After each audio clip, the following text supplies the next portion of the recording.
Wake up, gamers, because you're listening to the Big Think Dimension with Dan and Bob Video Games. $780. $780 US. Chris Wolfhard. $780. And Dr. Agro. $780. Here on GigaBoots.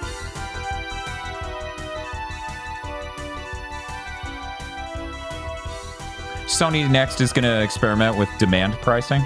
You know, like Wendy's. You're gonna pull up to, surge pricing? Yeah, you're going to just pull up to the PlayStation Direct. Uh-huh. And it's going to go, hey, what's up? Oh, you want a PS5 Pro? Well, nobody's bought any because it's too expensive. We'll give it to you for $4. No, they won't, though. That shit only ever goes one way. Yeah. Of course. Right, it'll be like, no one's buying it. It's down $900. Like, sorry, the price of your digital game has gone up $4. Please enter your credit card to boot up the game you already own. My city actually tried to do that, like do some insane pricing scheme with water that they just quit, where they were like, if you use more, how much you're charged per gallon goes up the more you use. Our city also does that, but you have to hit some pretty insane limits before I was gonna say, just... like, if there's a threshold way up there, I get that. Because it's really high up there. Here, anyways. $780 US. And that's if you're a put it flat kind of guy. Because here's the thing, right? Like, not every console has two orientations. And Sony often did have the vertical stand on older, like the PS2 Slim even. They showed off because it looks sexy. They would show it with the sold separately stand. But at the end of the day, if your fucking console doesn't come with a disc drive, that's not a fucking console. No. That is not a replacement. I have a launch PS5. I own physical games. I think most people own at least 4 years one. in, probably own a physical fucking game or maybe want to watch a DVD or Blu-ray ever. Sony has the fucking data. They know how many more physical PS5s they've sold than digital. Spoilers, last I heard it was something like 8-1. So, Chris, I believe you were going to suggest we just talk about the PS5 Pro now? Or no, I was going to suggest we talk about how you and I both had a depressive episode over the PS5 Pro. Oh, yeah, sure. I'll cop to that live. Yeah, 100%. I literally had the I think you should leave skit reaction of I don't want to be here anymore. Yeah, I did too. Like the PS5 Pro's announcement and everything around was like, maybe I should just get out of video games. Maybe I should just find some completely different hobby to focus on. Just quit playing games. And just never think about video games ever again. I quit this podcast. I don't have to talk about the industry burning down. I don't have to talk about every single corporation completely ignoring every data point they're given about how their direction is bad and nobody wants it. I could just talk about Sonic cartoons. Because for people who don't know, for people who haven't put together what our lives are like, this is the 9th month of this year. This is so many podcasts into this show, and every week people have been fired and horrible things have happened in this industry. And now, the thing that has the technology to remove FSR2, the most hideous thing to ever happen to video games, from these games that are enjoyable on this console, like the PS5, at no point do I go, this is weak. We need something stronger. I've said multiple times, like for 2 years, over 2 years there, I was like, literally, there's no reason for a Pro. And then everyone started shipping these games with FSR2 and really low resolutions, and it breaks up and it's blurry and it looks fucking hideous and there are artifacts all over the screen. I'm like, okay, never mind. They invented a reason. They sure did. And what I've been saying for years of 720p is real. Use it. It looks better. Your TV will even work with it. PS5 just output raw 720p. It looks better than any of these games. I would. I'll be perfectly frank. Final Fantasy VII Rebirth didn't get that much better than 720p, even with all your bullshit. So just give me 720p. Just give it to me raw. Yeah. You know, we have these fucking we have certain industry voices being like, "Where's your frame cap? Give me a frame cap to cap it at 30. It only gets to 53 most of the time. We need a 30 FPS frame cap." I'm like, no, let me say turn off the TAA. Yeah, and the funny raw dog it. 100%, I'm with you there, but as I understand it from enough developers I follow on Twitter, the way these engines work nowadays are so stochastic to some extent. They are so not outputting a full, pure, grid-aligned, cohesive image. They can't. It's really sad way the industry. That's why so many games don't support DLAA. Because the way DLAA works, as opposed to DLSS, is it just renders the resolution and does what anti-aliasing used to be, trying to make it less jaggy after the fact. You just alter those pixels to have fewer jaggies.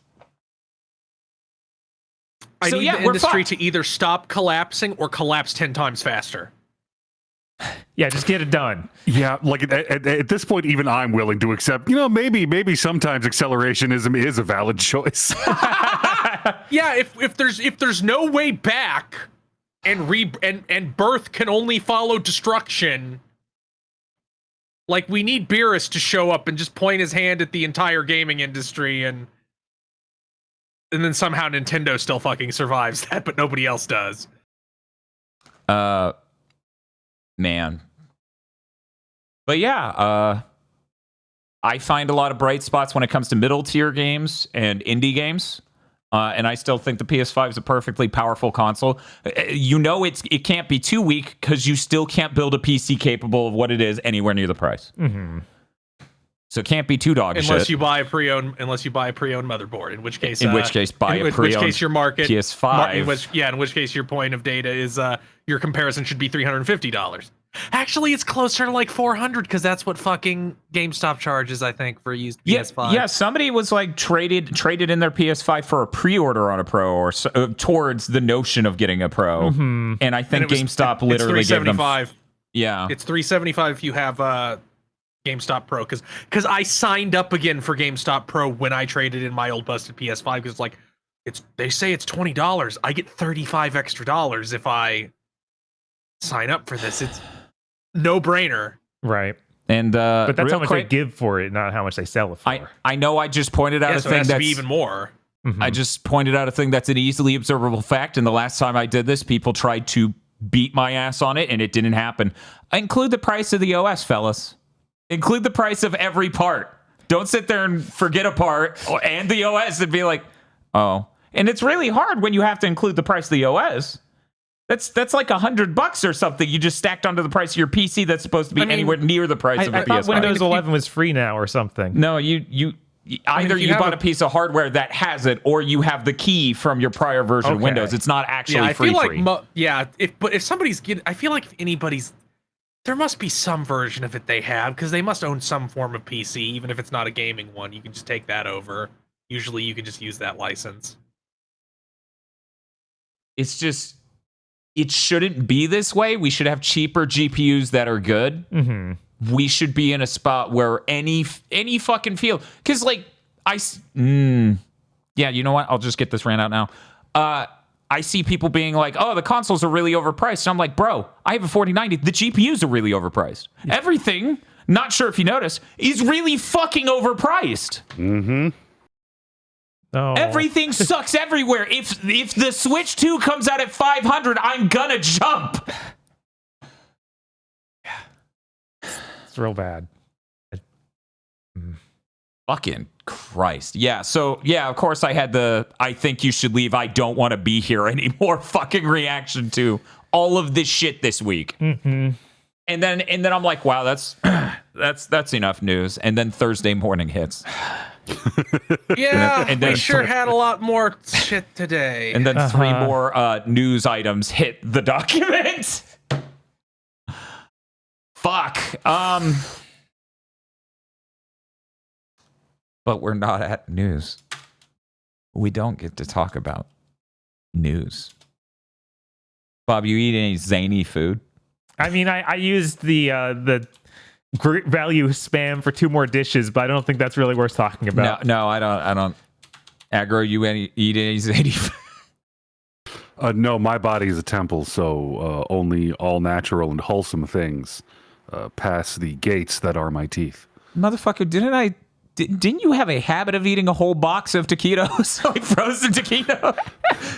Sometimes they come in a bag.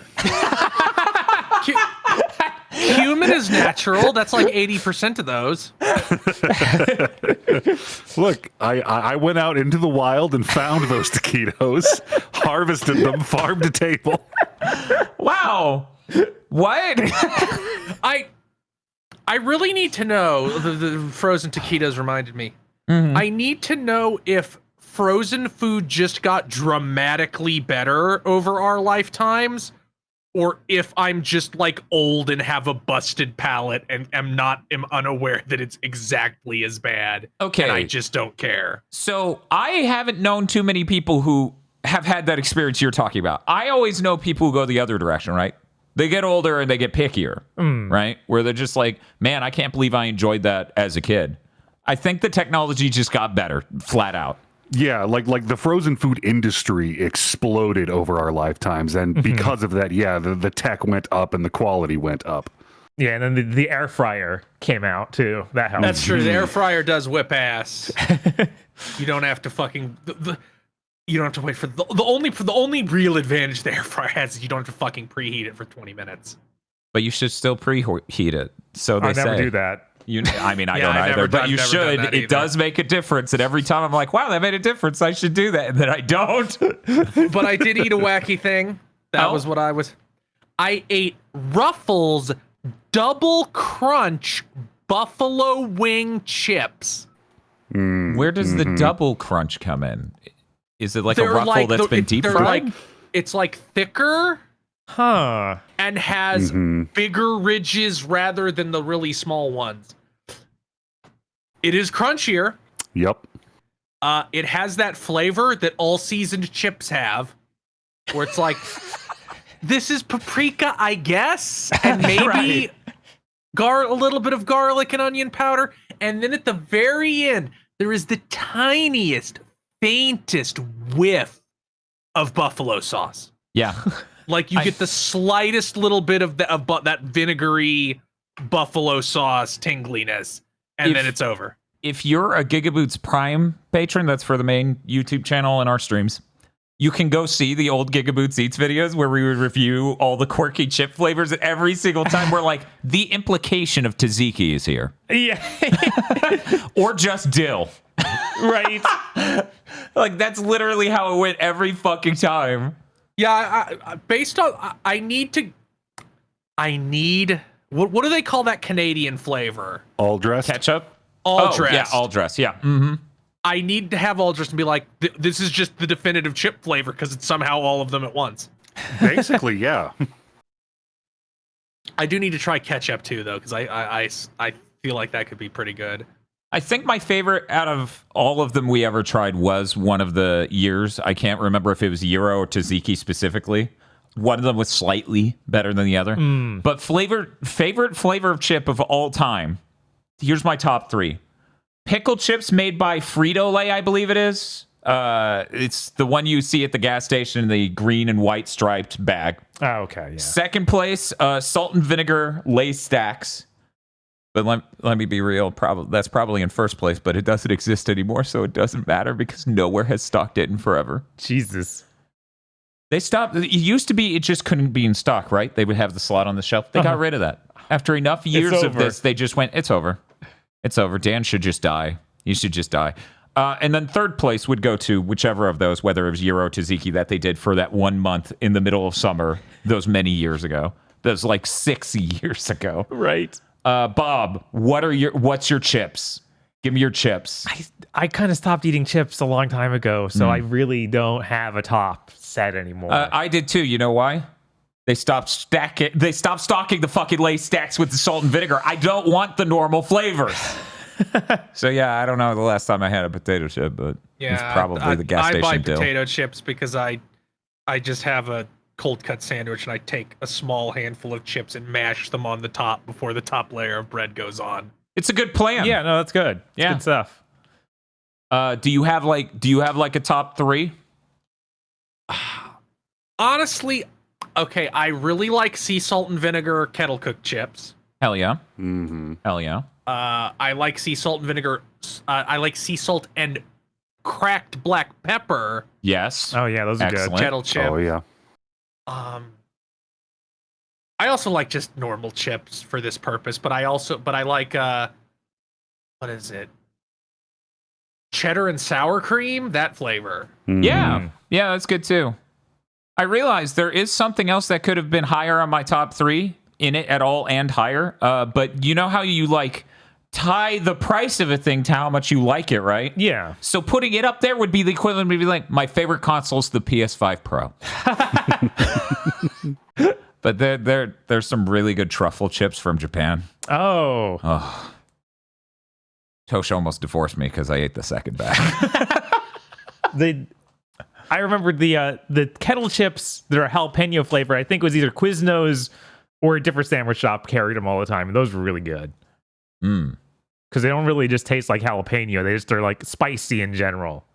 They have a broad flavor. Yeah. Aggro. I don't know if they stopped making them, but I haven't seen them in years. Pringles used to make tortilla chips, and they had a zesty salsa.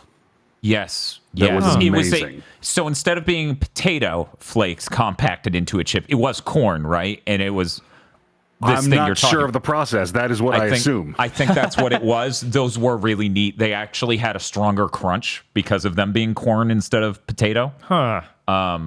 It was nice. But then there was like a grittiness to it that I couldn't get down with. But still good. Oh, I loved it. I loved hitting that gritty. Grit. That ends our potato chip segment. No, I'm just kidding. Aggro, do you have any? Yeah, you know veggie straws? Yeah. They make chips. Yes. And they're harder to find than the straws, and that pisses me off because those chips are so great. They are the best thing in the world to have spinach and artichoke dip with. Ooh. Yeah. Fact. That is straight up a fact. Those are good too. And I think I'm cheating a little bit, but Snyder's of Hanover makes honey mustard and onion pretzel pieces. Yeah, that's cheating. That are the greatest crunchy snack ever made. What's your favorite chip? And then Bob's just like, well, I would argue pickle chips are. And then we throw him out of the fucking house. Jesus. Anyways, that's going to do it for our potato chip segment. Bob and I played Sonic Chronicles. For people who are not aware, Sonic Chronicles, The Dark Brotherhood is a DS RPG made by BioWare featuring Sonic the Hedgehog. It uses pre-rendered drawn backgrounds. Yeah, they're drawn, not from well. an isometric perspective. All of the controls are touchscreen, so you move Sonic by touching the part of the screen you want him to go to. It's just like Phantom Hourglass, but terrible. And runs at ass frames per second, and the soundtrack is literally broken.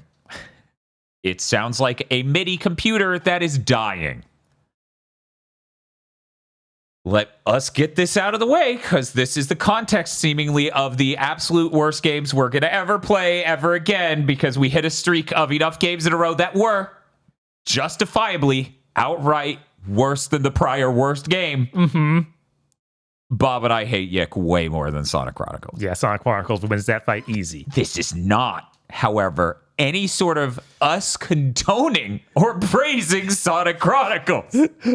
That game is rancid and terrible, and I honestly didn't think my cursory exposure to BioWare games would make me readily aware of how much bad BioWare was the only BioWare in this. Yep.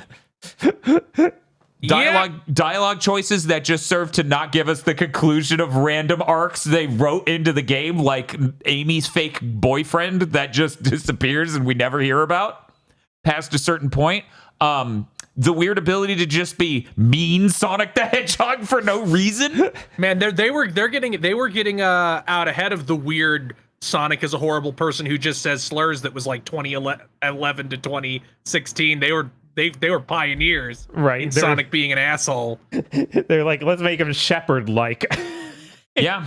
Shepard cannot be nearly as much of a dick. Huh. Shepard can cape for genocide and somehow be less of a dick. Sure, he wants genocide, but at least he was polite about it. Yeah, at least he was liberal about it. Yeah, it's pretty dire here. So first off, let me be clear. We played it on the new 3DS XL, and even you want to hear me at my most devil's advocate I've ever been on content my entire life. Hey, maybe the touch controls are fine on a normal DS. Maybe somehow the touchscreen isn't mapping correctly to the game. Sure, No. totally. It does in every other game. Totally. But maybe not this Every one. other game's flawless, but maybe this is the one. Because here's how bad it is, guys. Okay. They'll have a minigame. Aggro, you need to understand how bad this is, okay? Mm-hmm. You got to use a special move. Every move in the game requires inputs except for your default attack, which does shift for damage. So you do not. It'll wanna probably do miss that. too. And it'll probably miss. These are XCOM levels of always missing. So the idea is you will see a dotted line on it. That is an arc. And then a circle appears. And the idea is keep your stylus on that and move along the right. The circle isn't behind the dotted line. It is in front. So it is clearly imaged to you. The circle is traveling along this arc. But you just need to keep the stylus inside the circle. It took us 11, 12, 13, 14 hours. How many hours? I swear it was at least 10. Uh-huh. To realize, Aggro, you aren't staying in that circle. You still need to run the stylus exactly over the dotted line that you can no longer see because the circle is in front of it. And if you They made it wrong. they made it so fucking wrong, man. Mm-hmm. I really loved being like, man, these QTEs are fucking impossible with a mouse. They must be easier on the actual thing, and being like, I guess fucking not. I still say the best way to talk about it is they looked at a picture of Elite Beat agents. Yeah. And we're like, we know how that worked and tried to do it. It Yeah. failed in every way you could do that. What gets me is that if you fuck up a single input, the move fails. Fails completely outright. Compare this directly to Mario and Luigi, where every point of a bros move has a different fail state that still does something, and some of them can trigger you to learn new moves. Oh, yeah. Mm-hmm. Yeah, and there are a couple moves out of all of them where it's like, oh, you failed the first part. That just means these hits didn't do damage, or they did insanely low damage. If you ace the next part, we'll do the rest of the combo, and maybe you'll do some damage. A lot of them, you missed one thing. Shut down. Every single This healing includes healing aggro. right, every single healing spell is the worst about this. That's the ones that are all pass fail. Yeah. Yeah. It's fucking rancid. But here's the thing. I know you're all hearing this and you're like, so how can YIIK be worse? Sonic isn't like a sociopath, and the entire moral of the game is that he was based actually, and it's fine. And most of the game is horrible real life atrocities inserted in this in the most thinly veiled fan fiction possible from a person who obsessed over these real life tragedies. Mm-hmm. YIIK is a fucking bar, ladies and gentlemen. And even if we ignore all of the rancid, disgusting writing in YIIK, I think the combat in Sonic is better. I do too. And it doesn't involve hearing the voice line, oh, right in the manhole, 3,000 times. Yeah, they introduce a Teenage Mutant Ninja Turtles character, and you hear it for the entire rest of the game. We went to a sewer once, got introduced to them in YIIK. We had to fight them the entire rest of the game, and they kept going, I said no anchovies! And every battle in YIIK takes even longer than a Sonic battle. Which is amazing. Which is insane. The Sonic battles are always already like, you made it wrong, completely wrong. Levels of just how difficult it is to end a fight, how long the fight is, and how they can't balance anything. Like the hardest fight is 10 hours into the game, at most, maybe less. Yeah, I think that was a little under 10, not that much though. Yeah. You hit it in the first half. And reminder, our stream, which it could have been faster, I didn't need to look, ladies and gentlemen, the experience curve up until the point where I grinded went up at a moderate pace. But because the entire tail end 8 hours of this game is insane, the experience curve apparently went exponential immediately. So me grinding didn't actually make sense long term, even though it would have in any other part of the game if the payout was that big relative to the last one, because they literally keep doubling it from there. Yeah, no. I'm like, oh, well. All the way through the game up to where we were at that point, which was around halfway through the game. We were getting from 10 experience up to 250 experience. Yeah, that was Then- like the peak one. It would be like you fought a really big enemy, 250. Yeah. And Then we hit that world, it was like 900. And we're Yeah. like, oh my God. And this enemy's easy because we made a cracked out build for this team. And then they were like, oh, yeah, no, now everything's just going to be like thousands. Double. Yeah. And I'm like, why did I do that? Yeah, they don't know how to balance the game. The stats in this game make no sense. Oh, yeah, Aggro, are you ready? Here's our stats. Attack, damage, speed. What was it? Luck. Damage is invisible, by the way. Right, we can't don't see say it. that. Don't say there's damage stat. There is no Sorry. damage stat. There's a value in the code for damage, but we don't get to see it. We get equipment that affects it. We don't get to see it. But there's defense and armor. You get to see armor. You get to see attack. Any guesses to what attack does? Well, if there's a secret damage stat, I'm assuming it's a 2-hit. No. It's Oh no. It's D&D. It's an attack roll. It's accuracy. The only Yeah, that's what I'm fucking- saying. It's a 2-hit bonus. No. Like the attack stat exclusively decides whether or not you can hit. It's like Yes, rolling. we are saying the same thing. Okay. Sorry, I'm not sure what the 2-hit thing is. You roll to hit. Yeah, Okay, roll to yeah, hit. roll to hit. and Yeah, attack. yeah. Yes. Uh-huh. Defense hit. is the same T-O. way. When you said 2 hit. Oh, I see. Okay. To the number is what I was hearing. Yeah, I also was confused because I'm not familiar with D&D. Something they should know is a DS game creator. I mean, No. that would be fine if these stats just made sense and were labeled and explained. None of it is. No, none. And they hit damage. Mm-hmm.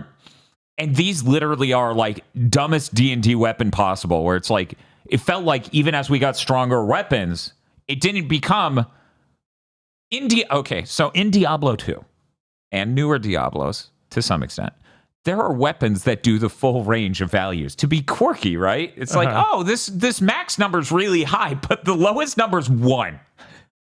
Should I use it? Sure, it'll feel really good when it lands and it has all these other perks with it. It felt like everything had 1 as the lowest number. Yeah, no, we nonstop. were still sometimes Yep. able to hit for 2 or 3 damage when an enemy's health bar was over 1,000. Well, that's how dice work. In fact, I would be stunned if somebody hasn't cracked open that game. Like internally, it's dice based. Oh, I Oh, bet. yeah, 100%. Like, And this that's is the almost thing, you certainly could- somehow just code based less from Neverwinter Nights. You can still do that and do 2d4 plus 4. That is a thing, and I don't know how they don't know that. Well, you're not supposed to get numbers that high. Did you just say to me in an RPG I'm not supposed to get strong? Right, yeah. Because I have a place for you to go. PlayStation Direct to pre-order your PS5 Pro so you can't afford rent. That's where you need to go. No. This game is terrible. But here's another weird point of comparison for YIIK, okay? Okay. In YIIK, there are a number of battle themes. They're all made by different composers, aggro. One of them's the Toby Fox one. It is fucking apparent. And it's good. So we would just spend every battle being like, please play the good song. Stop playing these absolutely rancid songs that don't even sound professionally made. Please go back to the Toby Fox song. Please fucking Christ. This, I got to settle into how bad the music was. There's one good song in the game, and it's still stanky as fuck. It still just sounds like motherfucker had a MIDI keyboard from the 80s that was broken and cheap to begin with and just went, no, I can make a fucking jam. Let's go. I've been listening to the Crystal Method. So you get used to it. Jesus. Do do do do do do do do do do do do do do. Yeah, the best part is like there are theories going about of they downloaded the MIDIs for classic Sonic songs and put them in and they're broken. Like the MIDI playback is literally broken. That's how bad it's sung because the original version of Sonic 3D Blast Song, which is one of the few that they ripped from that game and just put directly into this one. It originally goes bam boop boop boop boop boop boop boop boop boop boop boop. This version goes doom but the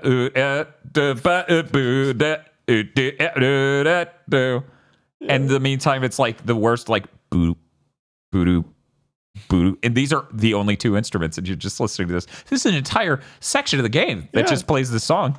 It's great. It's funny because Sonic Battle also has that song in it, It does. Mhm. and it's like so much fucking better. What a fucking bar.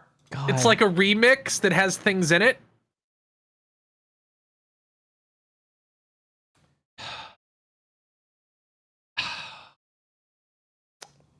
Yeah, their environmental design is also terrible. They cannot lay out a level to save their lives. Because what they need is visual imaging on a 2D graphic to make it clear what the depths and heights of tops of buildings and low ditches and other things are.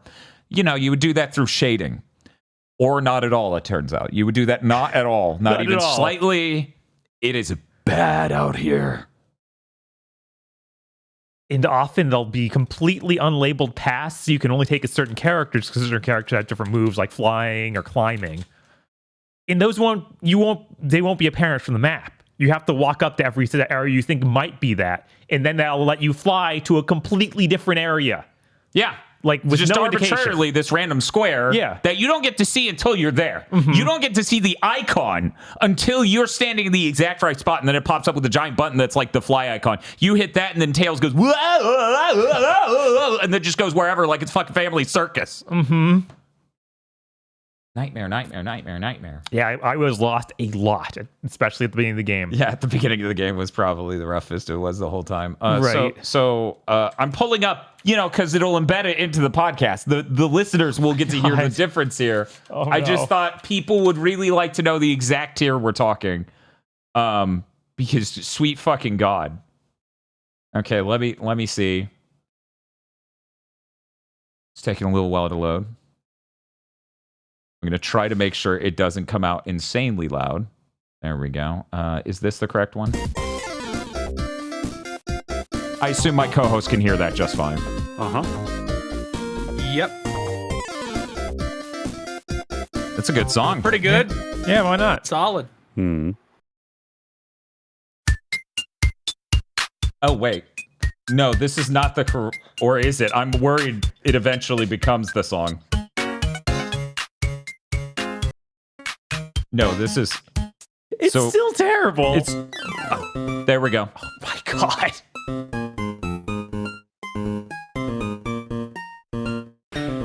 This is the spooky level in a Game Boy game. Yes!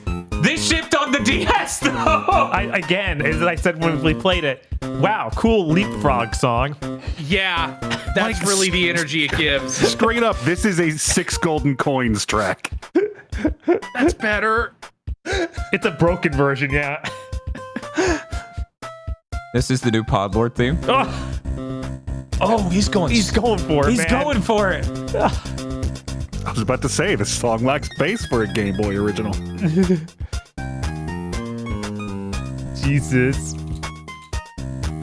Okay, and now the pinnacle. We need to hear the absolute pinnacle of, my God, you did this wrong. Let me see if this will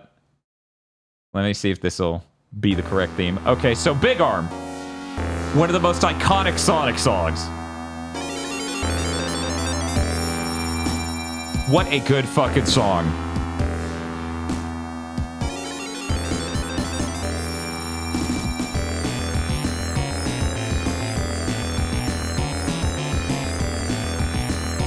We haven't even hit the part that's the only recognizable part. Oh my God. It's right there. Okay, so Oh man, video game tracks with melodies. remember? Right? You remember? Okay, this should be the correct song from... Yep. What the fuck? Yeah, I know, that sounds broken.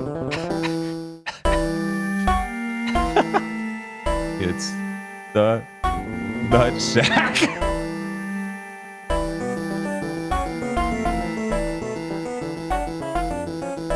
This sounds cannot like be intended. Right. because this sounds like a song that would play in the abandoned lab in Undertale to let you know how fucked up and non-real the Right. area is. Yeah. Like, this is either a massive technical snafu or some miscommunications about the limitations of the hardware. Yeah, no, this... We're making a game for the Amiga, right? I love that you said that at the same time as chat. And I'm like, guys, the Amiga had good music. That's its main thing. The Commodore. There we go. Hell yeah. Okay, so anyways, the music is so bad it is considered feasible that they just downloaded the midis. Yeah. I should have played the battle music. That was actually good, because that's the thing. It's not a Sonic song. It still has these stanky instruments, but it hasn't been ruined melodically, right? Okay. Oh well. That's about all I wanted to say about Sonic Chronicles, Bob. The only other thing I had to say is the first half of that game, I think the plot is not great, but I got enjoyment out of it for being like, oh yeah, I'm playing as Sonic characters, I'm interacting with other Sonic characters, I'm enjoying it from this angle. Right, and what I would say is like a good comparison point. Imagine you read a comic, a Sonic comic that's not like great, but it's still like, oh, these are Sonic characters, and they're doing things you might expect Sonic characters to do if the writer has no ideas. Yeah, and we get to find out if that Shadow and Omega are apparently really tight. Yeah, which I mean, didn't Sonic know that. Heroes would of course teach us that, so look forward to. And then the second half of the game, it all becomes OC aliens, and your entire Sonic team stops talking. So it doesn't even feel like a Sonic game. So we're talking like Omega has no words to say. Rouge barely says anything past that point, but you can turn in tokens to her. Yeah. Yeah, the entire cast just stops talking as soon as Robotnik leaves. It's bizarre. And the end of this game, one moment, because someone might want to play Sonic Chronicles. Spoilers for Sonic Chronicles. Aggro, this is hands down the worst ending in a video game ever. Oh. Would you like to come on this journey with me? No. Too bad. Asking was a nicety. That was not genuine. That's when Aggro punches me out for disingenuous assertions. Anyways. So, BioWare. You go to outer space in order to fight the echidna from outer space that in fact governs multiple different entities that have been sealed in the Nocturne dimension in order to keep other places safe from them or something, question mark. Robotnik was left on Earth, and when he got you into space, he was like, yeah, I'm so glad I did this. And it's just like, okay, that'll mean something. I wonder what. And then you just do the hours of outer space shit? Robotnik's not doing anything. You resolve the hours of outer space shit in the lamest way possible, of course. Mm-hmm. And then when you go back to Earth, or whatever, Robotnik has now completely rebuilt his city and has lots of laser cannons and stuff and shoots at your spaceship coming in, and you go, we're gonna crash! And then they immediately break the fourth wall and talk about how great it's going to be next time and how good it was and how they don't know how Robotnik rebuilt everything and how crazy it was that he did that and how this was a really great game. And then they read you the credits. There's because they didn't have time to make a credit sequence, so they just used the dialogue system. No. Yeah. They even have lines in there about how cool BioWare is and how it's founded by 2 doctors. It's founded by 2 doctors, Tails. Wow, they must be Prison. smart like you. Go to prison. If you turn shit like that into Archive of Our Own, you would get 12-year-olds like, this is not how you end a story, my guy. Look, they were dog shit. They were dog shit and didn't know how to finish a game. They had no time. They had no money. I think they got bought by EA like in the middle of developing this I don't DS doubt it, yeah. game. I don't forgive that would them, be though. about the right time. Of course. Oh Like, no, why they would you? deserve no forgiveness. So yeah, you just have to keep clicking through, and it would be bad enough if it was the credits of people who made it. But as a joke, they then literally credit everyone, everywhere, that remotely had a hand on this game. Remotely. Because this is legally the credits for this game, so they have to. So we're talking... Omega reads off to Sonic the Hedgehog about EA France localization efforts. Every person, dozens of people at all of these offices. It stopped being BioWare 1/10 in. Yeah, there's 189 credits on this game. Okay, I need that group on YouTube who does the live fan dubs of the adventure games to do this entire credit sequence. Yeah, I really don't want to do this anymore. It's horrible. The worst ending ever. I'm like, I wish it was Rage. The actual worst thing about Sonic Chronicles is that it gave Ken Penders any ground to stand on, because they actually did just take his shit. Mm. Yeah, it Because doesn't surprise my me with how understanding is bad that is. BioWare was It's- like, we thought we could use it. It's in the fucking comics they own. Because if you go look up Shade, the original Echidna character from Dark Brotherhood, and then go look up Lara Sue, or Julie Sue, I believe is the more relevant one. Julie Sue from the Archie Knuckles shit. Those are the same character. They have similar backstories. They are entangled with similar factions. Oh, but instead of the Dark Brotherhood, Penders was the Dark Legion. Those are definitely different things. I cannot fathom having my legacy as a writer with the stamp ripped off Ken Penders. Right. I think one really funny thing about the game, the main villain of the game has a portrait that is done wrong. They put his brow line at the top of the screen, so you just see the top of his eye and down. You don't get to see any of his forehead, and his entire sprite has a giant head ornament that's fancy. There's so like all of the portrait art in this game is basically Sonic X art that they scanned in, and a lot of it doesn't match up. But there is one that actually freaked me out because Bob didn't catch it live and I did, and I didn't know what had changed, but I was like, did they just add a chin shadow but not change the rest of that image? Why the fuck would they have two images to do that? No, it turns out in one, her shoulder is drawn over the rest of her body. And in the other, the shoulder is drawn behind her body. They don't actually move it. It's just like a layering thing. Like imagine in Photoshop, you had layers. They just moved which layers. I was like, the expression isn't different. Why'd you save this image twice and then have a thing to switch between them? Rouge, why? Like, why is this happening?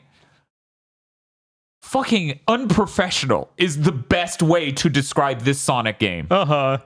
It might take the cake out of every Sonic game ever for that title. But, you know, there's also the port of Sonic the Hedgehog to the Game Boy Advance. God. So I we went played. and checked the credits. I lost the tab one moment. Okay.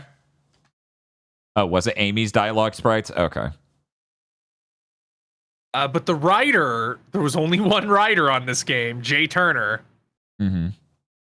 Oh, no. He did the standard shit. You know, he worked on Mass Effect a little bit, and he worked on Dragon Age a little bit. Then he seemingly left BioWare. He was additional writing on Dead Space 3. Do not say Immortals of Avium. No, you're Thank safe God! from that. I was like, He was lead writer on Army of Two: The Devil's Cartel, ooh. I've heard and he nothing was good the about that one. narrative director of Sword Coast Legends and Sword Coast Legends: Rage of the Demons, and he seemingly left the industry forever after that. I've never heard of that. Yeah. Sword Coast is it's a thing in Forgotten Realms. Okay. I believe this was some like Diablo clone on Windows. Huh. All right. Oh shit, was Sword Coast Legends that game where it's like the active DM role? So, in the middle of the stream, as we lose our sanity, a game has become made aware to us, right? This game is called Fighting Fantasy, the Warlock of Firetop Mountain. It is made by Aspire, who, you know, was making the high-end KOTOR remake and they got kicked off. They're also responsible for the really terrible Battlefront port to modern consoles. Star Wars. I love this box art. This game complete in box is $200. I'm looking at print is I'm that looking at small. this game's actual footage. This fucking looks like the build engine. I get that I've been in there, for a while this month, so that's where my brain is, but it looks like a not true 3D engine. Yeah, I think everyone who's played it says it's terrible. Yeah, no, that's The movement, like characters are sprites in a 3D world, like it's a first person hell game. yeah. The movement looks like a build game. The textures kind of look like a build game. It looks like a build game. Yeah. Anyway. Oh, the actual developer is Big Blue Bubble, according to chat. Aspire only published it. I wonder what the hell else that they've made. One moment. I'm scrolling through quickly, and I see seems like they freemium. still exist. Yeah, they make freemium shit now. Ah, yes, their parent company, ENAD Global 7. Great. Incredible. It stands for Electronic NAD. For anyone who's Maybe you curious. shouldn't. Anyway, Sonic Chronicles. It's fucking rancid. Yeah, if that's not the worst Sonic game, I don't know. I don't know what happened. We got to go play Sonic Labyrinth. They made some Leapster games, some Leapfrog games. Those might be better than Sonic Chronicles. They might be. Who knows? We need to play that popcorn machine. We got to go use the Sonic the Hedgehog popcorn machine. Iconic. We need to get all these Sonic Mania references. Anyways, we also played Sonic Advance 1 through 3. That was an interesting arc. Yeah, it was. Each game had a very strong identity of weird decisions. Mm-hmm. I think that Sonic Advance 1 was pretty good. Mm-hmm. I enjoyed that. Every boss in, what was it, Sonic Advance 2 was running a boss? Or was that in 1? That was 2. That was 2, where because 1 just had normal bosses. 1 was like, let's just make a normal Sonic game and have these different characters you can play as. Mm-hmm. Kind of like the Adventure series. And then 2 was like, what if every battle was a running battle like it was Sonic Triple Trouble, but Sonic Triple Trouble only did that once or twice or something. And this did it way more than that. And it also had completely unhinged level design. Oh, yeah. Once you hit Sky Canyon, just turn it off. Yeah. You're good. You're good. Just turn off the game. The game is bad. Don't play it. All of them have incredible sprite art, especially with Cream. Oh, yeah. No. Absolutely amazing art. Honestly, Sonic Advance 2, Sky Canyon, horrible. And after that, it gets better. Mm-hmm. But it is still nonstop bottomless pits. You will die if you miss a jump. You will die if you go slightly fast. There's a part in this game, Aggro, to depict how deranged this is. You'll hit a booster, okay? And it'll take you in a loop upside down, so you're now running on the ceiling of the thing that was underneath you, and you're now heading to the right instead of the left. And the correct way to win on this route was to jump off of the ceiling onto the tiniest platform to jump again immediately in order to make it off. Any other move, you're dead. Yeah. That killed me 5 fucking times, at least. These are definitely the most kill-happy 2D Sonic games I've played. Like, they don't like you. These Sonic, they were directed by Santiago. Right. He hates you. Yeah, as a general rule, I remember hearing floating death rectangle in reference to Sonic Advance many times, and I don't think there's like 1 or 2 stages in each of the Genesis games that have a death pit, and then they mostly don't. Right, yeah, no. So, you know that thing you constantly hear of, like, Sonic the Hedgehog wants you to go fast and then it punishes you for it. They think the Genesis ones are that? That's what they think? You deserve to beat all 3 Advance games. That's what I'm going to say to you. Yeah, you know how almost all Sonic games have multiple paths to go through, like a large level you can go through different heights of. Mm-hmm. This has 1. The others are just death. Yeah, weirdly enough, the Sky Canyon thing I was talking about was the lower path. The winning move was to be Tails and fly through the upper areas carefully, as to not also end up again on the bottom path, which happened really early on in me trying to discover the top. It was like, oh, this is clearly where I go. Spring tube, you're there again. Well, fuck me, I guess. And then it's like, well, why don't you just fly down there? Don't have enough stamina. By the time Tails has gone vertically low enough to even get on the correct plane after jumping off the edge, he does not have enough energy to get to the floating platform you're supposed to jump off the ceiling to get to. Sky Canyon fucking sucks. It might be the worst fucking zone in a Sonic game, a 2D Sonic game ever. I don't know. Maybe there's a Game Gear or Master System game that's hiding in the shadows, and it's like could be. deranged.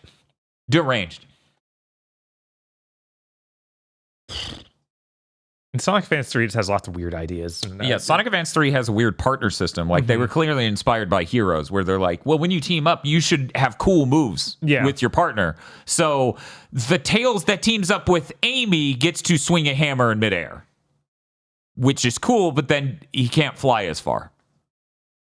And one of the Tails team-ups where Tails couldn't fly. And another one was Tails would fly upside down, so his lift was insane, but his horizontal movement was basically nothing. And this is just Tails. This happens with every combination of characters. Cream, Sonic, Knuckles, Amy, and Tails. So mix and match. It's nuts. You say Sky Canyon is the worst when Chaos Angel is right there.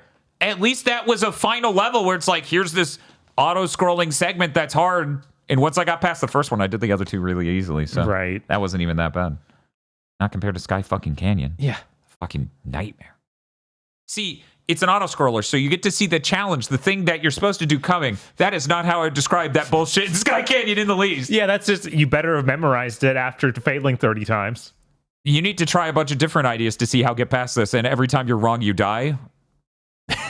In this game hardly has checkpoints. There's like one per level. Yeah. That's crazy. Yeah, it's really weird. And they would be like minutes into the level. It'd be like, 2.5 minutes. Yeah, and every Here's level's your way too checkpoint, long. and then you just beat it after that anyway. Right. It's like Sandopolis where it's insanely long. It's like, what? Yeah, it's are you doing? Nuts. It's nuts. These games have beautiful art. They have really cool music. I think 3 had the worst music out of all 3 of them.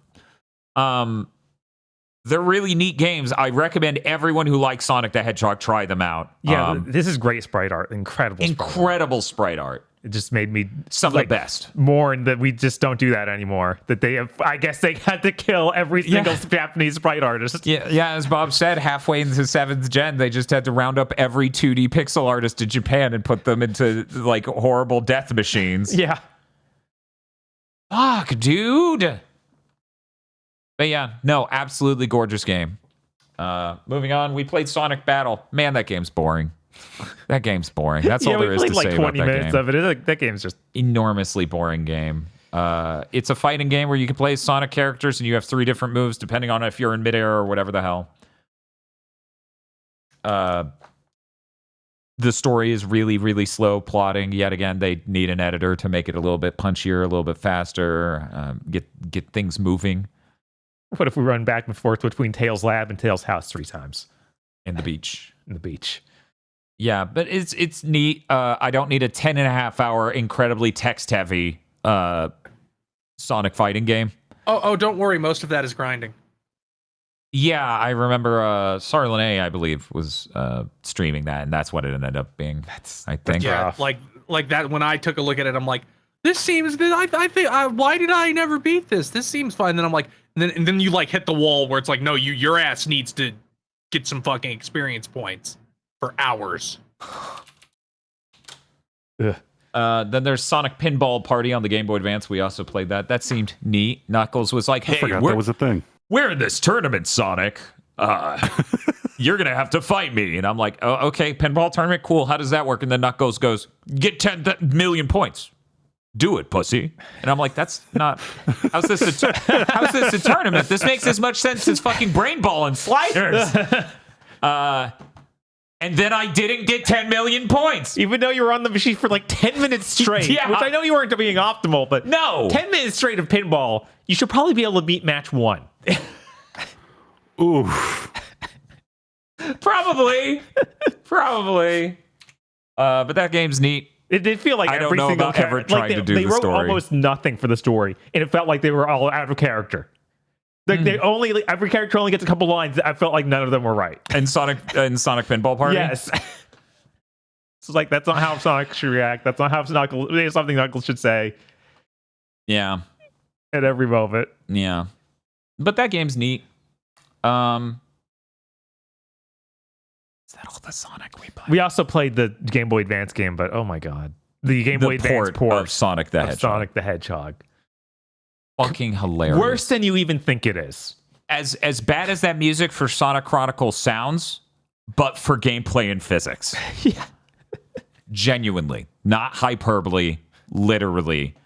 To the point where it runs in slow motion all the time, but if you jump, the physics are easier, so it runs faster then. Right, so you get this pumping motion to the movement of the game. Additionally, say you were running really fast and then you hit a rock as Sonic and then you jumped and you've come to a complete stop and then you jumped. And keep in mind that takes a decent amount of time to get over that rock. And then the moment you're clear of the rock, you start rocketing off at the same speed you hit the rock at.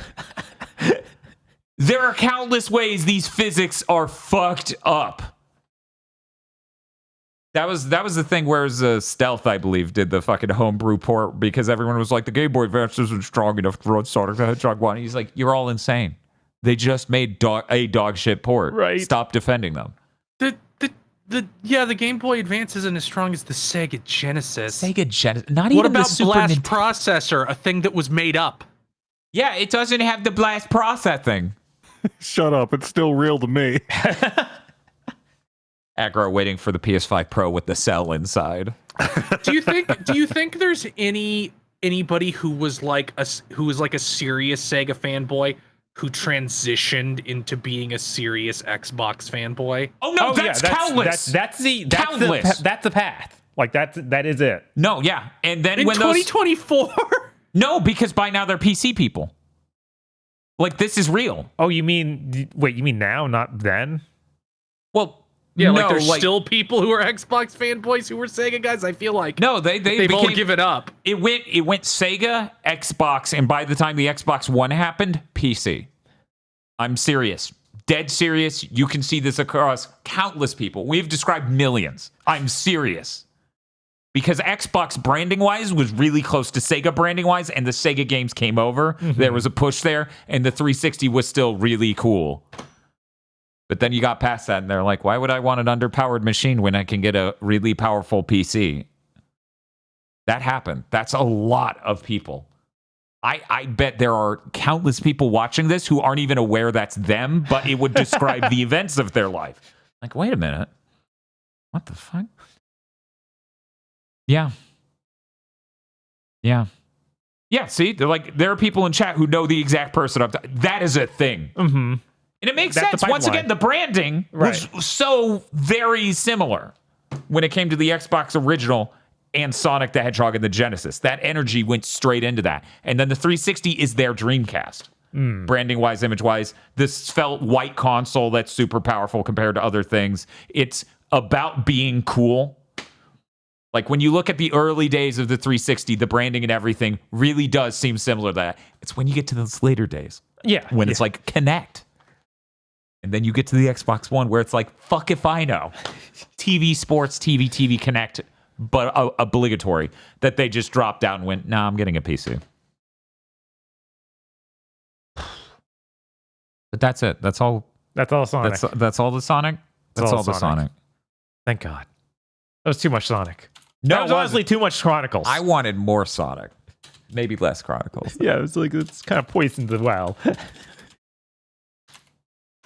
I played the demo for Emio the Smiling Man. That's the visual novel Famicom Detective Club. That's really cool. That's it.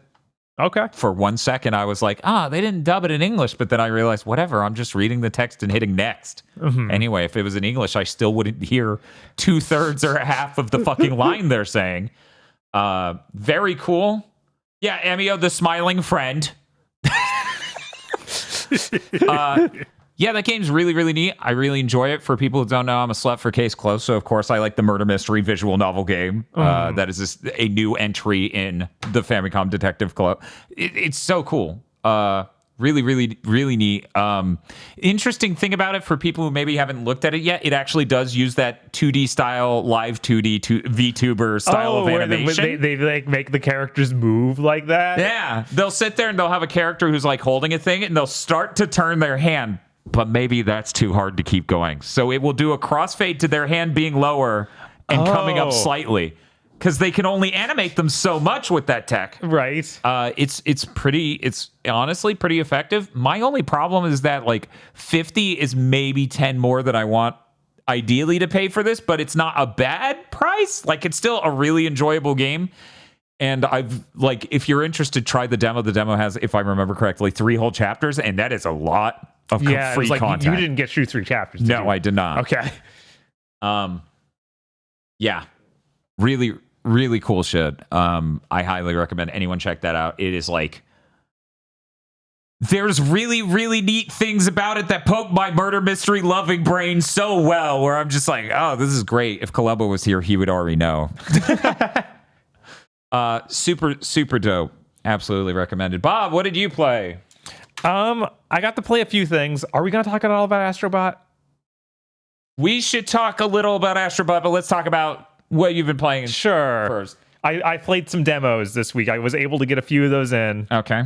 Got to take your demos. Because Sage is going on this week. That's the Sonic something Age. Yeah, Sonic fan game thing. I don't know exactly what it stands for. So I got some from there, and I got some just that went up on Steam. One of my played was called Rain Chaser. All one word. All one. Okay, got it. The shmup was pixel art graphics. And it's got like a really gray art style to it. Like everything's like really muted color scheme.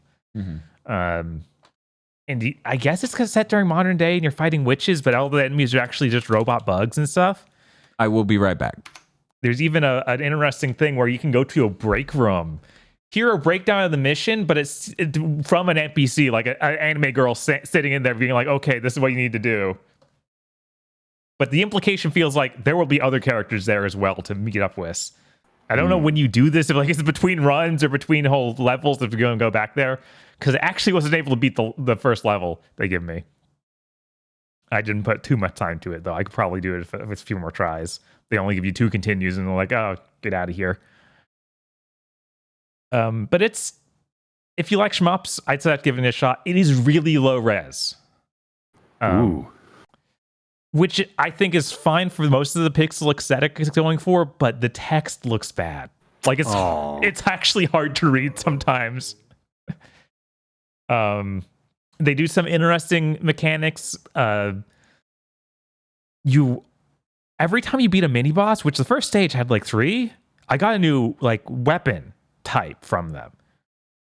And I don't know if that means that I'm just going to have those weapons for that level, or if that's something they'll reset later on, or if you'll get different ships that get different weapons from different bosses. But the ones I got were like shoot backwards, and show out saw blades. And then they can also be reconfigured. Like you have on a lot of shmups, you get the button that slows down your ship so you can more easily dodge stuff. In this one, that adds the feature of, that'll change your shop type to be more direct. So it's like the saw blades. It'll make them, instead of like shooting out and trying to get all the enemies around you, it's all form into a single block in front of you. It just like destroy health bars. So yeah, that's pretty cool. I definitely want to play more of it, but I was like, I don't want to jump into it right now. So I'll maybe go back to it later. Maybe once it's out, I'll just pick it up because it seems fun. I also tried the new Inti Creates game, Card and Seal, which is card-en-ciel. Okay. I was going to ask. We got to remember a seal-based card game. We've been seeing this game for a few months, but this is the first. I really didn't have a good concept of how it played, because it looks kind of like that it was going to be Battle Network. You have the 2 grids, like 2 9 square grids facing each other, one for you and one for your enemy. And you like move around to dodge attacks and stuff. But it is entirely turn-based, unlike the Battle Network, where you get to physically move around. In this, like, enemies have a countdown, and every move you do, their countdown gets lower, and when their countdown hits 0, they will attack, and you need to make sure you move before that. Like, you'll see their attack damage coming in. And you can use a card, like each card has either you can use it as an attack or a movement. So, oh, gotcha. Yeah, so it's interesting. Shit, what's that giant board? Gloomhaven uses cards like that. Huh. Bob. Yeah, what's up? So this was at Sage? No. Okay. Just Yeah, checking. yeah, no, that's why I said this is the mix. Okay. Do we have any more Sage? Like one more. Oh, well, okay. Well, I'll just re-add that later. Okay. I was going to say, people said Sage stands for like Sonic Amateur Game Expo. And I'm like, I don't want amateur. I want pro. $700. $780 for this Sonic Pro. This Expo. demo was $780. Jesus. They don't even pay to get in. I have to pay to try it out. Yeah. Oh my god. You got to pay for the pass. It's like fucking... it's GDC? Like, yeah, If it's I like pay GDC. $780, I better get the pass with it. These are interesting demands and feedback we're getting for the price reveal of the PlayStation 5 Pro. We would like to assure our consumers that we can't actually give you that. I don't know what you think this is. We make consumer electronics. The story of this game is really weird. It's set in the near future inside a VR RPG. And it's pretty cringe, honestly, as you go into this. you play as, let me see if I wrote this down right. A gamer chair detective is what he calls himself. What? A gamer chair? Yeah, like armchair detective, except it's a gamer chair. Yeah, because he's a gamer. Welcome to Game Chair Devs. So think of it like a true crime guy, but he's also a gamer. yeah. That's like 2 levels of mental illness combined into one. So he's also a hacker, and when he hacks good, his gamer chair glows. It's really bad. But it might be just the right kind of cringe for you. Like, it maybe it hits This that does sound perfectly. neat, but it's also a weird card-based thing, so I don't know. Mm-hmm. Also, I it might seems just like... wait for Flame Frit or whatever. Oh, yeah, they did announce that other thing. It's, I guess, connected to this in some way. But, yeah, you go into the VR game within this game, and that's being corrupted by other video games, which are not licensed brands. They are made-up games for that world. Like, they have a parody of Secret of Mana, but they don't have the license of Secret of Mana, so they're just like, oh, it's a famous series about a magic tree. And every entry is what different. if every single one of these they actually make? Because wasn't Flame Frit originally one of the cards in this? Like, that's the first time we were introduced to the concept of Flame I'm Frit. pretty sure I that's think right. so. And then So I think it would be funny if it's just like, here's the next 8 games we're making. there is one other game they did make. There's one character from Gunvolt I saw. So it's Because they make a lot of games. Did that fucking Umbra Claw already come out? yeah, that came out a while ago. And then last fall they released that Love Live one. So they release like 2-3 games a year. And the sweet saying Galgun is in this too. that makes somewhere. sense. And I So think there Umbra are- Claw was in this as well. Yeah, so there are Wow, multiple you know, Inti Creates games. they make these small 3 to 5 hour long sprite based games, yet they can ship 3 or 4 a year. I wonder if there's any lessons to be learned in any other sectors of this industry from that data point. Why don't I just have a loud, booming, echoey no on the soundboard? No. One moment. Wait. I don't have what I asked for at first, but then I had the thing that popped into my head. No. Thank you, Digi. I was expected to be, that's enough. No, I'm saving that for the PS5 Pro news segment. But yeah, this game seems neat. It also seems like every stage is just going to be a generic dungeon map. Like, really, cyberspace in Battle Network? Yeah. Imagine even less happening. Imagine it just was a board like that in the middle of emptiness was a background. Okay, less happening visually. When Yeah. you said even less happening, I'm like, you haven't beaten a Battle Network game. Yeah, no, there was plenty of story happening, though. They were talking all the time. It's fully voiced, which I did not expect, fully dubbed, too. And your cards also talk. So they will just say random lines that make no sense in context. Chat says, imagine a desert. And my brain goes, without sand.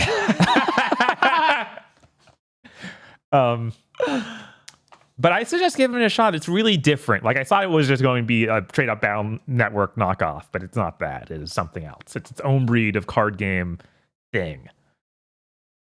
People are asking, was there backtracking? I feel like they're saving that big reveal for the final game. They're like, check this out. You're going to run across the entire fucking world map now that we've connected it. I don't expect a world map.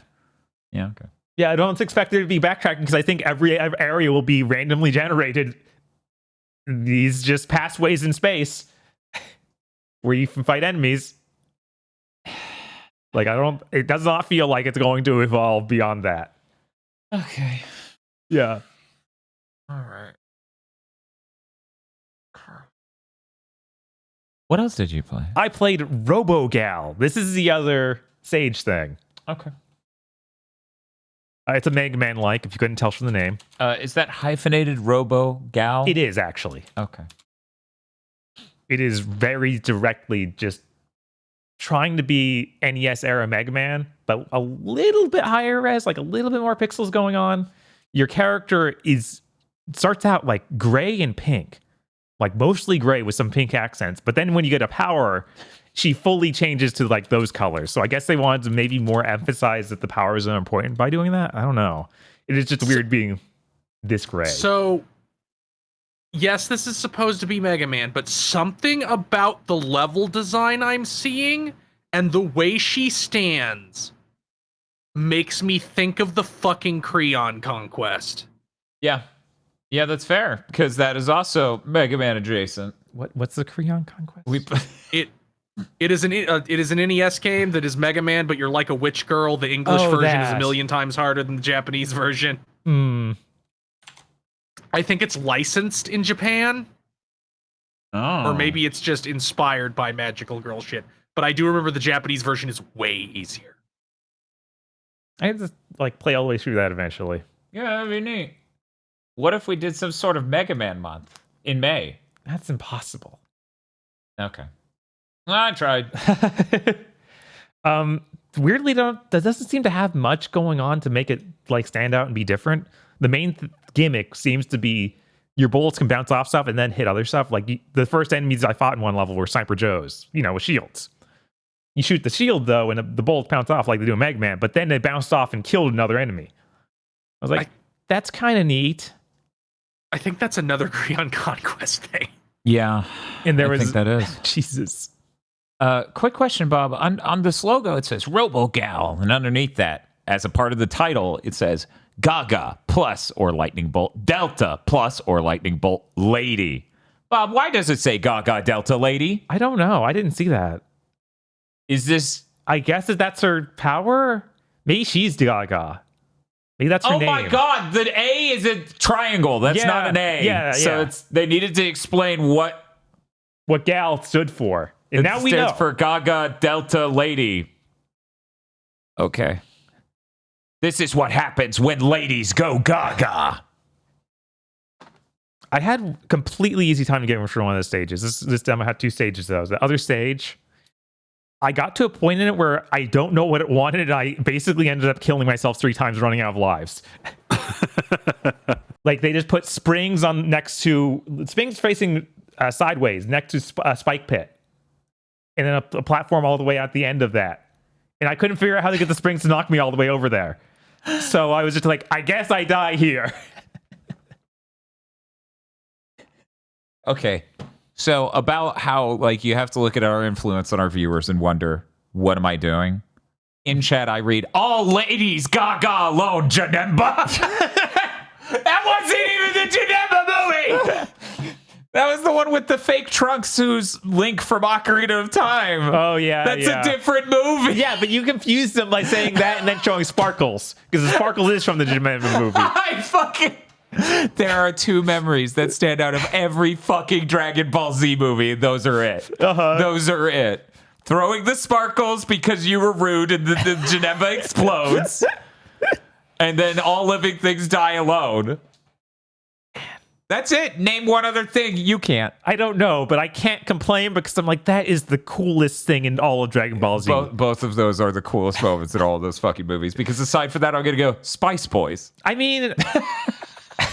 That's it. I remember some funny stuff with that fake Piccolo. What was his name? Fake pickle. Lord The Slug? evil one. Yeah, Lord Slug. Oh, okay. I remember there was funny stuff around him growing big. I don't know if there's nothing See, in that that comic. the weirdest thing. I don't remember that. I remember from the Lord Slug movie. The only thing that stand out is how much this dude comes off as Florida boomer with Yes, 'cause bad he politics eats a who's bun- bossing around Zoomers. And he's eating piles of pills to just stay healthy. Yeah. Really fucking funny. Mm-hmm. I don't remember a single fight scene in that. I just remember his underlings just being like, "Sir, this isn't a sustainable plan," and he like kills them or whatever.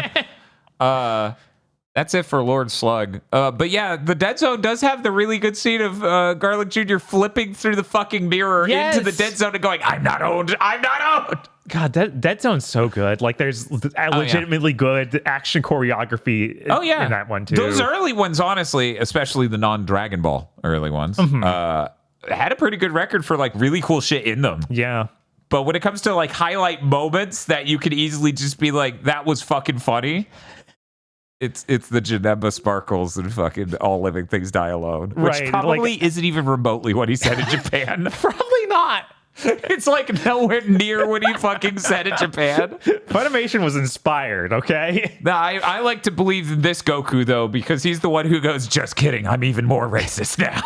Like that's one arc for one guy. That's a cohesive character. Anyway, I played one other... You played video games. Yes, I played another game. I love that I've just been showing this image so they don't see any of the shit I'm doing with my hands or faces. Anyways, what's this other I game? also played a game that released late last night. They thought I would miss it. I played Calorie Mate Liquid for game creators. I can't believe you played this. Hey, so you remember in Metal Gear Solid 4 they had Calorie Mate? Uh-huh. Well, they got the Japanese voice actor for Solid Snake to be in this free-to-play, like absolutely free game, Calorie Mate Liquid for creators. Yeah, Fantastic. it's purely to sell this new liquid version of Calorie Mate. So you play as a can of Calorie Mate Liquid. A can? A can. Oh, okay. Yeah, so you have two modes of movement as you try and get from your refrigerator to the game developer's hand while going through his Japanese apartment. It's kind of terrible. They do have an English dub, which surprised me. Which it's not hater or anything. It's just a guy. Of course. Fucking. Yeah, I don't know why not. I also don't know why they translated this, and I don't think we're selling Calorie Mate Liquid in the US. I haven't even seen it in like Asian grocery stores. No. I don't think I've ever seen anything Calorie Mate related in person. Yeah, I could order it from Japan, but I don't think that I could get it in a local location at all. Man, fucking GigaBoots Eats is starting to get weird. But yeah, you're trying to navigate through his apartment. You have two modes of movement. You can stand upright as the can and slide while making a scraping noise, which is very funny. Is it like the scraping noise a fucking chair would make it awesome? It's insanely louder than it should be. That's so good. I mean, you're so small. That makes sense, right? And then you can roll on your side. And the trick is to figure out how to roll off stuff and then switch to the upright mode so you land more easily. Because if you roll off stuff, you get too much momentum. It's hard to slow down. But if you switch up to the upright in midair, you can destroy your momentum. And It's like air brakes. Air brakes work in the air, right? Yeah, definitely. Okay, cool, great. And you have to avoid his cat. The cat will just kill you. The cat will instantly destroy you. This cat hates Calorie Mate. He does. Just like bats at you until you're dead. Is the Calorie Mate narrates the whole situation like, oh man, this cat's so alluring. And then it just dies. He'll also comment on things you touch. The Calorie Mate can that talks, by the way. Right. It's Japanese Solid Snake / they dubbed it in the US, right? Yeah, just some guy. Some guy. Uh-huh. Shit, man, make him on. I'll read some Solid Snake reads. Let's fucking go. That's better than some guy. Mm-hmm. Does he even sound like the same register? Okay, No, yeah. he doesn't even like, sound like he's going for it. Sounds like an upgrade, frankly. I not a giant opinion of my impersonation here, but Jesus Christ, you need to try. At least it's not a bad impersonation. I'm glad they just went with I know just the countless guy, YouTubers I could go get a really bad impersonation of Solid Snake. Maybe we should go with that. And as you travel through his apartment, his game code start leaking out into the real world, and you have to fight his game bugs. So they're like Atari or Pac-Man looking monsters that are made with voxels. You have to jump on them. This sounds like a game Concept would have pitched in 2013. I know, right? I really didn't understand what they wanted me to do at first, because it's like, you need to destroy the S bugs. And I was like, that's a weird thing to call these. And then I noticed all the bugs have a letter above their head, and none of them are S, except for one that's way out of view, that's on top of a big monster that's in the background. You need to climb that big monster and hit that. And I'm like, guys, maybe frame the camera at any point to show that. So I killed that, and then I get to the next area where it's you have to do a similar thing, but there is now like a flow chart in midair in the guy's like bedroom, and you have to walk on the flow chart that has like knights and dragons and stuff on it, and try to get to him to get it to his hand. And I couldn't get past it.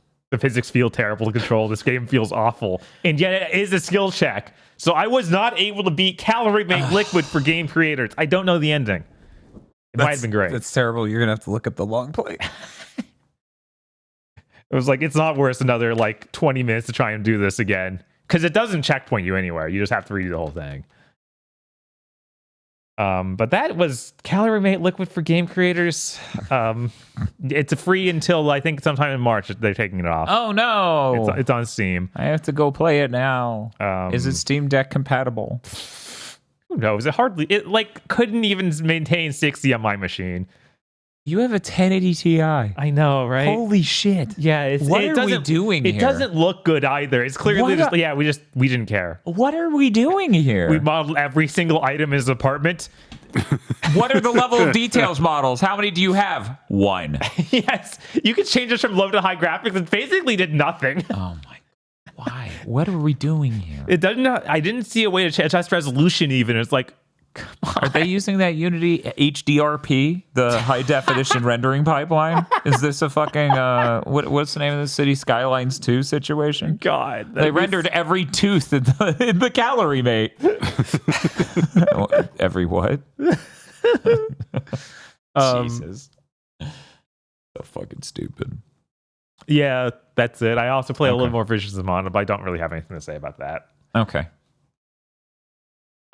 Did we want to talk about Astro Bot a little bit now, or did we want to cover everyone's like games they've played separate from that? I think we should do the second one. You cool with that? Sure, yeah, we can hold off. Okay. Aggro, what have you been playing other than Astro Bot? Other than Astro Bot, I too played a little bit of Visions of Mana, but don't really have anything new to say about it. Cool. Hey, Chris, what have you been playing other than Astro Bot? I played Duke Nukem 3D and every single officially released Blood thing. Nice. Duke Nukem 3D is a lot of fun. It is not bad like Shadow Warrior. It sure does have an entire episode that's bad, that being the second episode, Lunar Apocalypse, which is all just space bases. I don't want to run around space bases and shoot drones. You know about the drones? In Duke Nukem 3D, there's an enemy called a sentry drone. It makes a loud beeping sound, flies at you, and then explodes in your face. Sounds about right. Yeah, that's like every video game has a drone, and it either does that or it's Astral Chain, and it makes one of the people on screen invincible. Oh, no. So, yeah, those enemies suck, and they are predominantly in Episode 2. Did anyone involved with Borderlands make Episode 2's levels? Just No. Curious. Oh, okay. But Randy Pitchford made the final level of Duke Nukem 3D, which is bad. Well, yeah, and I got to give Randy Pitchford credit. The first level of Episode 4 of Duke Nukem 3D, Top Secret, which is a Mission Impossible reference. Mm-hmm. No, it's not called Top Secret. It's called It's Impossible, and it's a Mission Impossible reference. Okay. That's a good level. Okay. The last level, which is the same level mirrored, like he made half a level and then he mirrored it. Mm-hmm. And it's hit two switches on these two sides do the exact same things. It's bad. It involves swimming, So it's doubly bad. Yeah. Okay. Sure. I feel like I didn't bring this up when I talked about Shadow Warrior, but I need to bring it up now. Shadow Warrior has a lot of fucking swimming. Yeah, it does. Duke Nukem has a little bit of swimming, and then Blood has basically zero swimming. And this actually correlates maybe to some sort of To some quality curve, perhaps. Perhaps, maybe. Maybe. Duke Nukem 3D is neat. He really is the king. You know, it's Don't hard let to him know beat. that. It's hard to beat blowing apart the alien queen and then getting an unbelievably primitive 3D cutscene of this hideous looking Duke model going, "It's time to abort your whole friggin' species," and shoving a pipe bomb into the alien queen and blowing her up. God, whether or not you like what he does, nobody does it better. He's the best there is at what he does, but what he does isn't very nice. Blood. I feel like I suck Blood's dick every 3 months on this podcast. It's true. Yeah. The fifth episode that the devs made, Monolith made, called Postmortem, and the bonus episode that Sunstorm Interactive made, the expansion, those are both bad. The main game itself is great, perfect, stellar even. Postmortem, the extra episode that the developers made, is bad just because it's brutally difficult. And it's brutally difficult in that bad way where it's like, here's a swimming level. It's full of motherfuckers with Tommy guns. If you have line of sight with them at any point, they will ventilate you instantly. Did that Aces whatever game come out?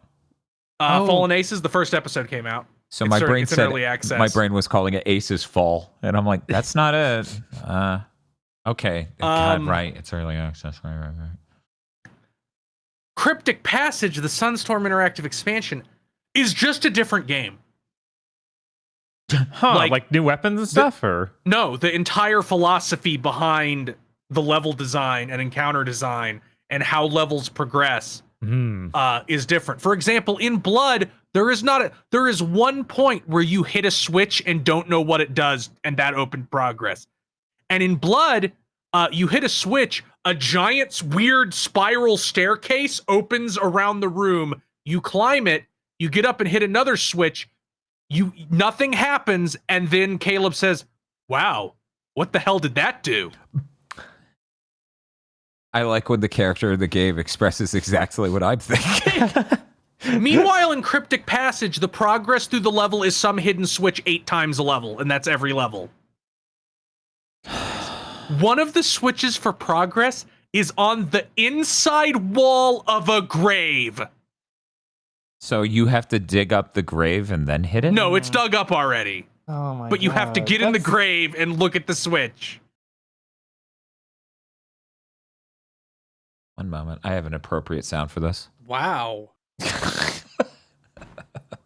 It's Blood is immaculate. Death Wish, the mod for Blood, which includes like twice as much content as Blood itself, is also immaculate.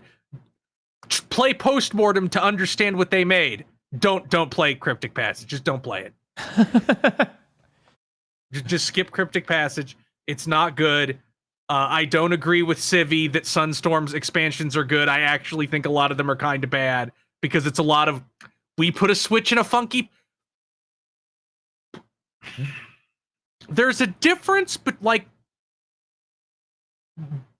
Sunstorm grasped build levels take place in real places.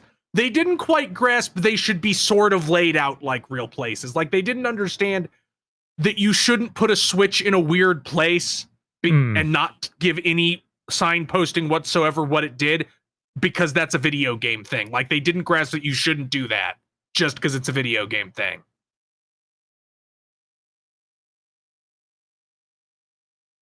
I think Dan pulled up that comic of Duke telling I'm Duke losing telling it over here. The black soldier that the first black president was named king. And then he says, "Hail to the king, baby," and dies.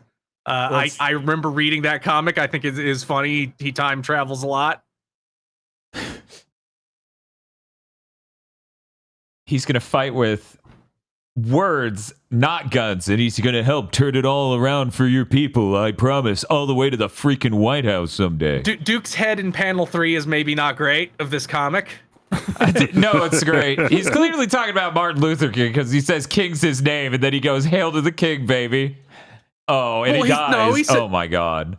But he says he goes to the White House. I feel like he's supposed, like Duke just wanted him to say, "Duke's Hail to the King." A dude who's dying.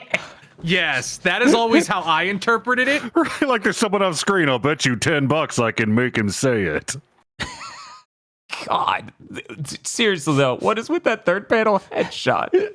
Yeah, it's bad. I feel like if you ever played the Duke Nukem games as some kind of theme month, that should be the viewer icon. Yes, it should.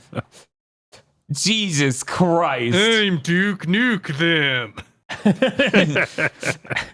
Yeah, we replaced the fucking Death Stream sound with Chris doing his Duke voice. That'd be great. But yeah, I played those two things. Okay. I streamed them. On Saturday, I have to stream an entire second Shadow Warrior game because that's how long the two official expansions for Shadow Warrior are. 24 levels, 2 levels longer than the base game. Whoa. Value. Yeah. Did you play anything else that wasn't named Astro Bot? No. Guess we're going to talk about Astro Bot. Man, sure would have been great if Sony didn't do something enormously stupid to put even a slight cloud over this game. Man, you know, Astro Bot is a celebration of PlayStation, but much in the same way a funeral is a celebration of someone's life. I found it far more joyous than funerals I've been to. I played most of it after the PS5 Pro reveal. So that perhaps colored perceptions a little bit. I don't want to go into too much detail, but I will say, you know, Astro Bot made me realize there's a subtle difference between a game where you collect things and the developers want you to have fun finding them, like they want you to find them. Mm-hmm. And perhaps certain other collectathons where the developers just want you to die. Perhaps certain collectathons starring a bird and a bear. Go on. Where perhaps they do not want you to experience joy looking through the environment and seeing cleverly signposted things and moving towards it and finding something. And instead, they just want you to suffer because they think it's funny. Because, well, I should make it hard to find these things. That's the game. That's the game. I mean, they grew up with microcomputer games. They never stood a chance. Yeah, they don't know any better. I say grew up. They made them. What the fuck am I talking about? Most of them grew up with them, but those two fuckers made them. They normalized The this. Stamper brothers show up and they're like, "I found this one too easy. Try again." They just disappear in a puff of smoke. Astro Bot's really fucking great. It is possibly the video game with the most sense of joy of discovery, with tons of new ways to interact with the game itself happening nonstop. When it comes to the impressiveness of the game, like how technically impressive it is, the most impressive thing it does is, hey, we have hundreds of physically simulated objects. You could just spin and knock them around and everything interacts and it fucking rules. Yeah, no, that's cooler than anything could ever race. Yeah, Like, every time that happened, I was like, oh God, this is what video games should have been the whole time. Yeah. I had that moment with the shrinking stage. Yes, 100%. That I think is one of the few times where I'm like, next gen. Look at what you can do when you can instantly load an entirely different version of this level. I mean, just the fact they got the gameplay feel working, shrinking it down that much, because many things have tried to do that, and it just doesn't feel good. It's amazing. And if you just do it, you can skip most of the level. Like, I'll just jump above this platforming I'm supposed to do as small and then shrink, and I just land at the end. Absolutely fucking amazing. And, you know, sans the news of the week, there's a lot of deep cuts to very old classic things that certain people on this podcast are maybe the only people who played it. Uh-huh.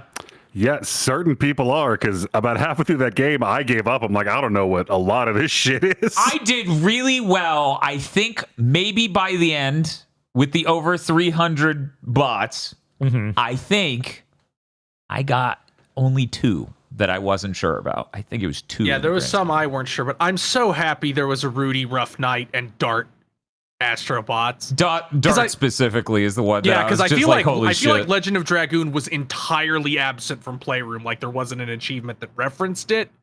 There wasn't Yeah. anything. Right. So seeing him in there made me pretty happy. Well, they took out the Order 1886 reference, so they put him in, which is the right choice. Yeah, those two were neck and neck at the bottom of the list. Yes.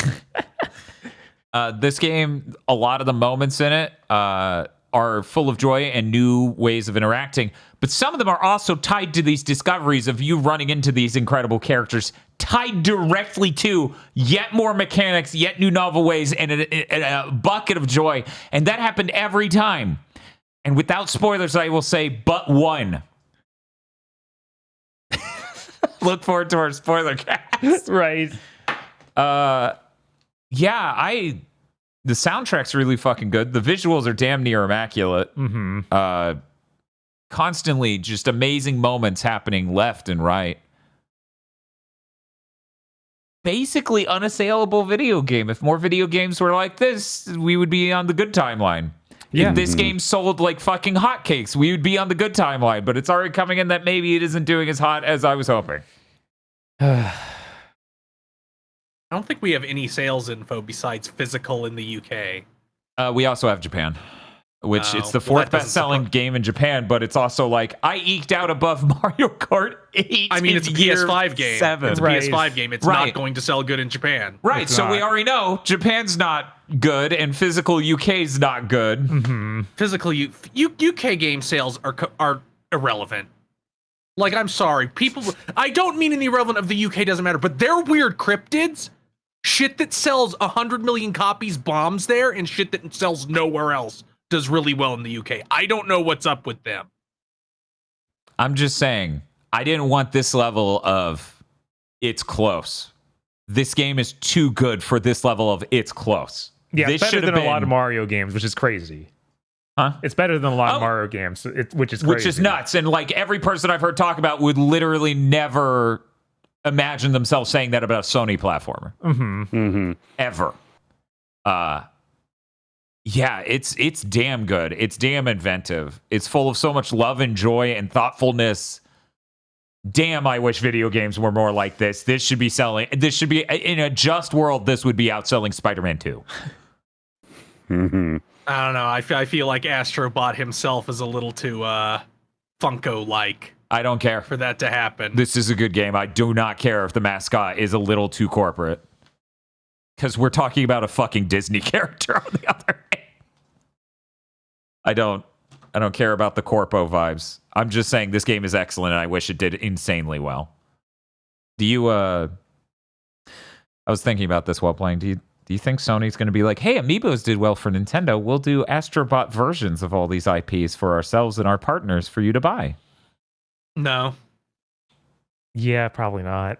Because Sony's whole image is their bullshit prestige shit, and making a toy, that's not prestige at all. We have to make a $95 weird board game thing. A toy? No, this is like an Android. This is a really high-end $80. Yeah, it's a plastic thing for man children. We don't make those. We make HBO shows. Do you want to buy our Until Dawn remake? It's $60. Isn't it 70? No, it's 60. Okay, We looked it sorry. up last week. Okay.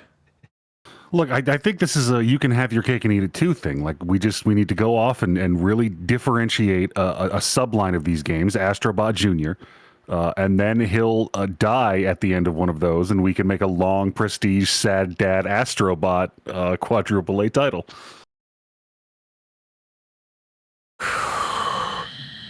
Don't put that curse on me, Ricky Bobby. So hey, if you wanted to try that new Rugrats in Gameland game that apparently is like 20 minutes long, it's free on the Epic Game Store. I think them making it 20 minutes longer, whatever, is very accurate to it being a Game Boy Color game, which is the vibes it gave off. NES game. Well, I was. I mean, somebody told me they literally put their shit into an NES emulator. Like, does this work? Oh, okay. Well, I was Like, just that's how saying, they like, got there it are accurate. countless Game Boy Color Rugrats games that I figured, like, looking Are at it, I was there? like, oh, it's kind of like this. Oh no! Oh fuck! Now that it's free, I have no reason not to stream it. Yeah, it's free on Epic. God damn it! Yeah. Uh-huh. So, Fuck. and it's relevant to Game of the Year, obviously. Yeah, Who definitely. knows? Yeah, Maybe fucking Biggest sure. Cuck isn't a Rugrats game. Chucky's dad got married though. There must always be a Cuck king. Is there some extended Rugrats media where Angelica's mom leaves her father? One, there should be, but two, I don't think there is.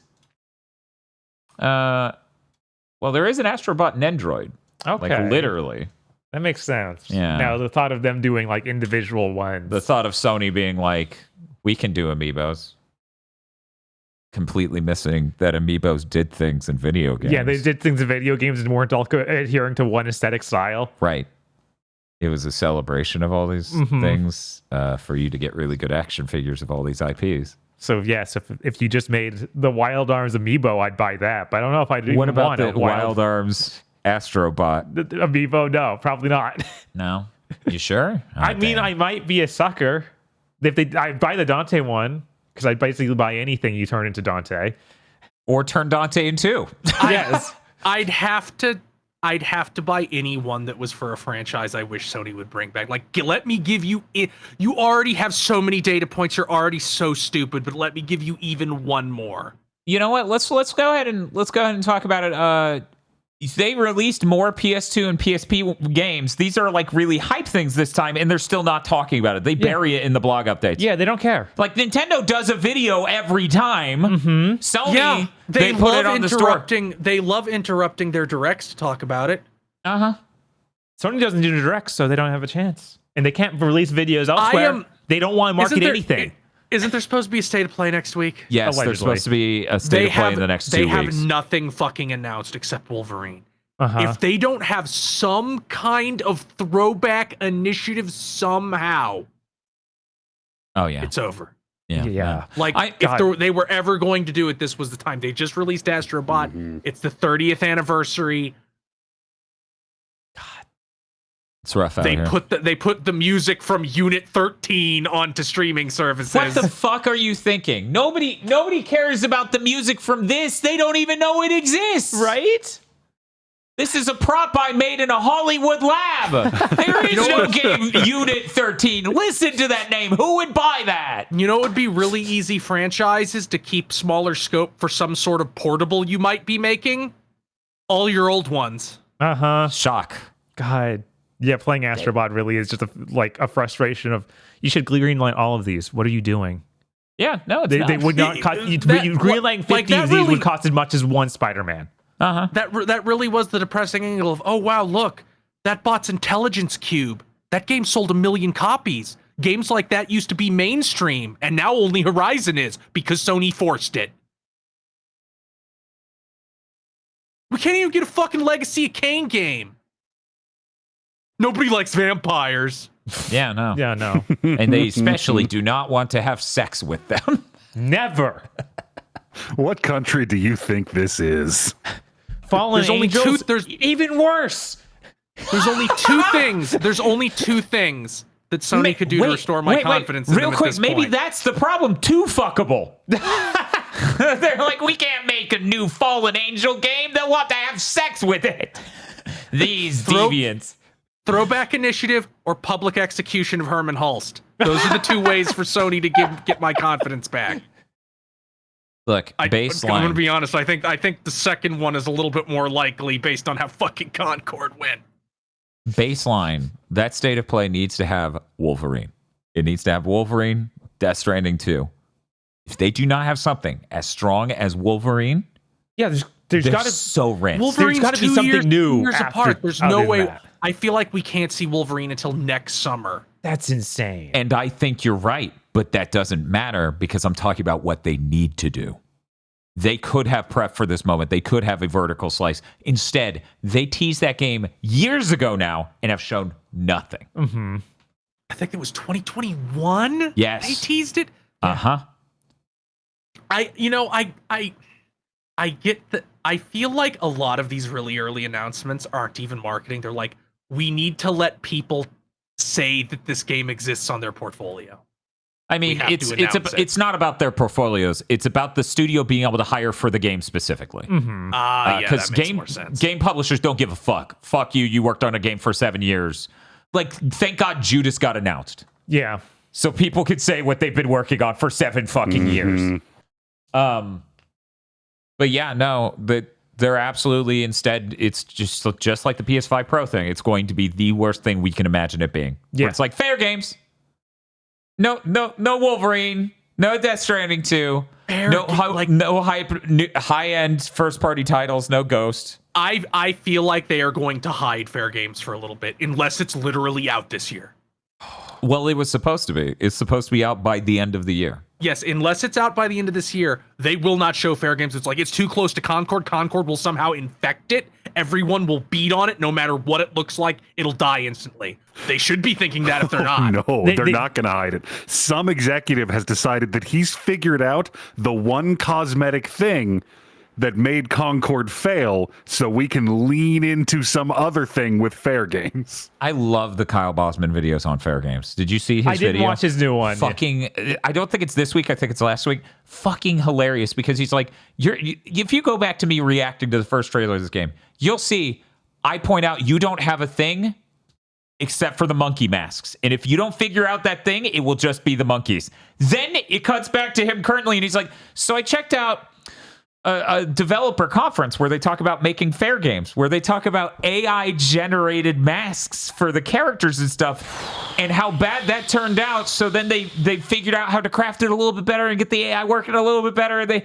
make different designs and stuff. But even then, the only thing they show in the fiscal shit from Sony to represent fair games is the monkey. That's it. That game is so fucked if those are the points of data we have coming out of it. Yes. And they should be getting Concord vibes from the PS5 Pro. And they will be getting extreme Concord vibes when they show off fair games. And they should be able to detect that, but they can't. They're numb. I feel like a $200 million, we literally made no money on this, has to cause some sort of pivot somehow. I mean, The Last of Us multiplayer getting canceled caused old guard at Naughty Dog to get evicted. How the fuck would Concord not cause something? Yeah, right. But I guess honestly, we're getting ahead of ourselves. Best Christmas present we could get is, Herman Hulse is gone. Yeah. No, that's true. Yeah. Man, it would be so good if Fair Games was just fucking canceled. They should absolutely. They should cancel it. It would literally be that classic image of the sailor and the woman kissing. Like the celebration was just like, hooray! Sony has a fucking clue! Cancel all of these over corporate, bizarre live service games. Do it right now. They're all going to bomb. Cancel every Horizon game that isn't Horizon 3. And Lego, because that comes out next week or something. Yeah, and that's not really Yeah. theirs anymore. That's because true. Lego They just has don't money cost. on the line. And I wonder how that'll do. Yeah, it's on Like, Switch. Maybe that'll help it. I need it to bomb. Yeah, I need it obviously. to bomb too, but I'm wondering if it's like, will it literally just be children want Lego game, not care about franchise? Right, yeah, like maybe it's just, it's a Lego game. Will Right. it be that, or will it be like, I don't know what this is. Lego Star Wars is right there on the store shelf. right. You have to Or will wonder. it be, I don't know this franchise. There's Roblox, there's Minecraft, Right? I will never get over how there's Funko Fusion. Yes. untrackably persistent PlayStation executive brain rot is of how much market penetration they think the Horizon brand has. I don't think they understand that Horizon's audience is largely the same sort of people who buy every Assassin's Creed game, where it's like, no, I want something that's I can do pot and play this open world. I can complete checklist for 4 hours after work, and I do that for 5 months. Yep. I don't even actually turn my console off. I never close the game. I put it in sleep mode. Yeah. I hit the button when I get home and immediately start. But of course, we're going to wrap back around to much of this, I feel, in the news segment. Yeah. So we should real quick get our housekeeping out of the way. Earlier in this week, the second episode of the Sonic Cartoon War podcast came out, where we had to compare Sonic SatAM and Sonic X. Man, that was a journey. It sure was. The SatAM theme song still stuck in my head. Hell yeah, it rules. Sonic, he could really... Man, I was shocked that I expected X to be a lot worse. We should, yes. Once again, we're getting the buff of the worst episode was actually Intelligente, and Intelligente is pretty fucking funny, as it turns out. 2, the best episode was understandably voted the best by the users on IMDb because of what it's about, allegedly. Yeah, that makes sense. We should have rated all these series on the opening theme. It should have been like, which one's the best? Or a scale at 1 to 10, because for me, it's Sonic Underground. Yeah, sadly, I think I would winning. actually have to give it to Sonic Underground. And there's something, it is tragic. Right. There's something about the break coming up, and her going, let me quickly explain why I don't just look at my kids and fulfill this prophecy. And her cloak moves really cool. Yeah, it's fucking the funniest shit in the world. What a stupid prophecy. I know. The premise of that show is so fucking flimsy. One day I'll look at my kids and we'll fulfill the prophecy, but not too soon. No. We got we got to get several episodes. All of this audio is in the intro. Just 2 different people queuing up to just be like, yeah, we need like a few dozen episodes. Anyway, Sonic Underground. Yeah, no, it's really good. I really appreciate that song immensely. But next time we got to talk about Sonic Boom. What a theme song that has. In Sonic Prime, I don't know if it has a theme song. I don't think it has an intro. I think it has an intro. I can't remember it. I think it's just like a whoosh Sonic Prime. Yeah. Anyways, aside from that, so some other housekeeping stuff. We completed Wave 7 on the Donathon that never fucking ends. So we get to do a theme, or the theme of these goals was actually doing like 7th gen and early 8th gen, like small indie classics, small scale games y'all may have slept on that these are great games and you should all experience them. You should all see them. You should all know. So we got Bunny Must Die, Bionic Commando Rearmed, Cave Story, Chantilly's, which has a full title, but holy shit, it's enormous. I'm not fitting it on that. Dust and Elysian Tale, Freedom Planet, Hardcore Uprising, Odalis, Pixel Junk Shooter Deluxe. Hey, I thought I saved the version with the E on it. Damn it. Deluxe. Puppeteer, so Sony Japan representation right there. Rayman Legends, Rosenkreuzlet. Good luck knowing what that is and how to spell it. Strider on PS4, VVVVVV, Ease Origin, and the entire Shovel Knight collection. All of it, because we need to know. And that's all of them in the Shovel Knight game, not the weird spin-off games. No, we're not doing spin-offs. We're doing the Shovel Knight collection of games. We're doing the Treasure Trove. We are not doing Shovel Knight Dig. Right. This is not a Shovel Knight theme month. No. It might as well be. Those games are so many in the Treasure Trove and so long. And they're pretty big. And tomorrow, we'll stream Sonic Rushes tomorrow. That is going to be Sonic Rush and Sonic Rush Adventure. So you get to see a Sea-Doo tomorrow. Please be excited. It'll be a nice comparison point because we just came from the advanced Sonic games and Sonic Chronicles. So we get to combine the both of those in our head as we play these and wonder. The next level of portable gaming for Sonic the Hedgehog. Mobius Warrior, mean stride.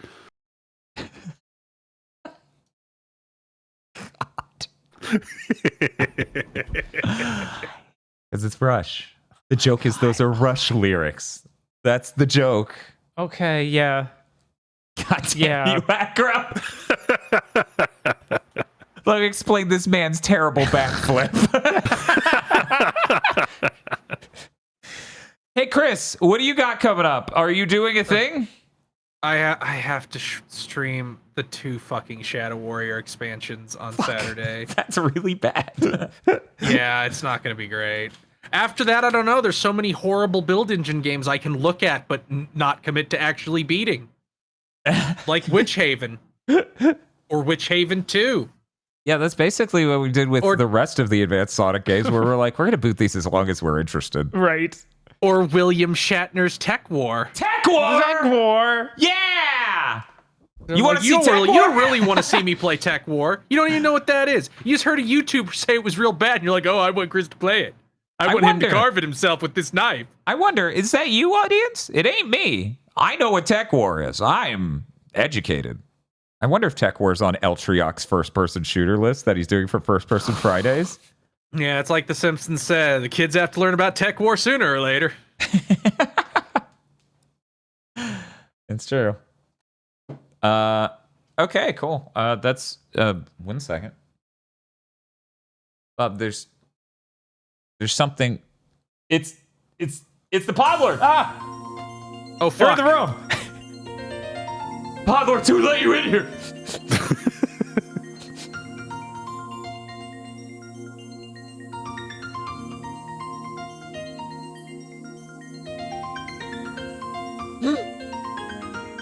Oh, fuck.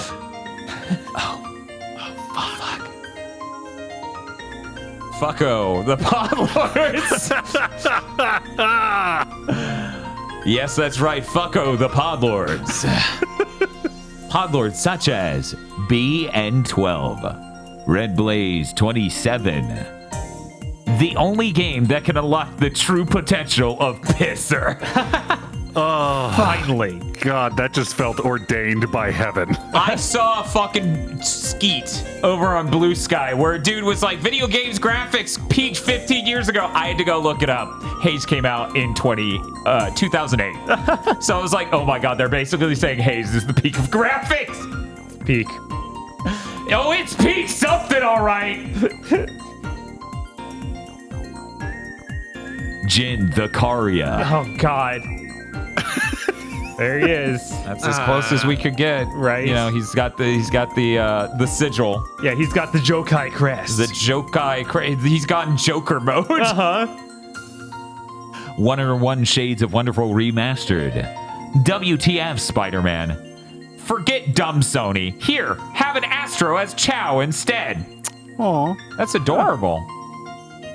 Bob's like, I would feed it nothing but angry rats. DFW 3K. I have concepts of a plan. There it is. Yeah, I knew it that couldn't would get happen. back here. Well done. I'm just saying, if Sonic Chronicles had this option for every conversation, maybe people would like it more. I don't. It's a romance option. Okay. They want to fuck Sonic the Hedgehog. Right. Of course. Of course. It's like the Scott Pilgrim thing. Why wouldn't you? Yes. It's like your difficulty setting is easy, medium. I would like to fuck Sonic the Hedgehog. Chris C. 28-inch, 4K, 120 hertz, HDR, VRR enabled, G-Sync compatible Juice of Frost. Damn. So powerful. Cooper Tank. Silence, meatbag. I, E123 Omega, will list the patrons instead. Oh, no. BN12, Red Blaze 27, Suzushiro, Jin the Kari. Wait, how did they know? How did they know what they changed their name to? What? They're colluding. It scares me when they work together. I don't know what's scarier, them working together or him just blind calling that. That has to be. Wait a second. God Lord, premonition. Wait a second. Yeah, they actually fucked up Suzushiro. They didn't see Suzushiro with the folding chair. Indigo Sykes. Rats. Thank you. It's adorable. When the chili dog doesn't have an olive on it. Oh, God, this image. That's still the worst thing I've ever fucking seen. What is it even? Well, they edited the Minecraft sheet for the Minecraft movie trailer onto fucking Sonic's original design. They've crafted the worst fucking thing. God, I hate it. God, I hate it. Oh. Shinji16 would like to wish the Dreamcast a happy 25th birthday. Happy birthday, Jigsaw. Sorry, I wasn't listening. What? I would like to play a game. Oh, well, then don't buy a PS5, I guess. But Tish! There's your brain dead joke! The internet craves jokes like this, and it's me holding out that template. Give the internet this sort of joke, they'll like it. A raccoon not feeling too good and needs a drink. Jeez. That is not a healthy amount to drink for a raccoon of that size. I don't.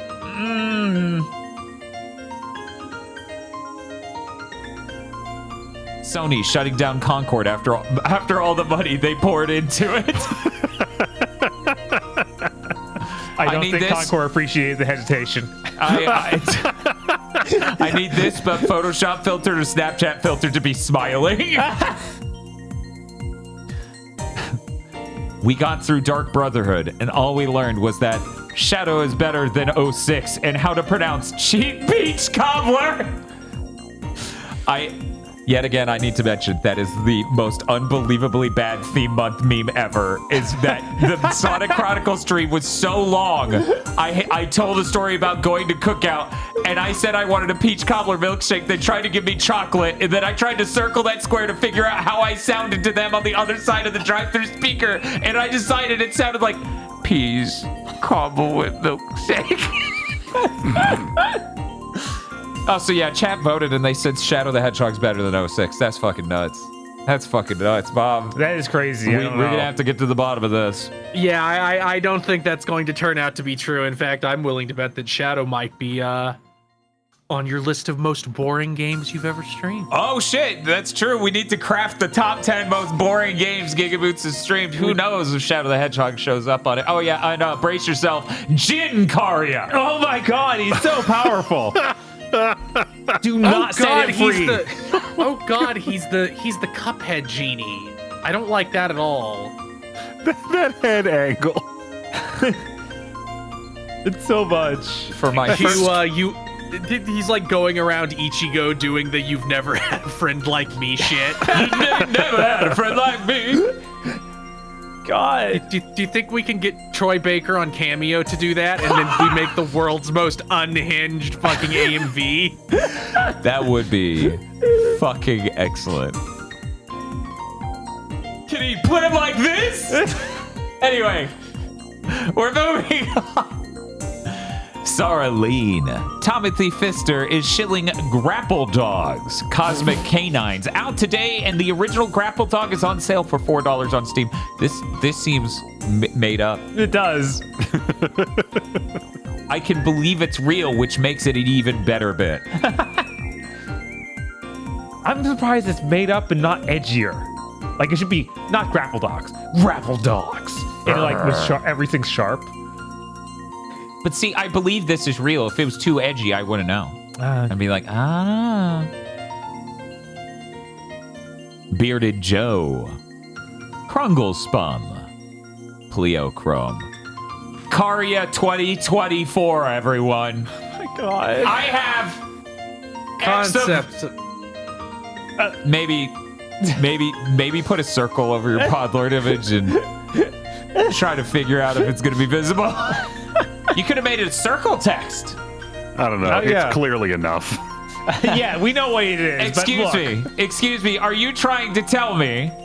Yes, I'm reaching all the way over here for. That's enough.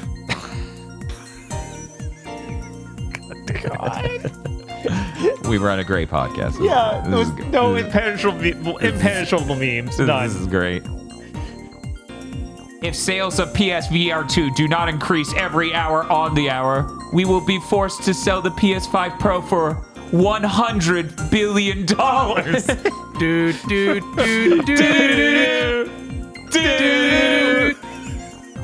Quality stuff. You can hear that song in Mega Man 11. It's true. It's true, Yeah, and it's you funny can. as shit. Funny as shit. I can't be the only one who looked at this little freak and thought this has to be PlayStation mocking Microsoft with it. Mm-hmm. See, that's weird because that dude shows up in the VR game. Oh yeah. So that would be 7 years ago. Who knows? Maybe they were bullying them that long ago. I don't know. I didn't get that impression. What I always think is this is a brain disease that only millennials can have. Ooh, exclusive. But I always think of that one Powered by the Cheat Homestar cartoon where the green alien shows up and they go, "Go away, Nebulon. No one likes your style." And then he gets all depressed and like pulls out. It's real good. It's really fucking funny. People are saying it was even in Playroom, so 2013. Wow. Yeah, they keep bringing him back. Yeah, I did not get the Xbox impression. I don't know. I mean, I saw the color and thought it, but I never saw anything else to reinforce it. Welp, I'm ready to be a Nintendo fanboy for the next 10 years if that's all Sony is offering. Yeah, that's sure. I've sure heard aggro in my head saying I'm looking forward to mostly playing Nintendo games for the next 10 years, like constantly. I hate being right. Yeah, that's fair. Virmvarm. $699 US. $699 US. $699 US. Okay, Podlord, you need to understand, we named this episode before we saw your image. So that was fucking hilarious to me when I went, uh-oh.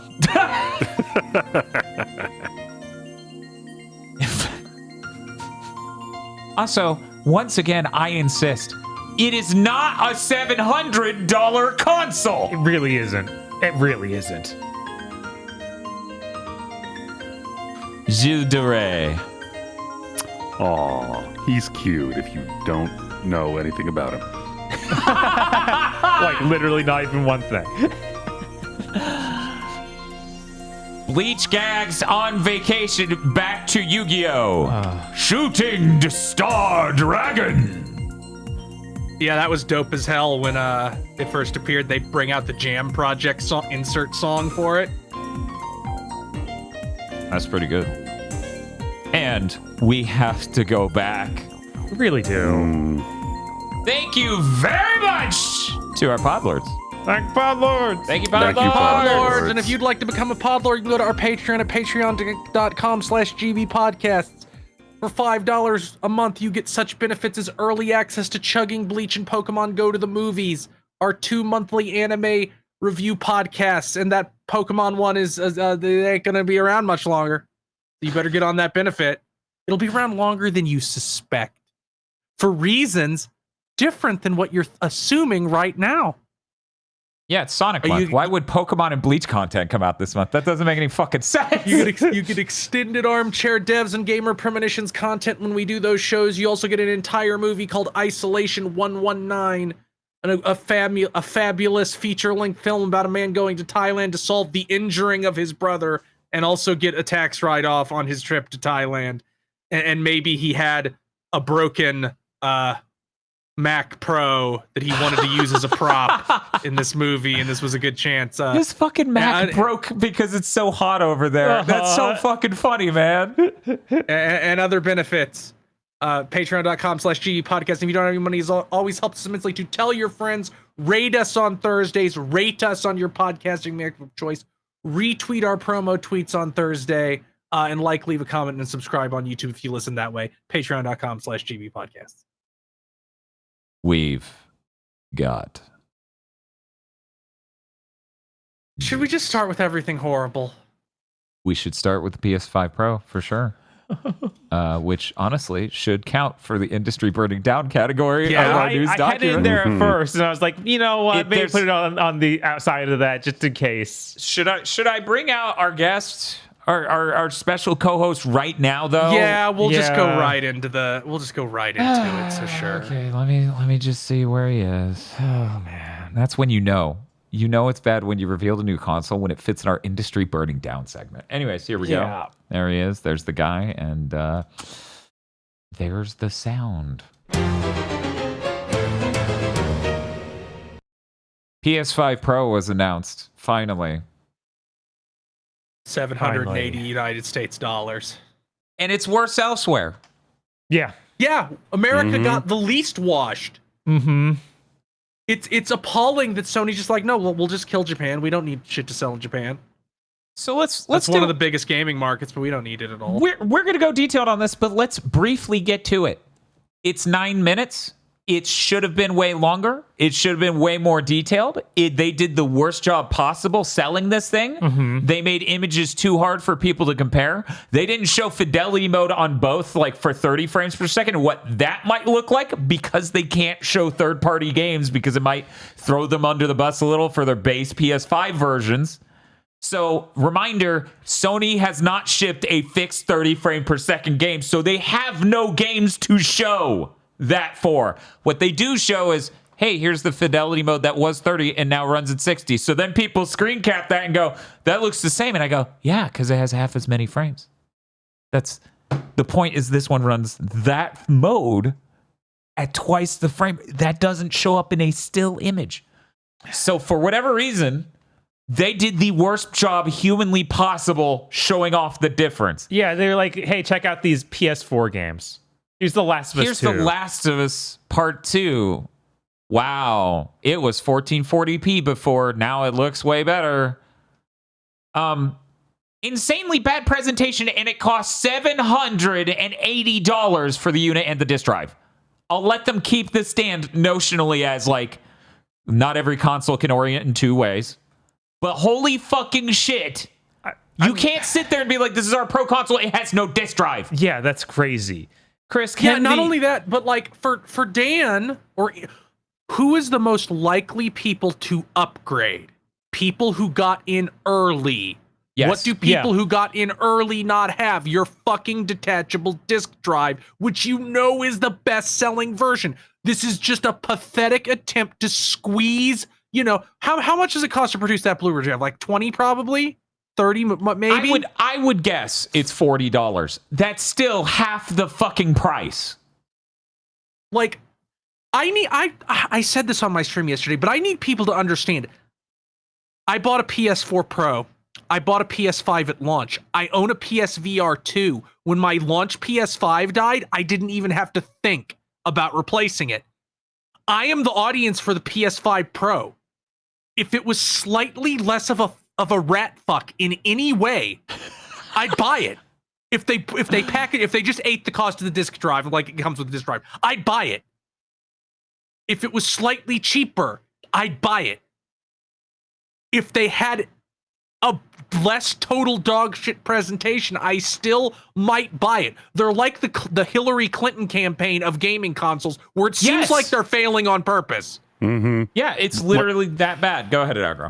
The people started making comments at the beginning of the PS5 generation that, Sony's going back to PS3 era Sony. And I had to believe that a lot of those people didn't actually remember PS3 era Sony. This was the moment my blood ran cold, and I realized, oh shit, they think they're invincible. Yeah, we're there again. Uh-huh. Yeah, and this time they have no competition to teach them otherwise. Mm-hmm. Yep. Because they have their consumers, which happily taught them wrong with Concord, and I have a fucking feeling it's going to teach them wrong with this PS5 Pro. this is going to sell worse than the Portal. That's gonna happen. The price is too high. It cannot do better. Yeah, the price is ludicrous. I don't know that this will beat the Sega CD's numbers. I cannot get over $780. Mm-hmm. Also, And you aren't even able to tell consumers what it does. Yeah, you can't easily and effectively communicate exactly what it does because your average person, here's the thing. Everyone on this podcast is absolutely this type person where I go, hey, the point of the new console is it runs this fancy mode at 60 frames per second. And every person on this podcast would go, well, yeah, I just select the 60 frames per second mode and deal with the worst quality image. It's fine. And they know that. They were like 3/4 of people do this. Mm-hmm. That was in the presentation, which drove me crazy. If there was any positive outcome of this presentation at all, it was we know. Now they said that. They said it publicly. I can throw that clip at people if I have to. It's like, but what does it matter? Like, these dumb motherfuckers, it's like, yeah, everybody gives a shit about frame rate. Nobody really cares that much about fidelity. We better make a $900 fidelity box. Yeah, the fidelity is already plenty high. People don't care anymore. We've already surpassed what people care about. I want to talk about the weirdest angle of this, okay? Mm-hmm. They knew it'd be a bad look to have the same amount of storage as the base PS5, but they left out the disk drive. So it's 2 terabytes of storage. Dumbass. Yo, dumbass, I have your root PS5, your launch PS5. I have storage installed. Yeah. I'll take it over. You fucking upgraded that and left out the disk drive. I don't have a disk drive. I have the launch PS5.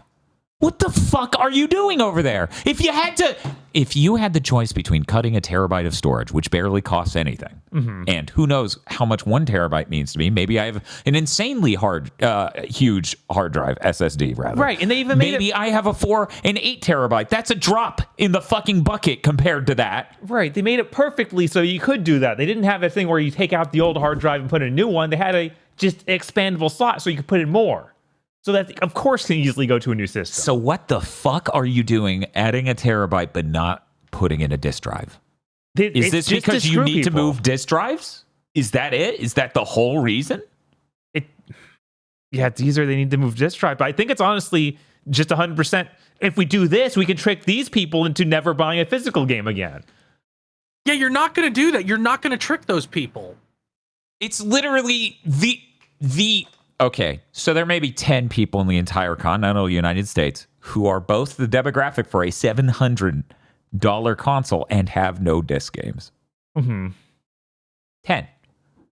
Because you're literally leaning into your enthusiast consumers. Yeah. Yeah, No, this is for the pro consumer, the person who's on top of this. Like, I don't think any of the smug analyst dipshits, which, by the way, some of them are like, I expect it to sell exactly as well as the PS4 Pro because I don't fucking understand different numbers. The PS4 and the PS5 sold about equally. This will surely be the same thing. But we always see that, well, this much is digital, this much is digital, this much is digital, so... Hey, dumbasses, do you realize that the number of purely digital consumers are probably pretty low, and that 50 to 60% that they say is now digital are all like it's like a rotating wedge. Yeah, it's just the disc version outsells the digital spice so fucking much. I'm willing to bet money, a lot of money, that every single person who owns a disc PS5 owns at least one disc game, even if it's a PS4 game. Or wants to play Blu-rays. Because it's not just about playing games. It's about being able to play DVDs, Blu-rays, 4K Blu-rays. Mm-hmm. That's a function of this fucking system, in case everyone forgot. Right. Real quick. We can dig in more on this as we go. I want to just start driving the car through the details, right? Okay. We'll stay on the reception side for just a moment. This is Sony's most disliked console reveal on YouTube. I assume that's not even close. Yeah. Undoubtedly. Mm-hmm. Industry analysts say the lack of competition led to the higher price of the PS5 Pro. No shit. Obviously. I don't even they know really they agree can with get that. away I with don't- it. When your competition sells as well as the Wii U, no shit. Worse now. Worse. That's true. Oh my god. Yeah, there isn't competition. So they can do whatever. And this is what happens. I'm seeing someone in chat call for a boycott. You don't need a boycott that demands rock fucking bottom. We did a poll and our enthusiast fucking, like, we have well over 300 people fucking watching our Sonic stream. And we're like, genuinely, are you getting a PS5 Pro? Vote yes or no. 2 people. On this podcast, I think 1 person is getting it. It's me. Which, reminder for people who don't remember, Tosh is getting my PS5. We literally waited an extra year because the Slim wasn't cheaper. Yeah, which is... The idea was I was going to buy her a Slim, and then it wasn't cheaper. And now I'm like... So anyway, I have that many caveats and mechanisms to justify me because we get to make content out of it. Doing a PS5 Pro. I don't know if anyone else is getting it. Do you know if you... I don't know. The fact he's on the edge said something, because you got the PS4 I got the Pro at day launch. one. Yeah. No hesitation at all. I wanted that really badly. I don't know. I wouldn't, Bob, I would not even pre-order it because I have a sneaking suspicion that this thing is going to do so badly that even by the beginning of next year, they'll be like, we packaged this drive with it, like we just bundle it. Oh, yeah. No, Yeah, there will no, be they- some that sort will of be price step cut one. on this by the end of next year. I would put money on it. Right, and I don't think the trading I don't value think of the that PS5 I don't think is it'll going do down. be a hard price cut. The first thing I think that'll happen is be like, we're giving you a break and bundling the disc drive with it. Please. Right, and that's effectively an $80 price cut. That's a big price cut. This thing 100% is Sony PS3 launch hubris. And you know what happened at launch? They had a revision within 9 months that allowed them to cut the price insanely. Yeah, now you might have seen some stupid posts about inflation, perhaps from one Jeff Keighley. But I would like to say if you actually read the posts, even adjusted for inflation, the PS5 Pro, especially when you take the disc drive into account, is still more than the PS3. The thing that was so overpriced, it totally blunted Sony's momentum from the PS2 and gave Xbox oxygen to live. I'm doing the poll again, since this is now Big Think Dimension. Right. This is us talking about this. This is hyper relevant. All the people in chat are here for this exact thing. And also, if you're on YouTube, feel free to comment. Also, to everyone out there posting inflation statistics, bro, it's not about the specific dollar amount that this costs. It's also about how much every fucking thing else costs right now. Yeah. When this launches and when the PS3 launched were 2 very different times economically. It's true. Yeah. Absolutely fucking insane. Absolutely fucking insane. People know how much I've been praising the importance of getting cheaper consoles for years on Big Think Dimension. So, the weirdest part is like, I believe at some level they want me to believe that it cost anywhere near that to produce this. And Which that who's just buying seems that? seems fucking insane. Yeah, Like, that's- I can't believe that. No, it's impossible. And if it did, you should eat that cost and pass it on to the consumer. Yes, because you're retaining the enthusiast consumers. Heck, you're not even putting the disc drive in. I'm going to have to buy from your digital store if I don't buy that. And that's all profit. So we have the poll going right now. The 3 options are yes, I don't know, and no. And that's running for 10 minutes. We'll check back in on that. So that's sort of the reception end of this. Let's talk about the technicals and the more interesting parts.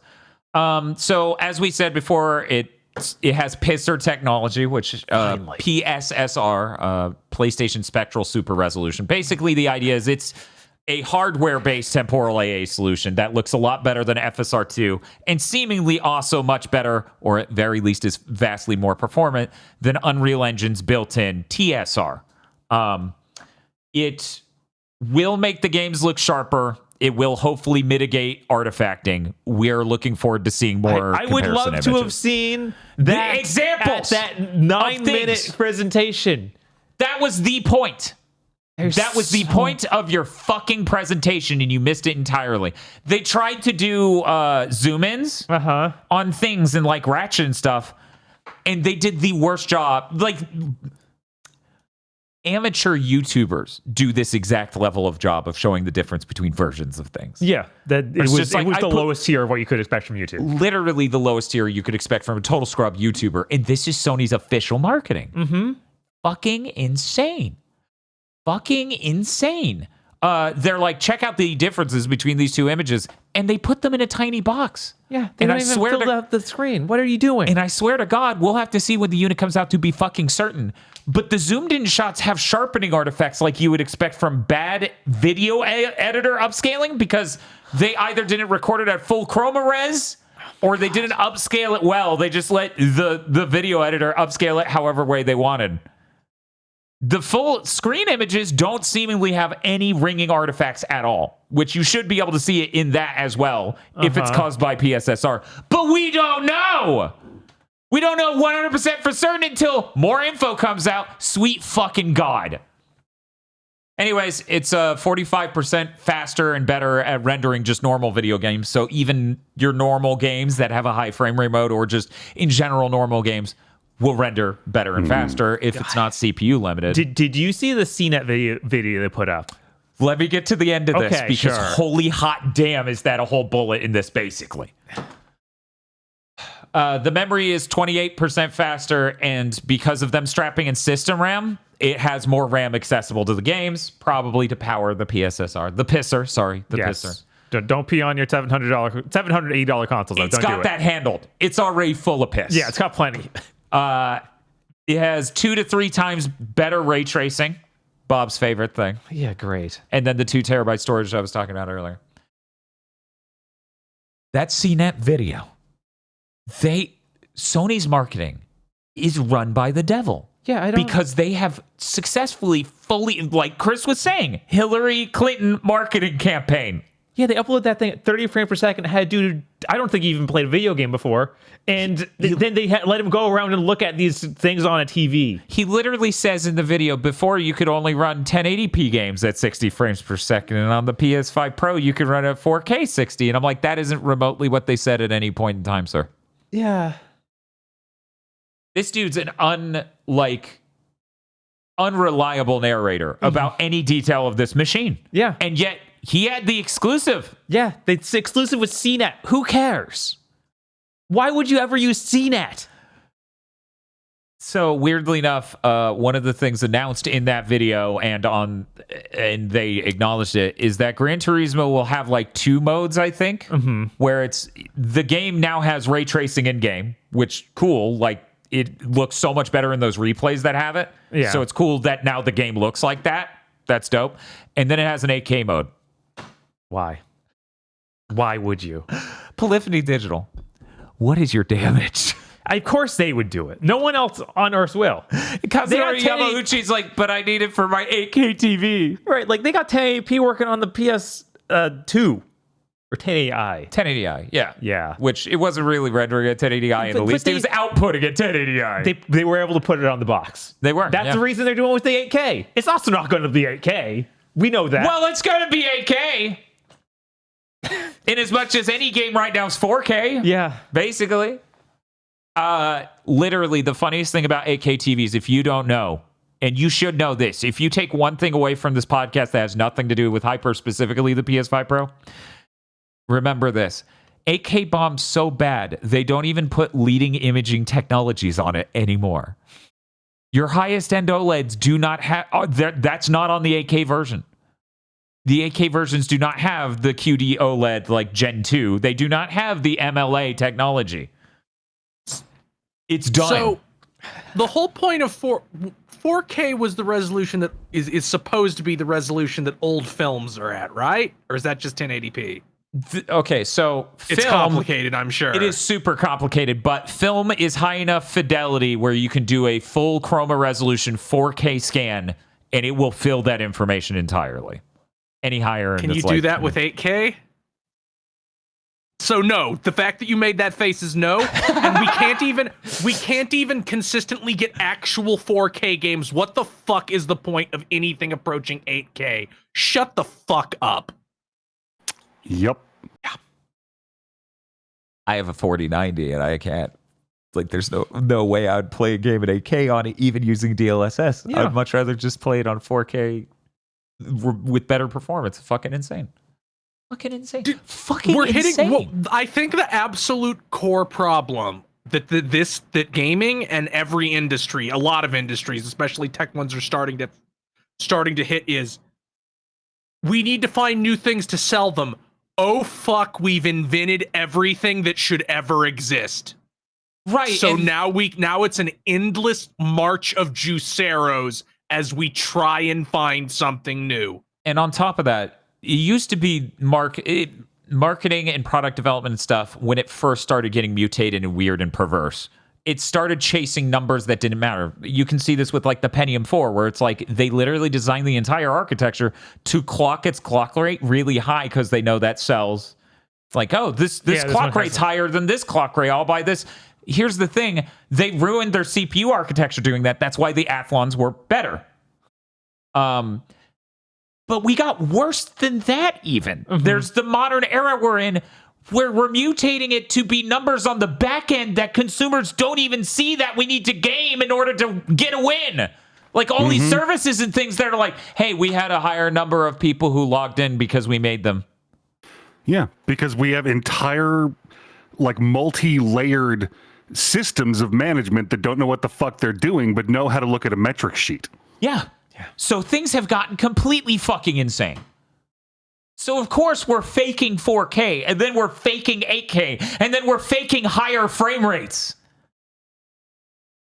I don't want to be here anymore. We got to keep making, like we've not accepted that we can no longer brute force improving the user experience with tech improvements, and we haven't really come around to the idea that we have brain drained the entire industry with mismanagement and fire sailing these studios. I know we've said it a lot, but goddamn, we are gonna crash. Yeah. Yeah, absolutely. So the most doomed thing Sony can do now is stick to the original plan and launch a PS6 in 4 years. Because, fellas, no one's noticing the difference with the Pro, except for me. But you can't just be like, our core demographic is Dan video games. You can't do that. No.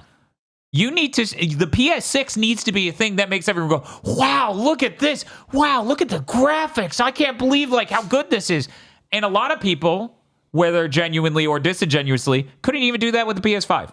Yeah, no. They would look at Demon's Souls Remastered and be like, looks like it's just a PS4 game. Just like no, there's here's a lot the of thing. shit there, but If somebody really wants higher fidelity than the PS5, they probably already have a PC that can do that.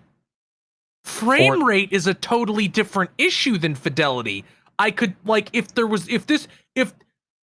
were just like, yes, every game has a 60. There's only fucking like 4 that don't already. They couldn't even feel. There's like a dozen games. They could at make most. They could make like 3 games go from 30 to 60 and fix squishy performance on like 7. But the best part is they can't do that because a lot of those are CPU limited. Yeah, they can't do it, but there's not even a potential. What are you doing? Yeah. Like this, the number one problem, the Sony games all run at 60, except for Returnal, which both doesn't run at a locked 60 and has terrible temporal AA. And that is the one game they still did not confirm because everyone gets so aggravated when I point this out. They didn't promise the things at the beginning of this presentation were going to be a PS5 Pro supported. That's the part where they're sucking the PS5's dick to show how strong it is. They still have not confirmed Returnal for an update. They're insane. That is the one game that should have gotten hard confirmed. Because it's the only one from Sony that has a problem running.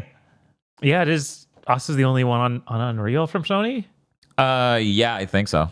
Yeah, because obviously like they haven't shipped anything from Sony Bend or any of the other studios, and the Until Dawn remake doesn't come out until next month. Yeah, so like it's fucking insane. It's fucking insane. All of this is fucking insane. By the way, the poll finished. Are you ready? With 224 votes, 96% No.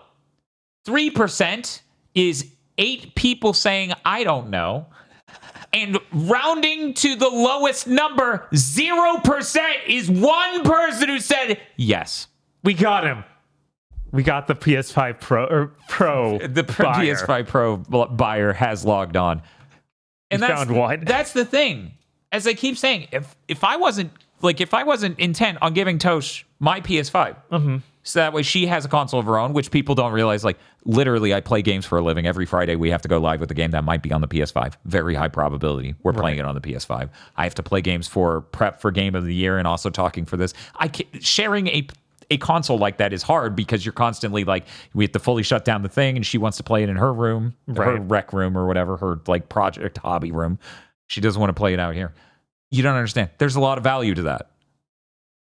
And I still have to go, well, yeah, but like, technically, I'm still spending $280 extra over the price of a new PS5. Yeah. Yeah.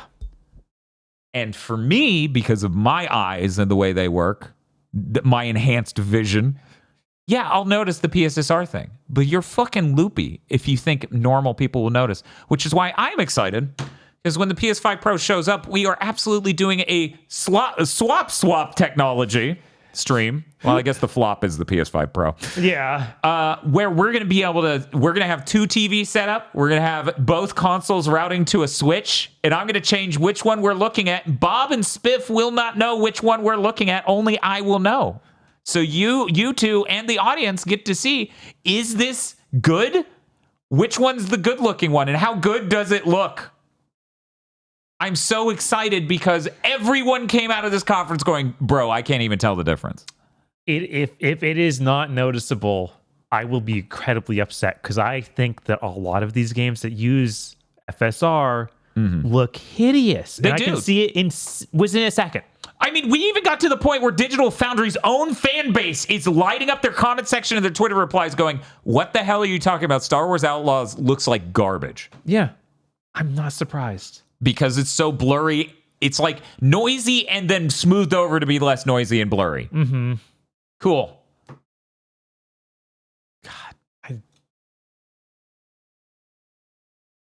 We have a few confirmed games. Here's Okay. the way I expect our stream to go. Uh-huh. I will notice and I will appreciate it. And I will still go, $780 is too fucking much. Yeah. Because as you've said before, this is an invented problem.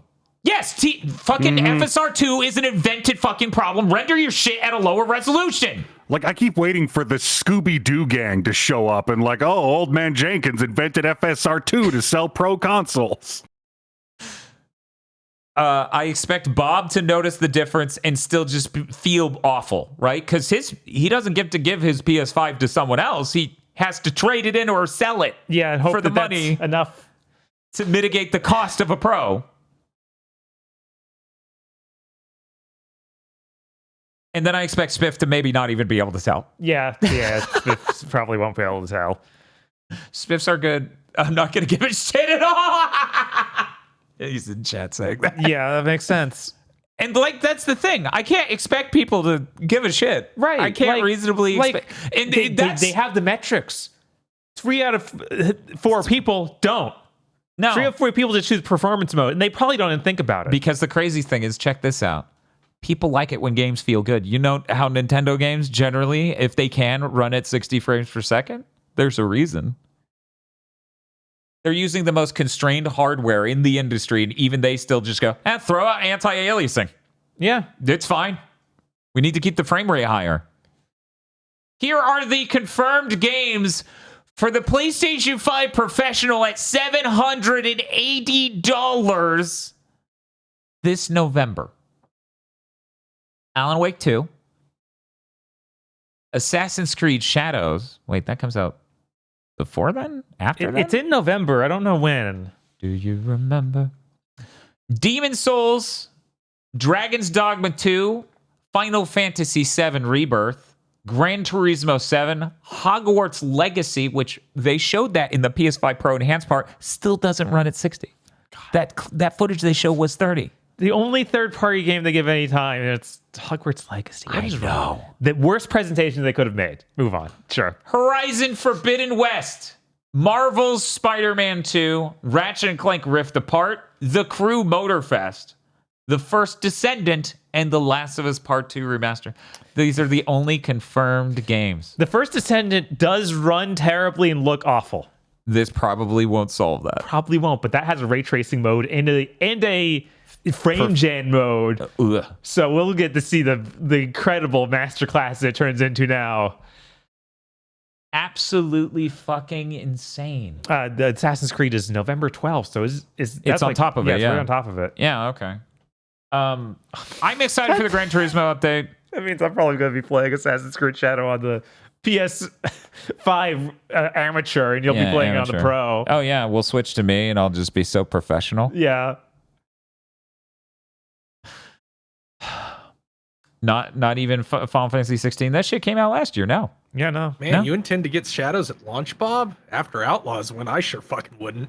we Only gotta- for a stream bit. We got to do the flop swap where we change between the two protagonists, because you can do it either way. Which, depending on how easily you can switch, maybe we just do that on the Pro and then we Yeah. can switch. We don't know though. Yeah, we don't know. We don't know how easy it is to switch between protagonists. Let me look at that list. I'm glad Gran Turismo 7 supports it. I'm glad that I'm right to have waited this long to play Final Fantasy 7 Rebirth, because the number one thing everyone kept saying that was critical and negative about that game is the image quality is ass. Yeah. Yeah, you swing the camera, it just looks terrible. Thank you, FSR2. Thank you so much. Thank you so much. I would hate it if you were just rendering at a lower resolution. I want to see Spider-Man 2 on it, but that brings no joy. I am excited to see Ratchet and Clank Rift Apart on it, because that's a great video game. Yeah, and like those games already look great. Like They look there's- stellar. There's almost nothing wrong. I saw someone using this fucking week of, like, the worst takes in the world are coming out because the PS5 Pro is expensive. Right, so we have to get. We have people who are Oh, like, the PS5 isn't even that strong. I'm like, what the fuck are you talking about? Look at Ratchet and Clank Rift Apart. That thing looks insane. Mm-hmm. No matter which way you split it, these are some of the most gorgeous games to come out in the last 4 fucking years. And then The Last of Us Part 2, which didn't even actually come out in the last 4 years. And they say there are like, what, 50 games total, but they won't tell us them. They which won't seems tell crazy. us the 50 games. They can't hard Why confirm. not tell us? What the fuck? Yeah, I don't know. I am going to be livid beyond belief if Sony is so out of touch. It's like, here's our sizzle segment for this state of play. We go through them. Yeah, every angle of Sony's marketing for years has been terrible. They are terrible at communicating with their customers, and they seem to not care. They seem to be like, oh, everything they're selling, so we don't need to try. They're terrible at the method of communication, and then they're terrible at crafting the message. These are two different layers here, and they're fucking up massively on both. Like we just said, they don't even realize they should be communicating the retro games. Yes. Nintendo's literally doing it. How have you not figured this out? It is not that expensive to make state of play like things. They have a podcast they're running. Did you know that they I had no still run idea. a PlayStation podcast? What? I found this out because as I'm looking at the PS5 Pro article, it's on the right margin of their website. Let me pull it up again. It was like episode 496 or something. Wow. Yeah, I didn't fucking know. Who's the official PlayStation podcast? Episode 493, The Joy of Astro Bot. I'm gonna click this. Yep, that's just a thing they do. We probably have better views than it. Probably. They're not letting anyone know because it's a thing that they're trying to advertise. Yeah, this article on their website, which reminder, it came out a week ago. It came out 6 days ago. 31 likes, 2 comments. Them posting this podcast. Mm-hmm. Why are you so Yeah, dog shit at this? They seem to have such a negative view of what they need to do for customers and just for fans. Like they don't want to interact at all. So I'm surprised they run that podcast. Yeah, I thought they canceled it years ago. That seems crazy because that's something you do when you actually do have like good communication with people. I didn't even know that podcast was still running in the PS4 era. Right. It feels crazy. But yeah, this sucks. This price sucks. This presentation sucks. The core technology of this thing valid mostly because it removes PSSR. But also, yeah, I mean, it would be neat to not have such a low resolution 60 frames per second mode. But like, yeah, that presentation's insulting. it's so disgustingly bad. It's infuriating. Yeah, it's like, repugnant intellectually. Give us $780. What for? I don't know. Just do it, man. And it's like they needed to cut Mark Cerny into these weird sound bites instead of just doing the long explanation he did for the road to PS5, which, reminder, is how the PS4 Pro went last time. They had a whole event. They had journalists come out. They had an hour-long thing they did explaining HDR, 4K, checkerboard rendering, etc. Yeah, why not have a lot of journalists there instead of one CNET guy?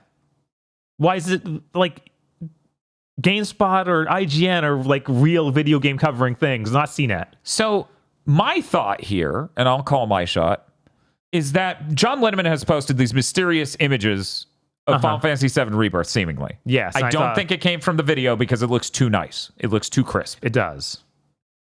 I think they reached out to Digital Foundry after it went so fucking bad, and Digital Foundry went, dude, what are you doing?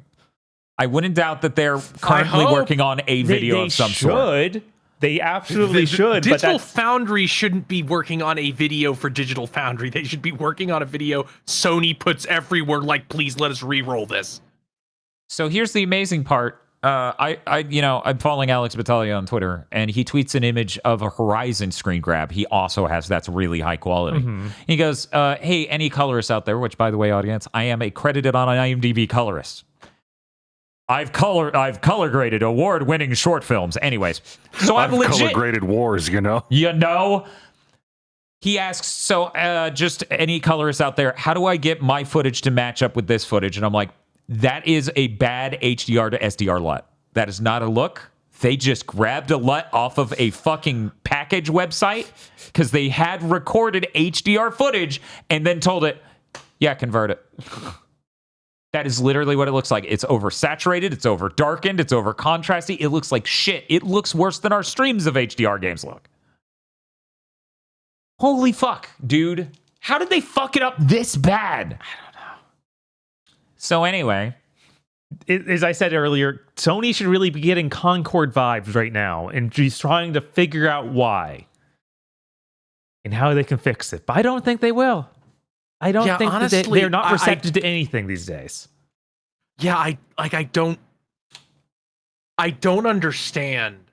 Like, is this some weird situation where everybody just failed upward and now there's like layers and layers of incompetence bedrock that have to be chiseled through one at a time until like the board goes, wait, what the fuck are those guys we put in charge doing?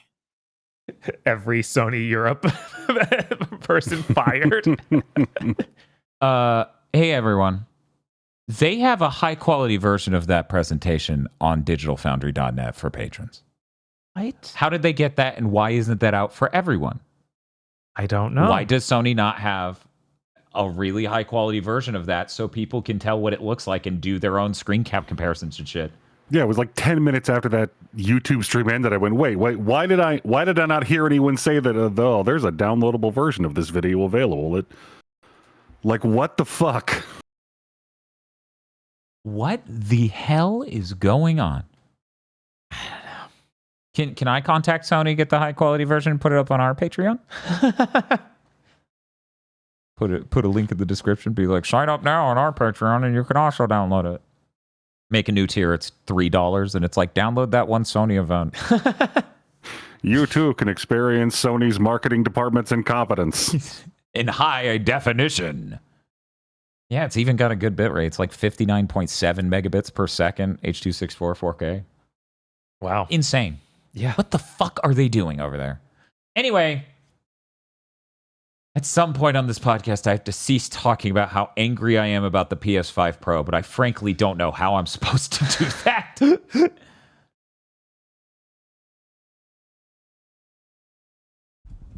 I'm really looking forward to that stream. I'm really looking forward to our stream of having both consoles hooked up on the same game on both and figure out what the fuck is worth the extra $280. Yeah. The only philosophical question I have coming out of this, okay, is The indignance I hear from a lot of PC people over the higher performance thing being that expensive when the PC GPU market is as fucked as it is. Right, like that. Like the 4090 is $1,500, and that's one component. Mm-hmm. And that's for the non-liquid cooled version. Like, as people pointed out, there are boutique high-end versions of products elsewhere, like iPhones and iPhone Pros and whatever. And I don't know. The gap is so big here. Right? The gap between the PS5 being $500, which it shouldn't be in 2024. It's already way too much. And the PS5 Pro being $780, because once again, 700's a lie. That's a marketing trick. That's not a full fucking console. Is fucking nuts. That gap is so huge. Yeah. Like, notionally, at some point, I agree with the idea there should be premium consoles, sure, whatever, as long as they don't have because we couldn't fix the frame rate problem for every game. That would require a vastly better CPU, and then devs would just make their game for the vastly better CPU, and it would barely run on the core model. True. You need to hew close to the original on that end, so that way you don't have that problem. But like the PS4 Pro, I didn't have a problem with that. Xbox One X, I didn't really have a problem with that. Yeah, those were a lot closer to the price of the other things. And now those other consoles are already seeing price drops. I mean, something this one never got. I mean, one, that is true, the price drop thing. But two, I actually don't know that for the One X versus the One S. It might actually be that. The Xboxes aren't even real. Oh, okay. Well, then there's only one Pro console before this, the PS4 Pro. But no, seriously, the Xbox One X price, I believe, was $200 more than the... It may have been. Right, but that would only be $200. And it's true, and no one bought it. Every retail employee I've ever fucking talked about how the One X didn't move. Yeah. And this is going to be even worse. Yeah, it's like the One X without a disk drive. And even worse, like, it's the One X without a disk drive, but it's all shoved up $200. Yeah. Because while that may be the same price difference, that's taking you from $250 or $300 to the One X at $500. Mm-hmm. But this isn't going from those numbers. This is going from $500 to $780. Yeah, no, when you start going this high, it is like, yeah, that's almost a whole month's of rent. Yeah, you start just literally pricing entire segments of your consumer base out. Mm-hmm.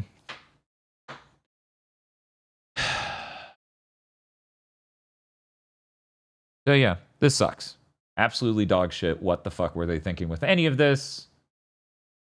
But hey, here's good news. I hear the value of the included controller has gone up recently. Aggro, would you like to tell us about the DualSense news? Oh yeah, in further, what the fuck are they doing? The DualSense controllers, it doesn't seem like they announced it. It just sort of happened in a bunch of major retailers and on Sony Direct. It costs $5 more now. Fuck you. Yeah, what? It's $5 more in the US, £5 UK, and $10 dues Australian. Why? The price is going up. The price of the controller is going up. The price of the console isn't going down. The price of the Pro is ridiculous. What the fuck are you doing?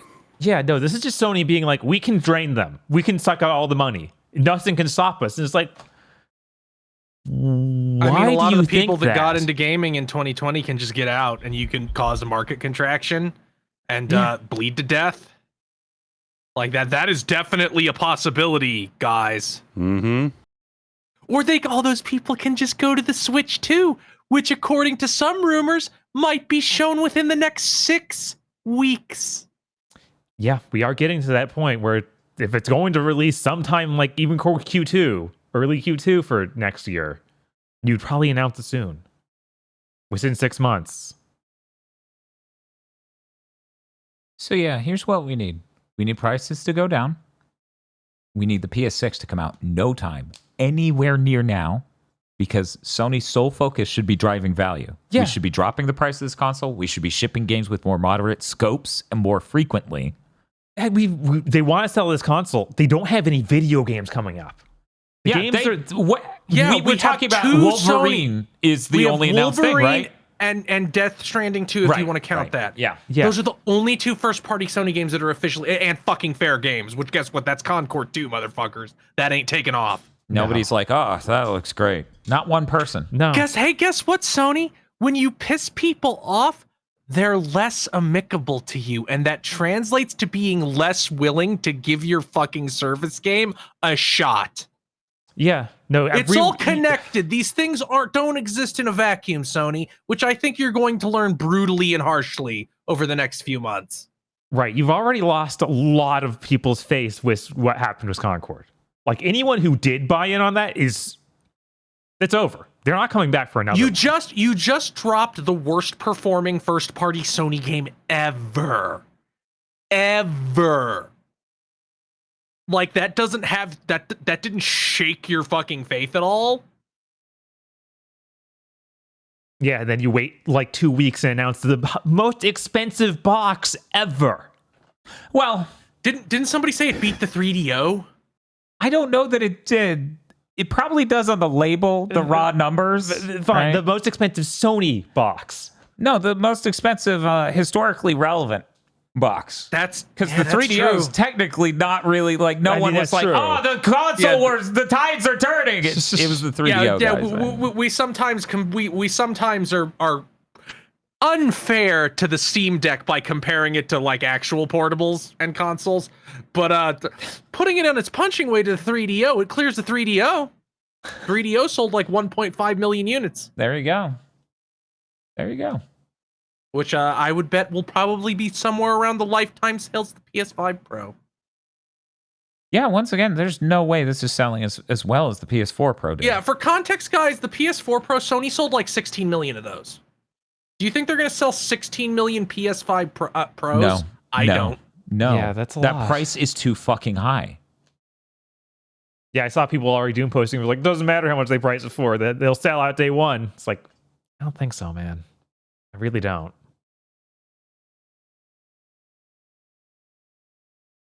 There needs to be somebody in that executive suite fucking panicking. And you need to walk out into your office, find who's panicking, and promote that person. I'm willing to bet that at this point, they're just trying to make the best of, oh God, Jim Ryan ruined everything. That is my hope. And that this trying to fix Jim Ryan ruined everything will be Herman Holst must go, which I hope happens in the next 6 months. I really feel like that will absolutely happen once Fair Games bombs. Yeah, I'm hoping so. People are saying the 3DO price adjusted to November 2023 is $1,473. The 3DO was very fucking expensive. Yeah. And incredibly irrelevant. Yeah, the only person I'm ever aware of who owned one when it was contemporary, even through the internet, is one of the GameSack guys. I knew a dude that was near Bob's house growing up. okay. He was in the nicer. Yeah, that makes sense. Yeah. He's like, check this out. And I'm like, this sucks, dude. This is real bad. So that's even more expensive than the Neo Geo, right? Because Neo Geo is also insane. Huh. I don't know. They're pretty Adjusted close. for inflation. Yeah, because the carts are insane. It was more. It It was more. Neo Geo was $650. Okay, yeah, but it's the carts that are insane for that, where it's like $200 for a game. Mm-hmm. Yeah. Depending. Yeah. Which I did know a guy who had that. That's true. Was that the same guy? No. Okay. No, that was someone I met at my job at GameStop. Oh, I know who it is. Yeah, of course. That's the guy who was like, yo, check out, I got the Hong Kong version of Demon Souls. Yes. Why is Demon Souls on this PS4 Pro list? What the PS5 fuck Pro can you- and you can make the can you fidelity do to mode Demon run at Souls? 60. I forgot I even had a fidelity mode. Yeah, Yeah, it so looks did really I. nice. Well, that'll be one of the games. That'll be one of the games. That will where be we one of get them. I will our be able to stream. point this out on every game if it isn't a Sony game. Well, here's the thing. We would have to compare the performance mode Right. and then the PS5 Pro running fidelity mode at 60 frames per second. That's how we're going to have to do it. And I'm sure it's going to be. It's going to be so noticeable. I'll be blown away. Although I didn't ever get blown away. I didn't ever see a problem until it's going to look so good that Spiff's going to be like, I love Souls games. I'm going out to buy a PS5 Pro right now. I need this in my life. That's how good it's going to look, Bob. And you know it. Yeah, I'll.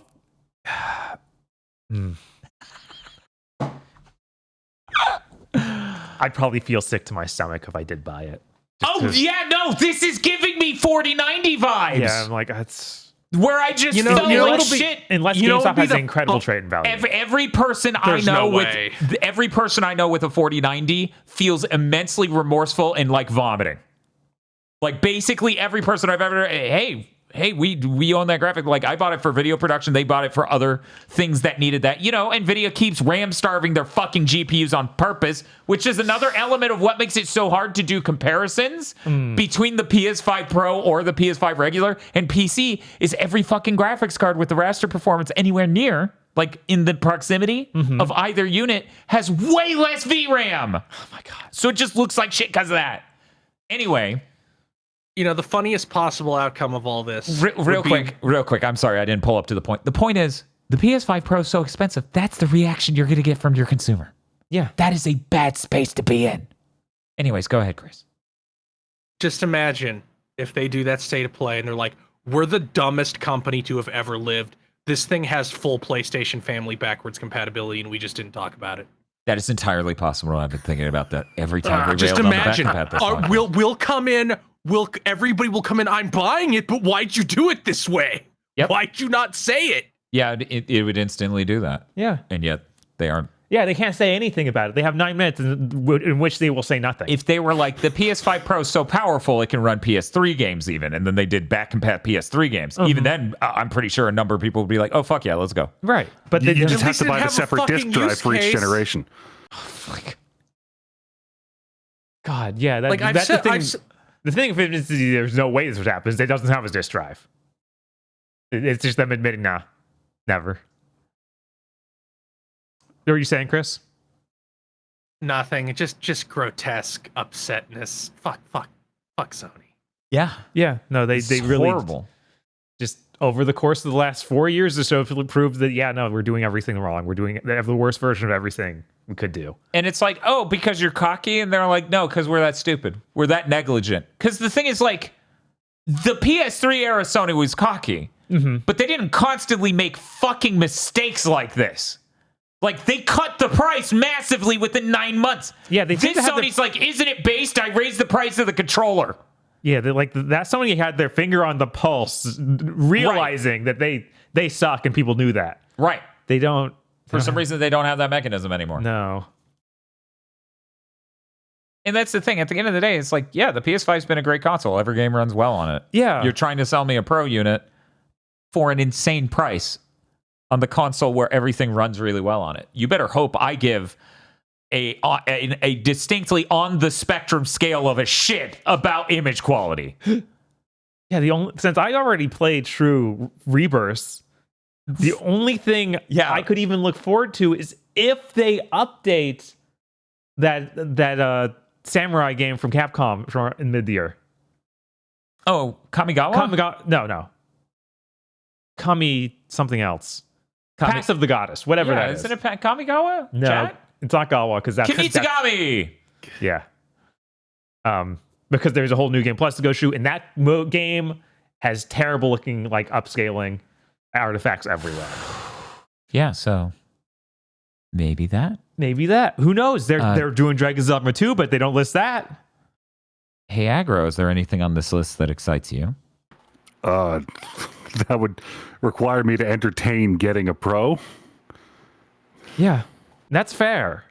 Like, why would you? You don't have. I would love to see Ratchet and Clank Unleashed, but not $780.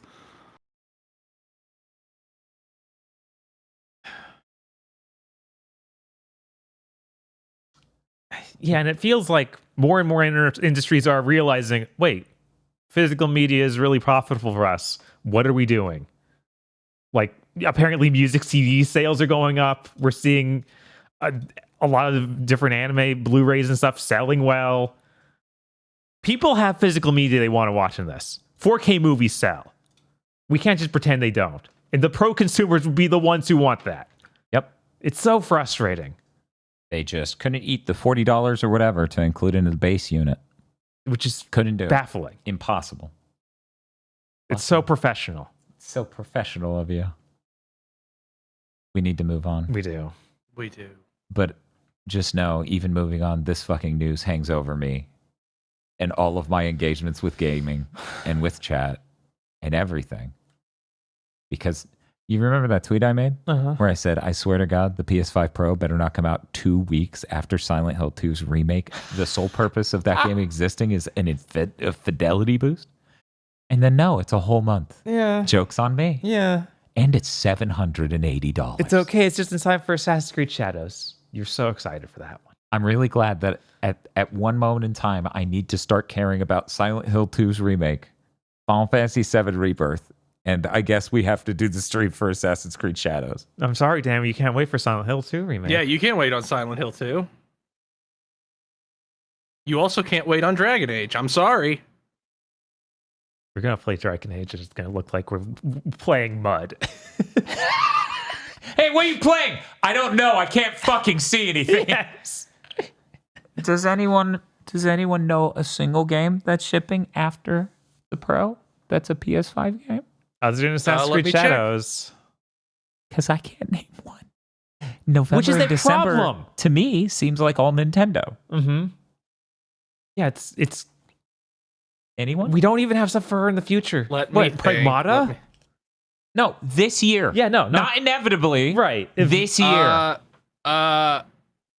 You definitely need it for. Oh God, there's fucking nothing. Lego Yeah. Horizon Adventures. That's a- is that- That's Is gonna. that- That's a fucking Switch game. Are you, is that even that's after November? What? It's probably like the third week of November. Oh or my I don't something. God. think. I don't think. I thought that was that's the October. case. People are saying Fantasian. Fantasian is gonna have PS5. Oh man, Uh-huh, sure. I'm so excited. Is that even in I thought that was last in October. This is Lego sad. Horizons doesn't have a fucking date yet. What? Okay. That All must right. be next. That will be. They're gonna show. Oh, you motherfuckers! It's Oh, gonna that's- be at the State of Play next week. Totally. So exciting. It's true. Astro Bot is getting DLC.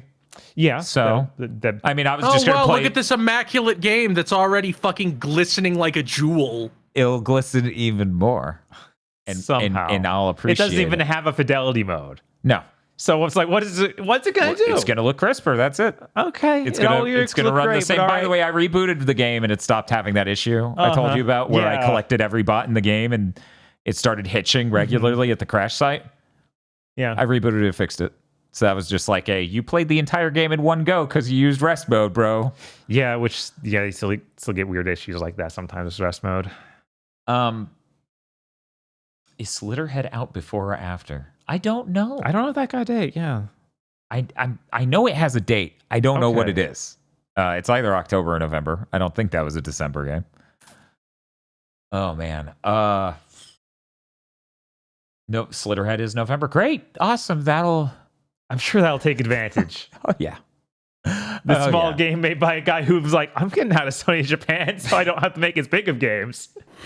And that then's going to be huge and just immaculate and look incredible and just push fidelity even farther. I'm excited for how it'll affect Astro Bot because they don't even need to do an update. It would affect it because of the higher GPU stuff. Like if it Okay. could lock 4K fidelity at all times, it'd be like, oh, it looks even sharper. Thank you.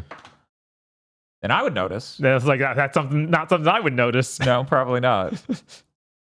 You know, that's really worrying. Of like, man, how many games will I even just not notice? I am so excited. I'm so excited. We should also get Tosh in. It should be a panel of you, Spiff, and Tosh. And Agro should drive all the way up here and then kill me for my PS5 Pro. Let's get to the rest of the industry burning down. Oh, great! I love Okay. that. Unity is finally going back on their runtime fee. I need paradigm. someone to leak numbers. Press sneak fuck. Get somebody to give you how bad this went. We actually have pretty good indications because game jams ask, like they have hundreds of people, hundreds of devs, dev teams or dev individuals participate, and they have metrics for how many are made on each engine. They immediately saw a massive capsizing of Unity's share to go straight to Godot. It happened in a single 6-month period. That makes sense. So yeah, I think they became aware of that. Here's the problem though. They raised the annual fee for both Pro and Enterprise versions. Unity Pro for users with $200,000 of annual revenue or funding is increasing by 8% to $2,200 per seat. Enterprise users with $25 million of revenue or funding is increasing by 25%. The MiHoYo huge. tax. Yeah, That's purely a MiHoYo tax. that's huge. That's insanely large. Yeah, I am waiting for MiHoYo to bust their teeth and if we just I feel like I don't understand how this company can go, yeah, we're changing the contracts we already signed. We can just do that. Yeah, that's yeah. Well, technically, I feel like there was this weird understanding, even this mutual understanding, even 30 years ago, that companies had to pretend that laws applied to them, even if they didn't. They couldn't let the people. Well, Adobe started understand. doing it so everyone else can do it. Right. Then we started shifting into our cyberpunk dystopia. And then that's one of the main features. Yeah, that's what it it's a feature. We just delete all government regulation because why would you have that? That would slow us down. That would make us less agile. You gotta be your more. ham has to start killing people. Otherwise, you're not really living in a dystopia. Yeah, look, if we're not agile enough, we can't act like Microsoft this week, who cut 650 gaming jobs. According to Phil Spencer, it's the mostly corporate and support roles. Other sources say specifically those roles at Activision Blizzard. Oh, that thing he specifically said he wasn't going to do. What again? Can you believe it, guys? If only someone could get to the bottom of this. Maybe we can get Batman, the greatest detective, to the bottom of this fucking mystery of whether or not this is going exactly as they said it would. Because we said it would. Sure fucking is. So look forward to the PS5 Pro being the worst selling PlayStation hardware. No games are canceled and no studios are closed. They have to many clarify are that. left? Yeah, right. They have to clarify this whenever they do that massive layer of firing. Good lord. Considering that every game Xbox manages to get out is either on fire or half done, maybe Phil Spencer doesn't know which people are important and need to be kept. Maybe that knowledge is beyond him now. It was never in his domain. Right? We forgot to cover this as a part of the Sony block, which we're not used to having a Sony block for the industry's burning down segment, but they really fucking knocked it out of the park this week on a marketing side, on a consumer side, not a dev side, but ex-Sony executive, I believe it was Sony Europe, Surprise. says those affected by layoffs should, quote, drive an Uber. And that was the least offensive part of his statement. The follow-up was, or go hang out on the beach for a year. Yeah, go find a place to live for a low cost and live off of the beach for a year. Go to the beach. God. Just, not work for a while until the conditions get better on their own. This wasn't our fault. You need to stop being so uppity and angry about us burning down an entire industry with our fucking incompetence.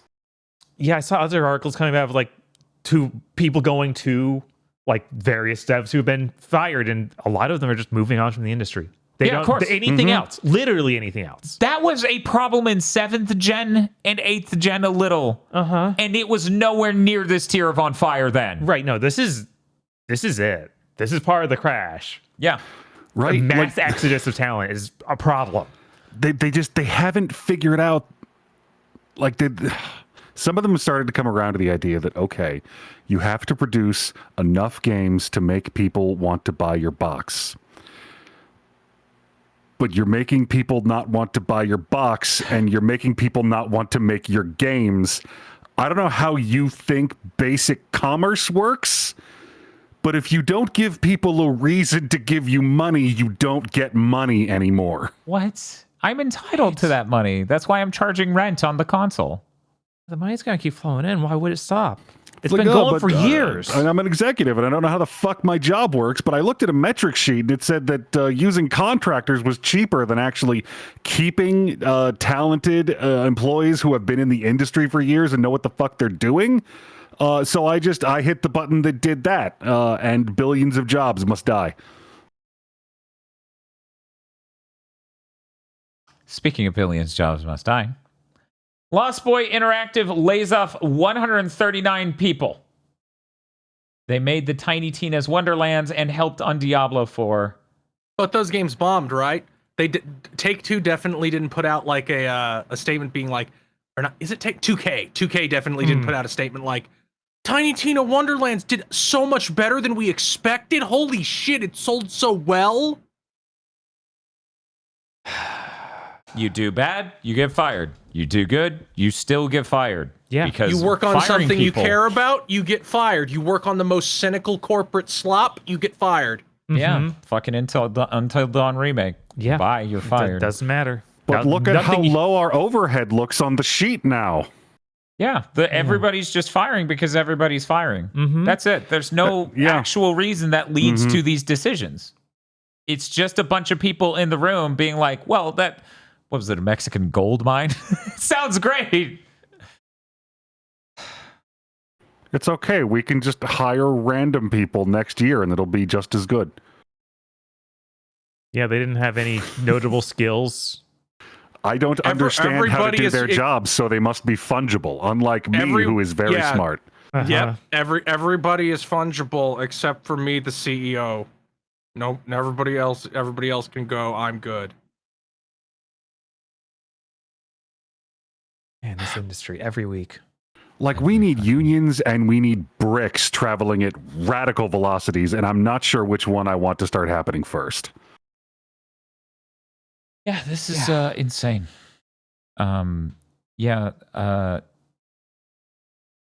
Absolute fucking nightmare industry at this point. Yeah. It feels like beyond repair. And then Annapurna Interactive's entire staff resigned. That's cool and normal. Yep. All we know at the current junction is that they were in discussion with Annapurna Entertainment. That is their parent company.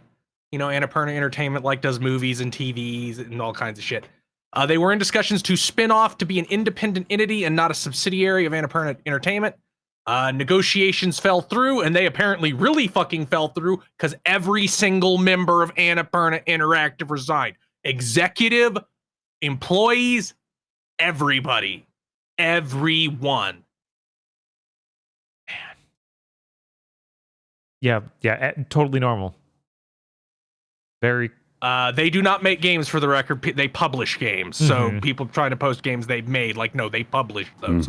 They are a publishing company. Which, of course, makes me worry about anything that they're publishing that is not out yet. Yep. That's always a big worry with this stuff. They have said they are going to honor every contract they already have, even though developers are like, I can't get into any contact with the studio. Every single one of my contact points are gone, because how couldn't they be? Right. 1 second. This is way too funny. A chat member says, holy shit, my godfather was trying to get me an entry job there. Oh, wow. Good thing you didn't get into the game industry is a sentence I could say to you reasonably confidently because of how it's been going for 9 months straight. Silver lining, it appears there may be some openings. Yeah. No. Like, they all resigned at once. This is that rare circumstance where I can go, I'm sorry that happened to you. Good fucking job. Yeah. Yeah. In fact, this is almost the silver lining of the entire segment, right? Where it's just like, okay, cool. They didn't let the fuckers get away with it. Right. Whatever it was probably bad. Gonna scream. Yeah. I just feel like screaming. And this is the thing that you, Chris, and I were talking about earlier. Our fucking hobby, our joy, our love of coming here and talking about video games every Thursday is just being slowly ruined by every Yeah, week I for wanted 9 to months talk. straight. I wanted to be excited. I want to be excited. I don't want to be wow, I hope nobody had their life ruined this week. Yeah, and every week. For what? Every 9 week. months, 4 weeks a month. It's just been every week this year. We haven't missed one. We haven't. And somebody said we missed one because we literally didn't get the news in time. Like it literally happened as we went live. There was the thing is though, it started like in December or November last year though, and we've been seeing it every week. Yeah, I'm just saying, like we literally every single fucking week, and it doesn't stop. Never. Even if they have giant gaming events like E3 and other things, you'd think that they'd stop for a week to like try and get people to ignore it, but never. There's always something horrible happening. And now there's horrible things happening on that end and the consumer side. The price of everything's going up, and everything gets worse. Let's see. In chat, 12,000 layoffs since January, average of 47 people losing their job every single fucking day since January 1st. Great. And that's what I'm talking about. I definitely don't feel myself developing a stomach ulcer every single time we talk about this. Yeah, and then like Ubisoft's doing so badly, we're probably going to see thousands of jobs lost there. Like, all at once, like 7,000. Ubisoft is you doing so fucking badly. I really do think we're gonna wake up, probably because the universe fucking hates us on a Friday, and they will just go, yeah, we laid off 8,000 people. Yeah. Here's these 25 Ubisoft subsidiary studios that are all gone. Guys, Star Wars Outlaws sold half as much as they wanted. They had to slash sales expectations by like 45%. You're going to wake up to an Assassin's Creed game legally owned by Spirit Halloween. Yeah, like they better.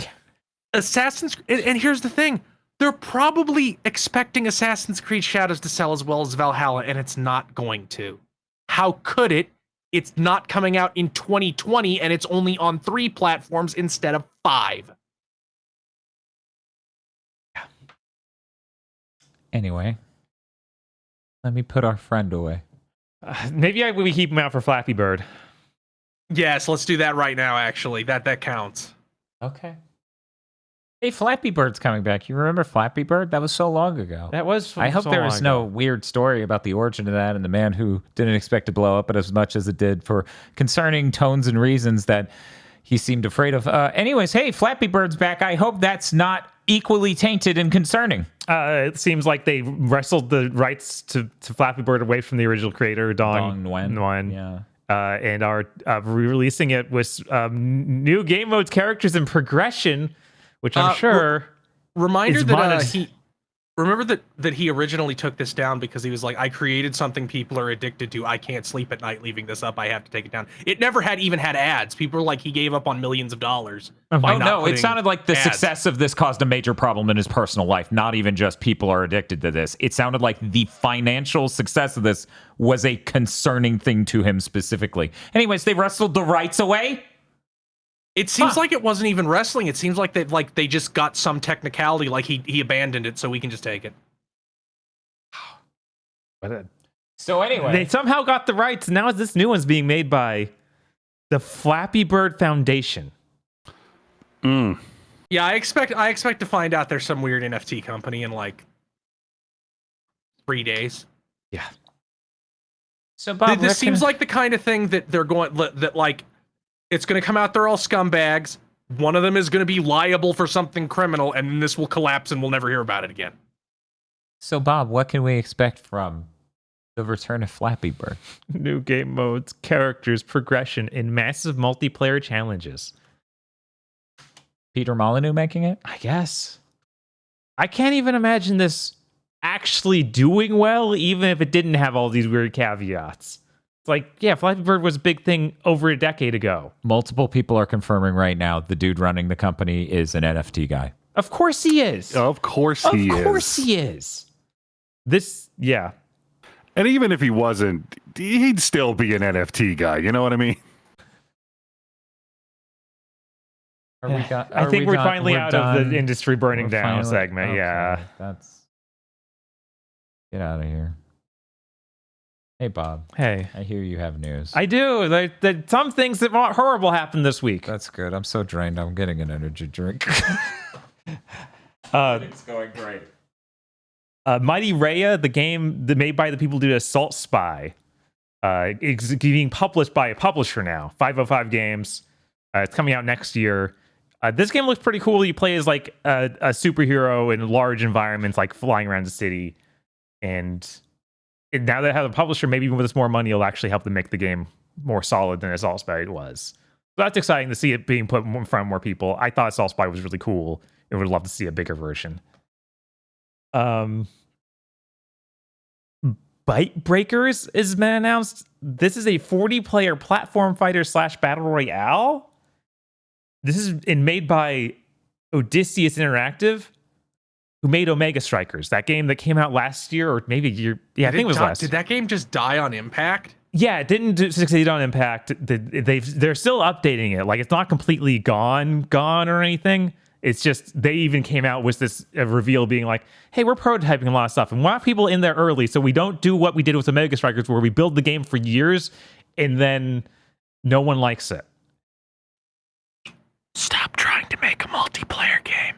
I know, but that's this is reusing a bunch of the assets from Omega Strikers, all the characters.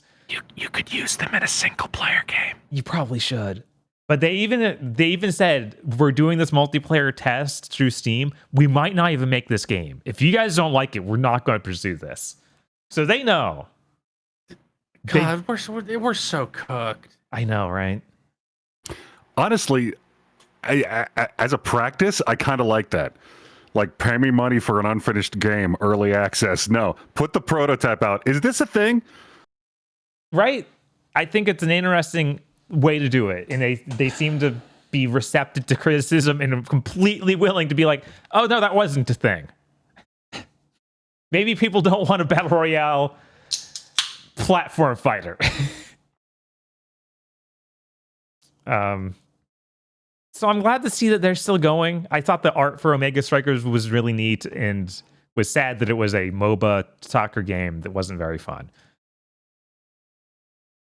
Oh, yeah. And to that prior game, the 505 games, Maitreya, it's MIGTH, like the word might, and REYA for anyone who's trying to look it up. Yeah, it is a little weird. It is weird, yeah. I put this one here just to upset aggro.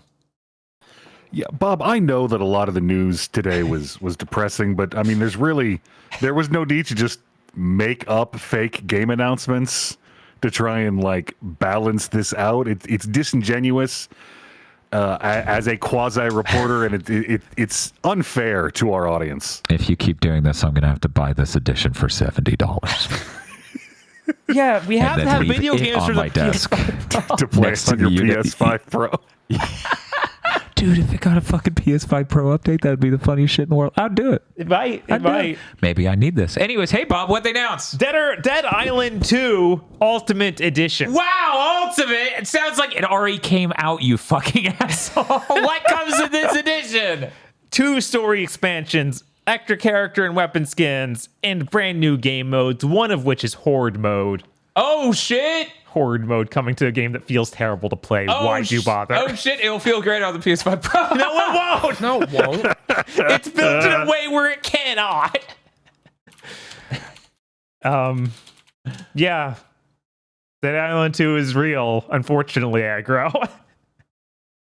So I'm sitting here trying to Google that fucking image where it's like, guy's podcast has become nothing but indiscernible bits. Yes. Right? I Googled podcast indecipherable bits. It has brought up a man's podcast. Oh my God. Could you imagine? Could you imagine you Googled podcast terrible jokes and it just came up with you and only you? It's like Yes. fucking 14 returns. I've never even heard of this. And I assume that's not the name of the podcast at all. No! Of course not. The word bits, however, is one of the 9 words in this podcast title. So God. fucking insane. Anyways, if anyone has that image, I feel like we should bring it up anytime we need to talk about Dead Island 2. This one shouldn't be real, but is. They're making a Space Adventures of Cobra game. It's called Space Adventures Cobra: The Awakening. For those unaware, Hell yeah. Space Adventure of Cobra is an anime from 1992. Sorry, no, 1982. Yeah. This covers the first 12 episodes. So this isn't like some, we're going to use those characters to make a new plot or do anything. No, this is covering those 12 episodes. I hope you've watched them. So Well, it'll teach me the story in this game. I guess. I swear we covered this on an old Big Think because someone in chat even brought up it's being made by Microids. Yes, it's Microids. So like, I think that came up and then we were like, the Inspector Gadget guys? Yeah. Because I think they also made that, didn't they? Mm-hmm. Which I think is the publisher and someone else is making it. I certainly Of fucking course. hope so, but it's Microid, so it's already like. Yeah, the thing it's clearly got no money. It's called Space Adventure Cobra: The Awakening. It's a 3D action or a side-scrolling 2D action game with 3D graphics. But yeah, it does not look good at all. But I might buy it because I need to know. Yeah, no, that's Right. delightful that exists, that they thought to do that now. Right? I mean, like this is a really big moment to be one of the 30 people who's actually seen Space Adventure Cobra. I'm excited. I've considered ordering the 4K Blu-ray of the movie many times because Hideki Kamiya often says it is a big inspiration for him and he loves it. Mm-hmm. I'm very excited to play a terrible game based on an anime that's probably really cool. Possibly really cool. Probably really cool. I mean, obviously we need to do the companion piece, right? Mm-hmm. I mean, we constantly talking about doing the Games v Anime podcast We do. or series. So, Agra, have you seen the anime or just heard of the anime? That's a good question. I don't know. Agro, have you anything with it? Have I anything what? Have you read the manga or seen the anime? Have you watched the anime? I've seen a bit of the anime. Okay, here we go. That's Dope as hell. I'll just pop this up. That guy's got a gun for an arm. I don't know Right. what else you want. Just anytime we get into the Dead Island 2 bit, just leave that up there. And we can... Yes. The sole impenetrable bit. Yes, Yeah, that's that's it. That's the one. podcast. That's the only one. Anyways, that's my plan. It's a good plan. But yeah, Is there a concept for that plan? I think that's enough. You know, of a plan. There's some concepts of a plan there, anyways. Okay. So, Shin Megami Tensei Devil Summoner Raidokuza Zuha HD Collection is probably real. Cool. They might have accidentally uploaded the entire Steam achievements for it up to the ones for Nocturne. Like I think they added the Steam achievements to the wrong game? Yes. I don't know how you'd make this mistake, but the Steam achievements That's funny. that all went I up don't and know how the immediately fuck you do reverted were very clearly about these two games. This feels like the fucking SpaghettiOs and Blood bit from fucking When as Kids You Know. Right? What do you mean you do that happens all the time? Yeah, spaghetti just They get everywhere. How do you fucking do this? How do you add it to the wrong game? I don't know. I didn't even know that was possible. Right? So I'm excited. Those games are cool, and they came out so late on the PS2. I was like, but I have my PlayStation 3 hooked up. What are you doing? I'm fucking terrified because these games had pre-rendered backgrounds. Yeah, they might try and AI scale them or something. So Well, if with the PS5 Pro, Shut the fuck up, Dan. we'll piss them all the way to 8K. And they'll look even wronger. And that look even wronger. We've accidentally thought a small rock in the background was a bald man. I feel like you need some kind of video redeem of like the Funky Kong super eagle to shit that somebody put looking good under. You just have like some kind of sound cue and it pops up whenever you're playing some horribly That filtered would game. be good. That would go really well with that one that we should have talked about earlier of Cream the Rabbit comes out, does a little dance, and then it just says failure. Yeah, because in Sonic Chronicles, if you fail the fucking spell to heal, Cream just goes, and confetti comes out, and then it just pops up, failure. And we're like, yeah, that should be a video redeem. She just dances into frame. And then we get like the sound effect from Smash Bros. That says failure. Yeah, the Smash Bros. Break the target's failure. I am really interested to play the Raito games. One, because of the same thing that Bob said, but also I keep hearing about some story thing that I am assured is really compelling and like, what's the term? Like that would cause inner strife in Japan, but just completely fails to land for Westerners at all. Huh. And I've heard about that for years. I forget if that's supposed to be in 1 or 2, but I'm very excited to play it and find out. This might as well be the viewer image for our fucking PS5 Pro stream. Yeah. Looking good. Looking good. Holy shit. But yeah. They confirmed Dragon Ball GT characters are going to be in Sparking Zero. I am the only Yeah. person on this podcast incredibly excited over this hype announcement of characters. I'm not excited, but this is Dragon Ball. This is like a Budokai game. Yeah, you better have them. It would be wrong if they didn't. I don't even like any of these. Look, It would be wrong. yeah, I if they hate were. all- because it's you Thanksgiving doesn't mean I take pie for granted. Right. Yeah. And I also Right? like. I'm am with happy Dan to- on this one. SSJ4 all the fucking way. All the fucking way. Can you give me Xenoverse Goku, a Xenoverse Goku skin for Super Saiyan 4? Because I actually think that kind of works. Maybe they'll do that, but the important thing is that you get things down. Well, who do God, we got? they need to give fucking Super Saiyan 4 Vegeta a new outfit. His fucking jeans are awful. Does he Just have the terrible. stash? He shaved No, the he does stash. not have the stash. He saved the stash because his daughter said it looked lame.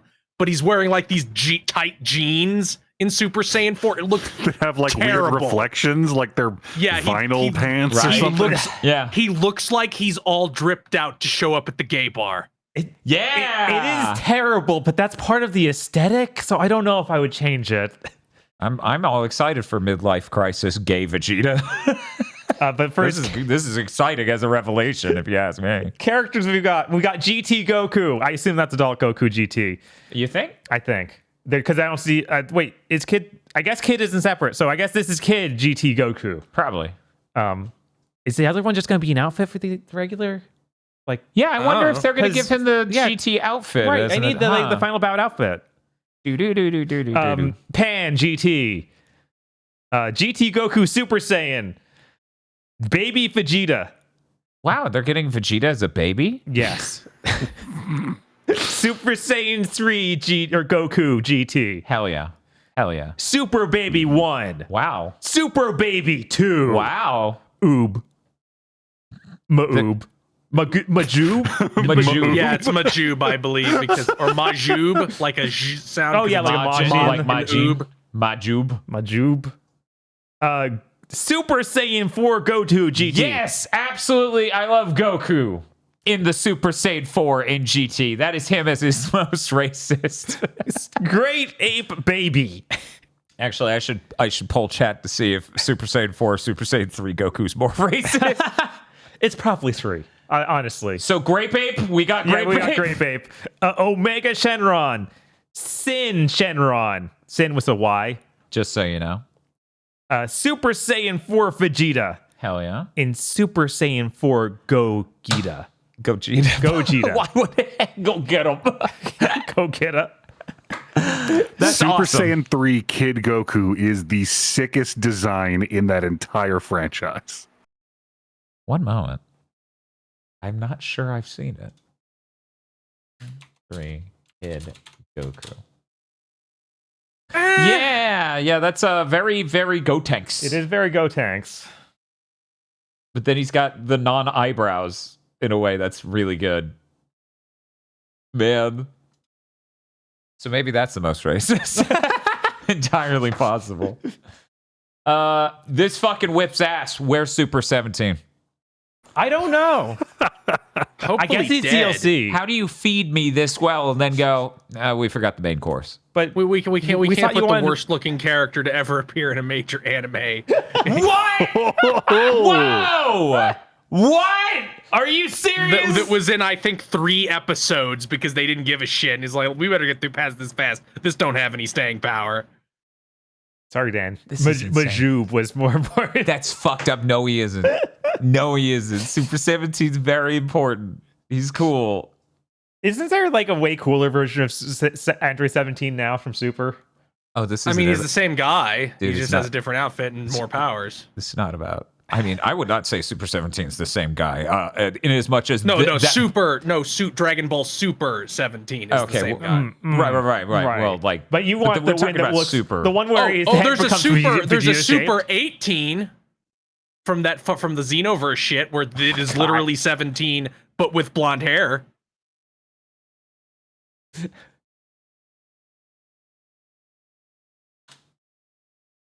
You're gonna get a lot of fan-made shit, I'm pretty sure, Dan. Really? Right. By searching for Dragon Ball shit? But there is a real one that looks fucking identical to Super 18 but with blonde hair. I mean Super 17 but with blonde hair. If you're looking at the images, it's the Quora one. Thank you, Quora. Oh, let me see. It's that one on the left at the bottom. Oh, okay. It was. Wait, this one? That's not Quora, but that is what it is from the Zenith. It is from Dragon Ball Superheroes Galactic Mission or whatever the fuck. My God, this is dog shit. I mean, I knew it was a losing proposition when they're like 17 absorbed 18, so now he has long blonde hair.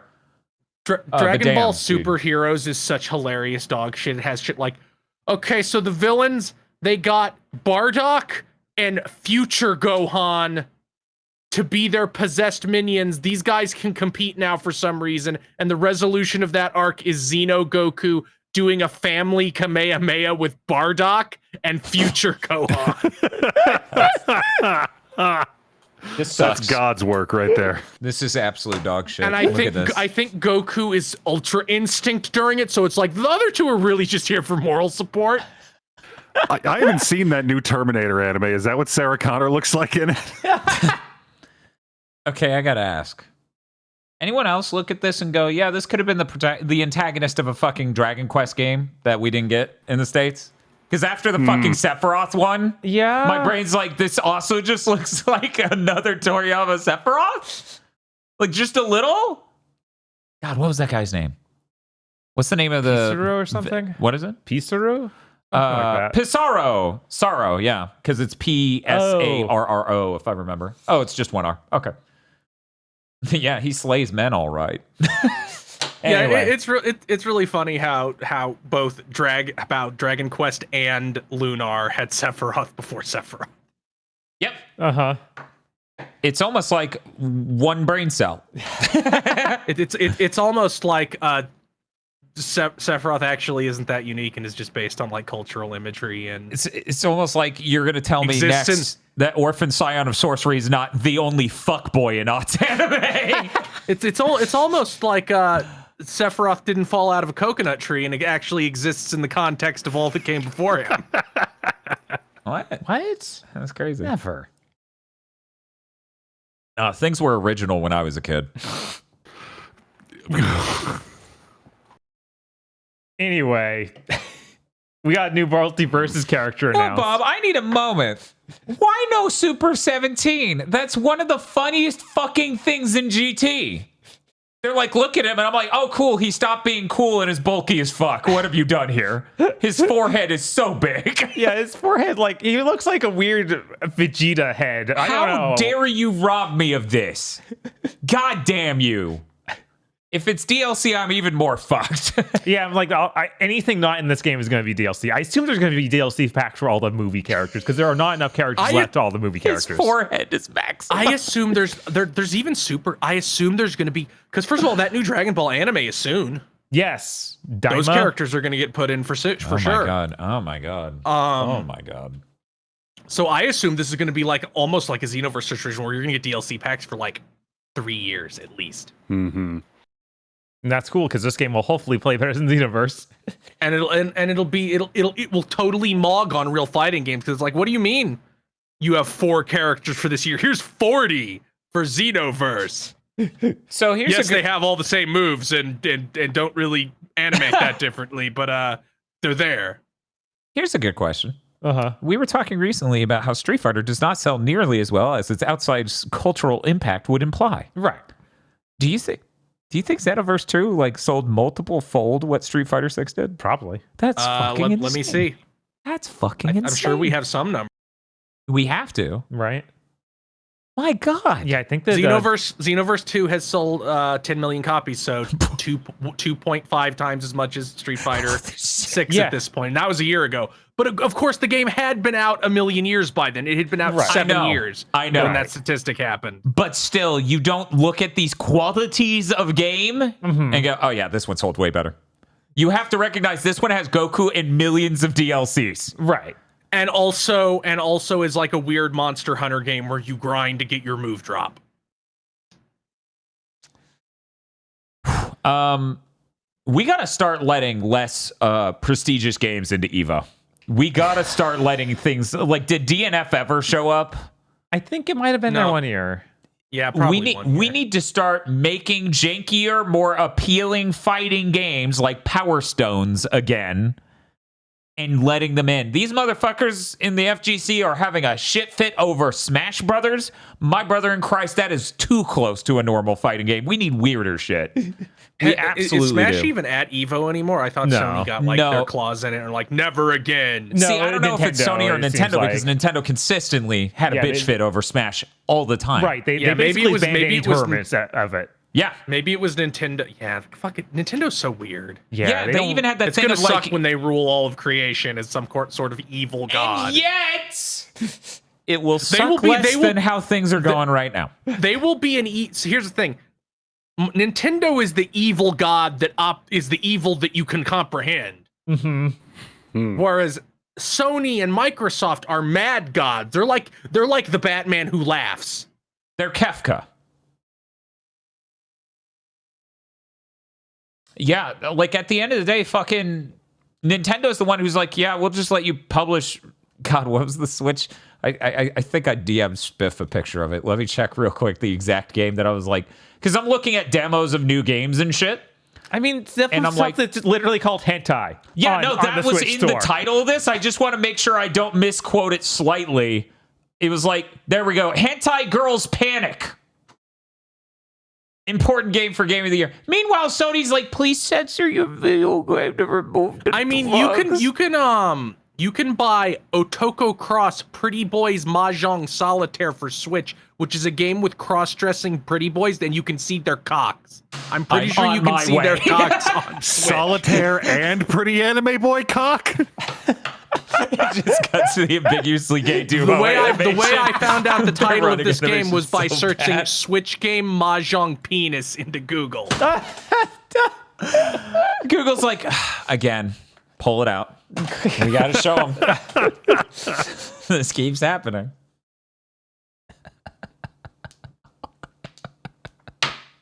Yeah, so at the end of the day, I'll take the company that lets that happen instead of Sony. At the end of the day, as I said on the fucking Sonic Advance stream, fuck it. Let's hand them the monopoly. Give Nintendo the monopoly. I don't even fucking care anymore. Yeah, we've already had the other two companies prove they are incapable of being competitive, let alone understanding how to manipulate their fucking monopolies. You saw how the 360 into the Xbox One went. You saw how the fucking PS4 into the PS5 went. But boy penis, huh? What the fuck is what's all this penis about? Oh my god. Jesus. Chad, are you linking this?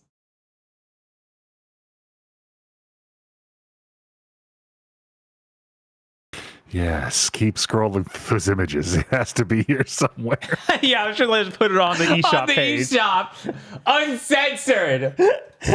Our new spoiler cast.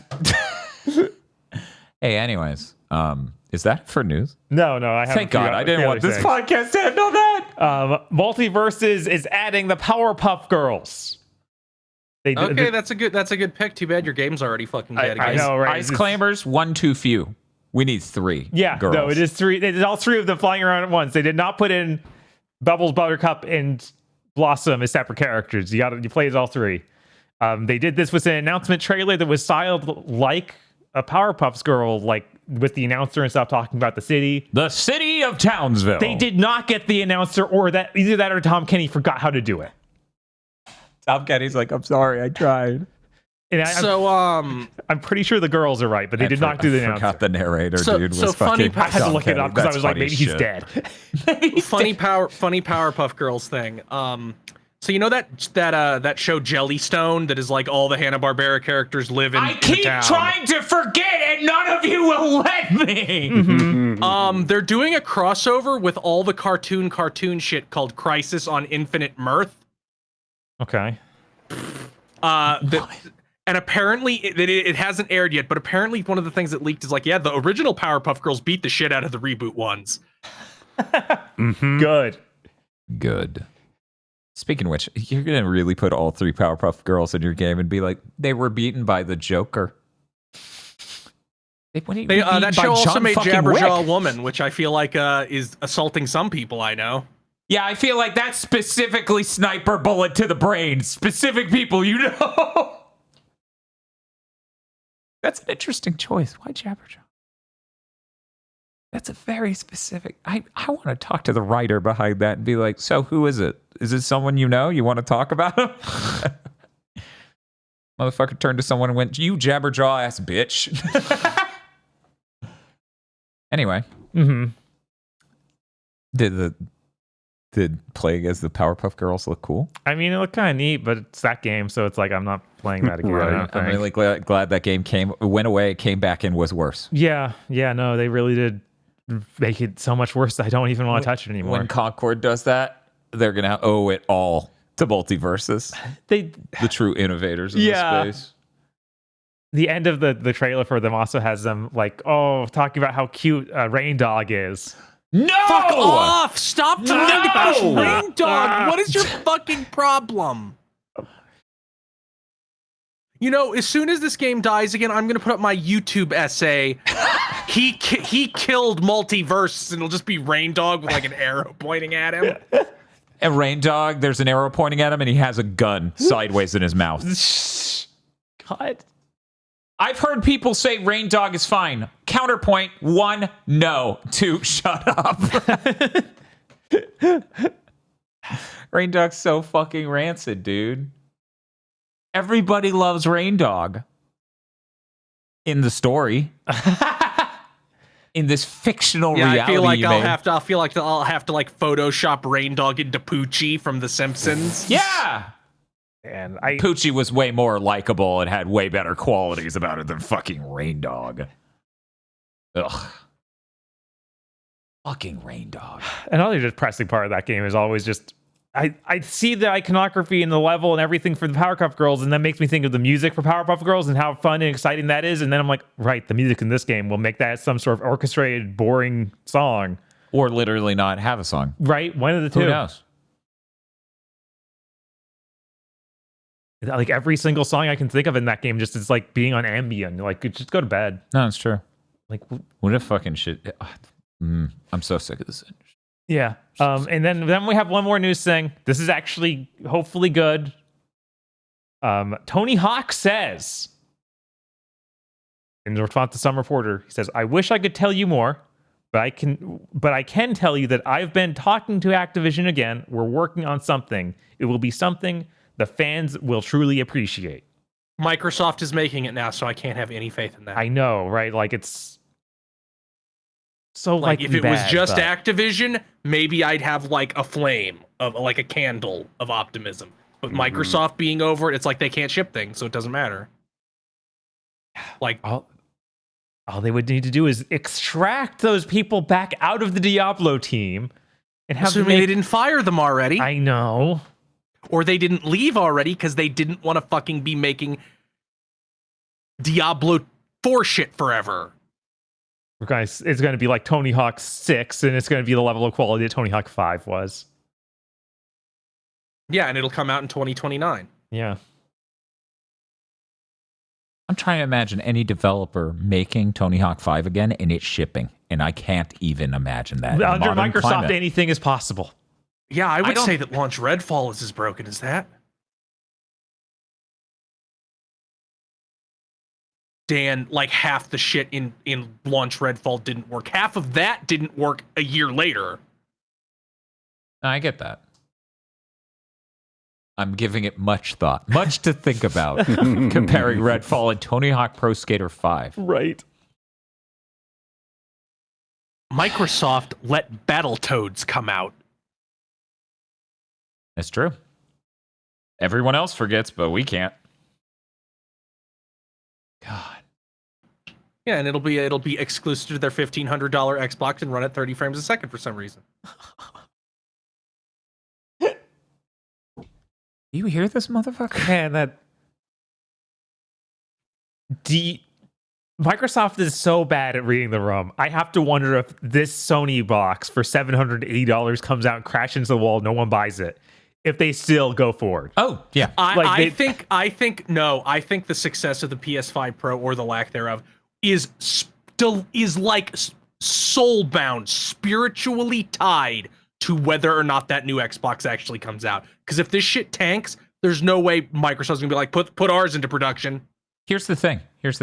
I disagree because their gimmick, their idea that they keep implying with this thing is that it's a Fusion a PC console. So they are pricing it in their head not as a console, but as a powerful gaming PC. Right. So whatever price they ship that motherfucker out at, $1,000, $1,200, they'll be like, oh, it's a really great value. The performance is insane for this, and it's a PC. You can only get it from our website. Why did nobody buy one? As Except though that for would be a Dan. new experience for Xbox. Yeah. It's like Xbox Nobody doesn't bought- even have a website they can buy stuff from, does it? I think they do because wait, they do that. They do can. that Yeah, fucking phone plan shit. Yeah, in the refurbished ones and stuff, right? Yeah. I feel like people don't talk about that enough. That you can buy a Xbox on a weird Game Pass contract. Mm-hmm. It's Like a one of those fucking weird phone. caveats. Yeah. They sure like invented a bunch of new paradigms no one gives a fuck about. Mm-hmm. And this paradigm isn't even new. They started this in like 2017. It's just nobody ever gave a shit. I genuinely want to do like the investigative reporting. If you bought an Xbox, if you are listening to this on YouTube somehow and you purchased an Xbox through one of those plans, leave a comment. Just say whether or not you did. Yeah. If I'm you curious. did or you know someone who did, please. Like firsthand, you know them, not this online person. But hey, if you know an online person and you know their receipts, not just someone who would just make that up for some bizarre reason, feel free to also say that. Yeah. We have someone in chat saying that right now.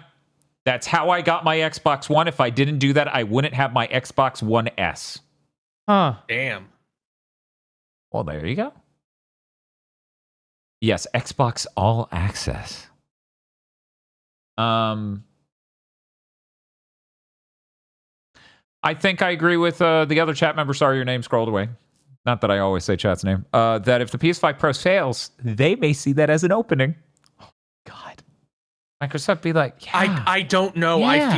I feel like now Microsoft has like an actual executive with like a cattle prod standing over them. It's like, you strip the copper wire out of the walls, but if you talk about spending more money, I'm gonna jab you with this shit. Yeah. I don't know. I think them trying to bridge the gap between console and PC is going to make them think about it differently. For one, they're using this Microsoft Surface team allegedly to make the hardware for it. So does Xbox even have an hardware team anymore? Or did they just get absorbed by Surface? Because there's got to be a reason that ended up being the case. I mean, once again, they started this gen by going, we made the mid-gen refresh at the beginning. And I'm like, that's weird because your mid-gen refresh console seems to be exactly as performant or slightly worse performing than Sony's normal-ass console that they shipped as a next-gen console normal. Weird.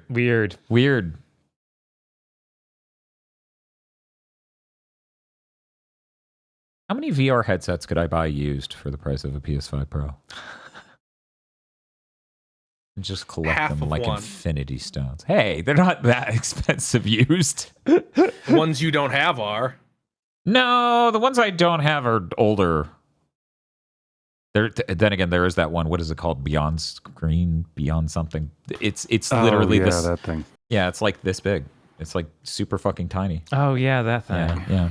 Which weirdly enough, Mokami, good streamer, by the way, Mocha_MI, Mokami, has those, but the first unit that came in was wrong, so they had to ship it back to get it redone, because not only is it, I think, to your face shape, like they do a 3D scan of your face so it fits perfectly. That or the optics, because I think they may have had prescription lenses, I'm not clear, were wrong, so they needed to ship it back to get that fixed. But the whole idea is it's like super light, right? And then bring your own controllers. Weird. Because why would you? Many people have made VR controllers for PC. Use one of those. Anyways, I guess that's it for the news. Luckily. No, nothing was lucky about this Big Things news. No, but at least it's over now. I guess. But next week couldn't be any worse, right? Why did he say that? Why did you say... I'm sorry. Nintendo announces $700 Switch 2. Oh, the game industry's done. Okay. We're just going to hibernate for a while. Maybe forever. It's gonna be really great as everyone becomes jaded PC gamers. And I just have to hang out with them, and they're like, console gaming always sucked. I'm like, shut the fuck up. Imagine we're on an island. We're just floating in the middle of the ocean, and that's the conversation we have to keep having. I feel like it's going to be like the PC guys or that, and then like the retro gaming ship just floats by and carpet bombs them.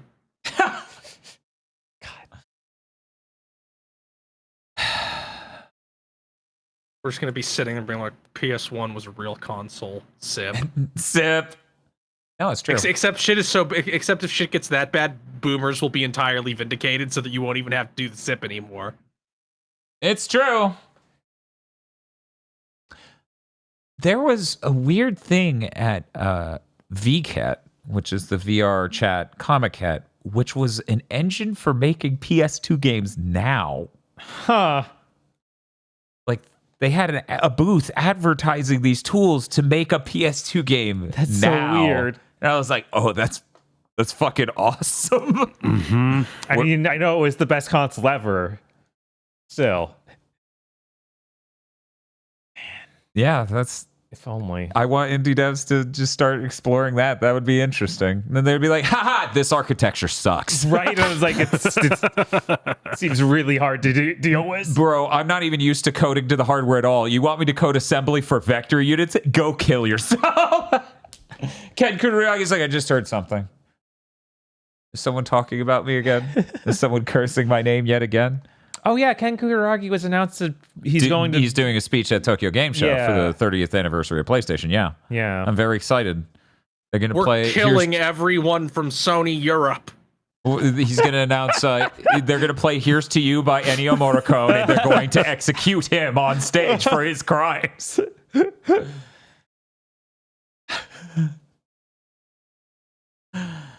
Oh man, okay. That's it. I'm excited to play Sonic Rush and Sonic Rush Adventure tomorrow. I'm going to try my best and not think about anything with game. You know what? Fuck it. We're done. We're done with these new games. We're done with giving a shit about new video games. We're just going to become Sonic tubers. That's it. That's it. We're done. We're done. I'm going to talk about Sonic SatM on a weekly basis with Chris. Bob and I are going to start speedrunning the Sonic games themselves. Aggro is... Look forward to the book think dimension. Aggro's gonna write fan fiction videos like the fucking hyperbolic time chamber one. They all feature Sally Acorn no matter which timeline and universe he's talking about. I'm just imagining... Aggro writes fucking Sonic themed Master and Commander 2, but Sally Acorn is there. Amazon best seller. Considering how fucking desperate Paramount's getting, it might be a Paramount show soon. It might be a Paramount show that whips so much ass. I'm like sitting across a desk from a guy as he's got the script there, fingers steepled, pensive look on his face, considering how many copyrights we'd be violating. But god damn it, we need something. Originally, they were going to be chased by one of Robotnik's ships, and that was going to be the major antagonist. But then people thought Robotnik was too cool, so we made it the Ken Penders Echidna ship. Could you not? Could we never talk about Ken Penders again? No, Bob, we're becoming Sonic tubers. We got to talk about Ken Penders way more now. Oh no. Yeah, we won't have to talk about Ken Penders until we do the Archie comic Sonic comic podcast. It's like, okay, Bob, now read all 40 issues of the Knuckles comic. So Bob, can you really pretend that's any worse than having to come out here every week and be like, thousands of people lost their jobs. The cost of everything is going up. I can't. I know that. I'm just like, man, Sonic isn't even my top 100 games. I don't think. What? But he would say this in the middle of Sonic Month. This I know, is right? horrible. Look at this man. 100, I- top 100. What's coming up before? Magical Drop 3? I mean, maybe.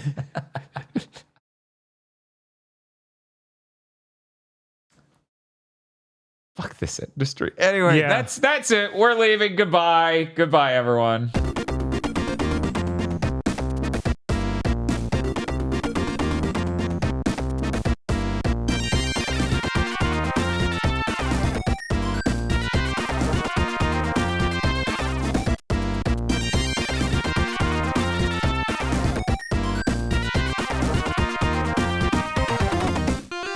Big Think Dimension is only possible because of you and your support over at patreon.com/gbpodcast, where you can sign up and get early access to Pokemon Go to the movies, Chugging Bleach, exclusive access to Isolation 119, and more. That's patreon.com/gbpodcast, where you can experience Pitzer technology.